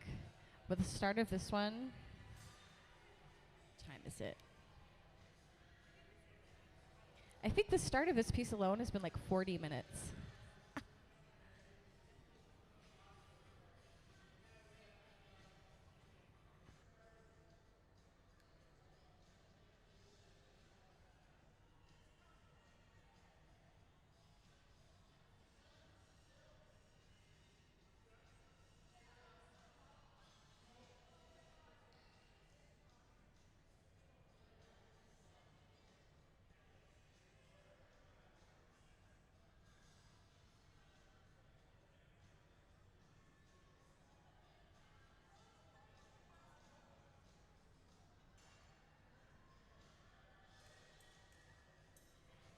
So my lovely faces up top, if you watched earlier when they did the plunger cane pickup and you missed it, we're doing it again.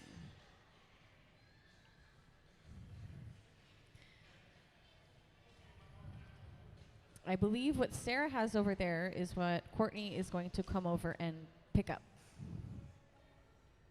Yes, that is what's happening.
So what you saw was literally a plunger shaped of clear glass that he just...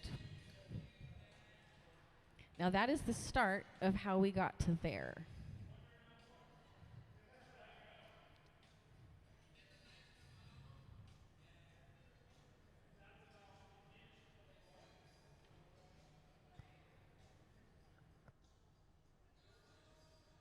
Now what'll slowly start to happen is they don't need to use that entire piece of glass, just the end with the striping on it.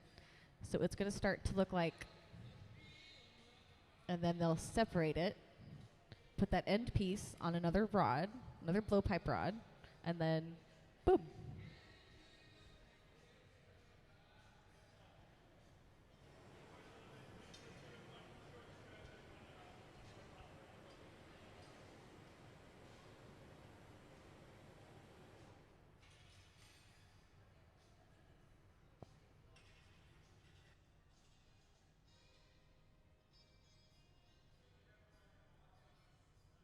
Hello, my new faces.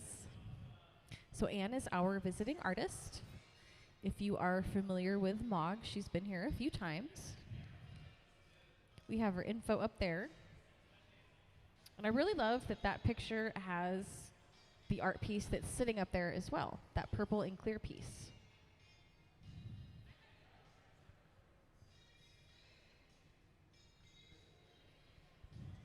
So depending on where your eyes wander, what we're working on right now, how they got there, they are starting again over here.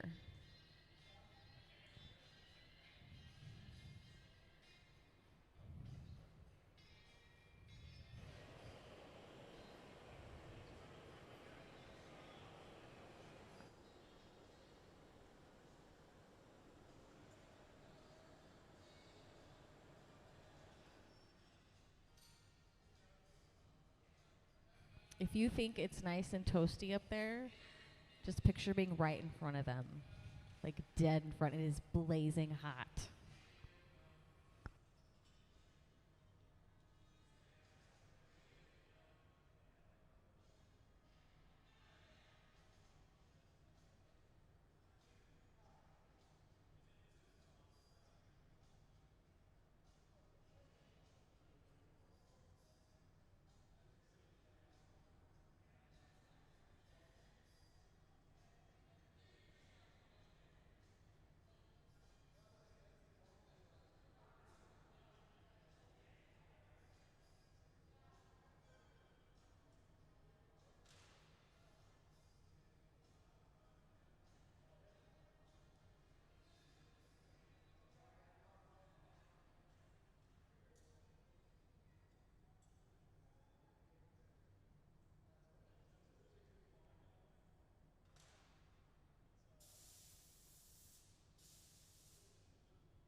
So we have this starting to take a little bit of shape.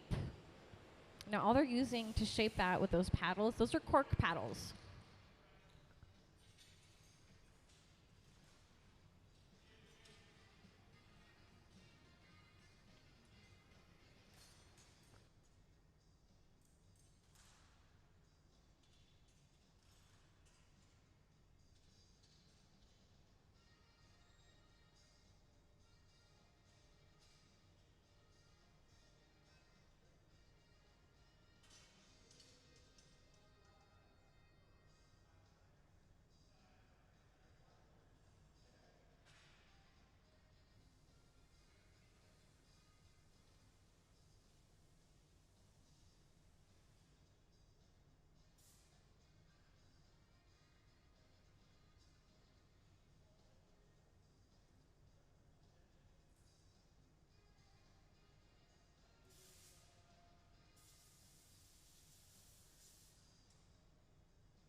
Give him a hand. We're almost there. We made it.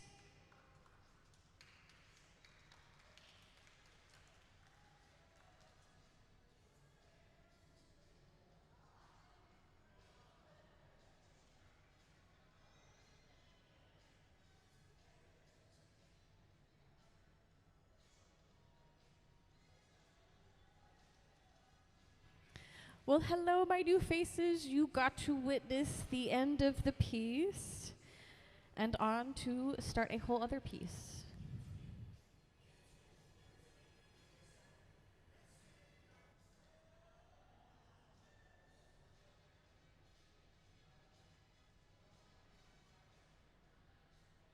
I feel like that has to be 30 pieces today. I feel like we have to hit the 30 mark line. Well, hello, my new faces. So how the floor is kind of working right now behind me. They were starting a piece while this one was being finished.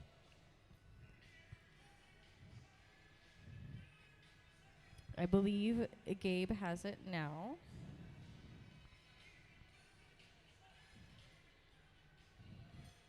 Not quite yet. It's still behind me.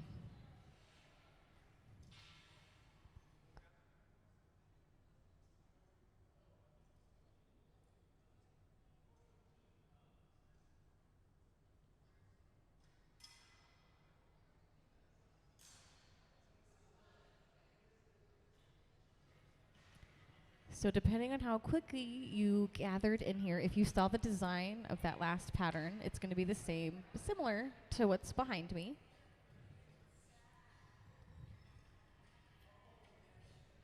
How they did that was super cool to watch. They made it look like a clear plunger end on the end of a rod and kind of plunged these bars and slowly shaped it into what it looks like right now.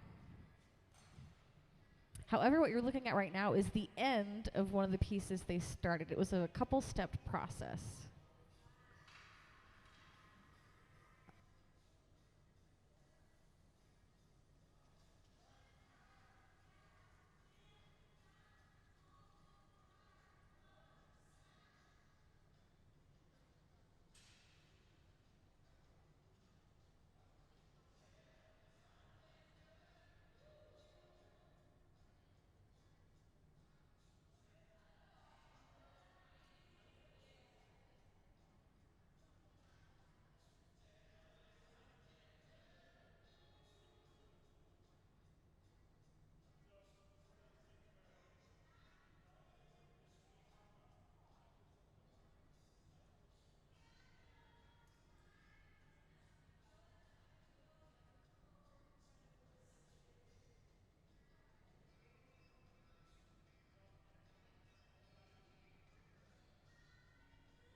We have some new faces. Can we pull up Anne's work from her last visit with us, please?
if you wondered how we added color, we have some new faces. Hello, my new faces. So color is added a couple different ways. All the glass that they start out with is clear. It is not colored in any way until later. Now, what they do is there's about 3 really common ways you're going to see them color glass. One is with color bar. So just picture the red is the blue. Now, the artist will start with a tiny little clear glass bubble on the end of a blowpipe or a rod. And then they'll push that color over top of it or overlay it, cover that clear bubble. Then they will add an additional clear layer. There's only a thin line of color, so it looks like it's all that color, or that red, or that orange, when essentially it's just a thin little line. And this is the one in the picture. Mm-hmm.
So that man wearing that red shirt, to explain how hot it is, he has his own personal towel to wipe his sweat off.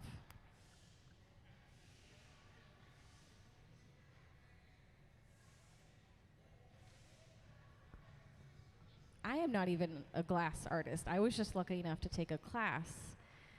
And when you put the rod into that and finally feel that heat come off, you are not prepared for it. And then it sets in that they do this for like 8 hours a day.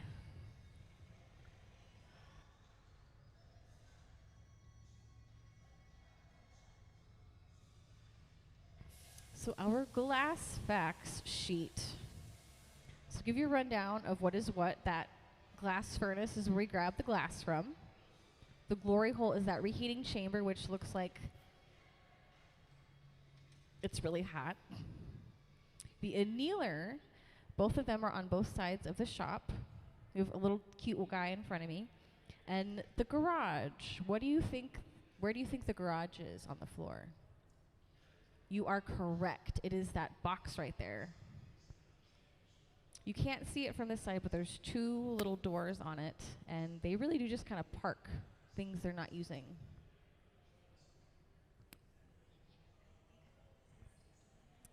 Like extra, so if this had a more pointed tip to it, there's things like that on rods in there right now, so they can draw it on to the pieces they're making. So look a little more like this. Some of them do look like this.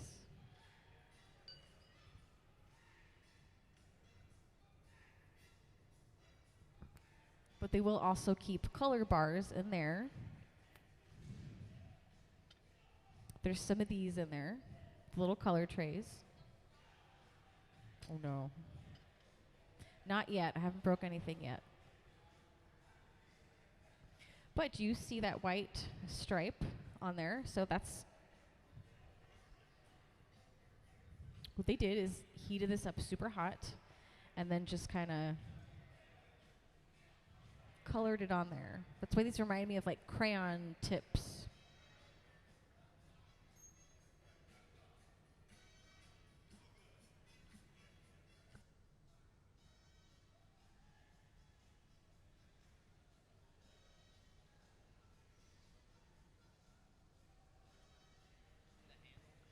That is cooling the handle. That is the pipe cooler. So they do get hot, maybe not as hot as you think they would. Steel doesn't transfer heat very fast. So it takes a little bit of time to build up to where they want to grab it. But yeah, if they're going to choke up on the piece, they're definitely going to cool down.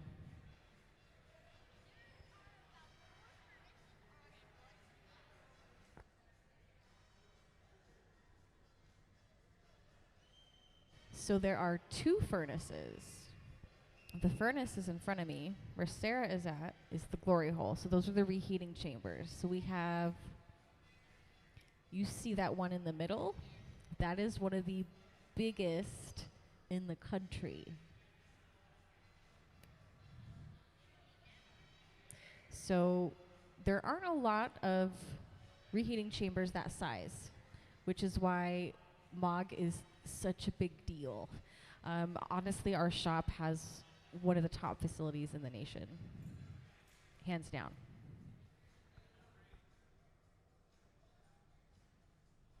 So my other half of the family, if you turn around, that purple and clear piece was Anne's gift to us from her last visit.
So something that someone told me today was how they make those designs on like candy and like make the hearts in them is pretty much identical to how they're doing that with things here.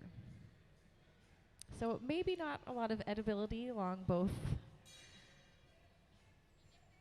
mediums of working with something, but very similar in how they get those designs. I personally think that these look like candy or like licorice, but I do not recommend trying to eat them.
About 40 minutes.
Can we see the pineapple mold slide, please?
We're almost there. And let's give him a hand.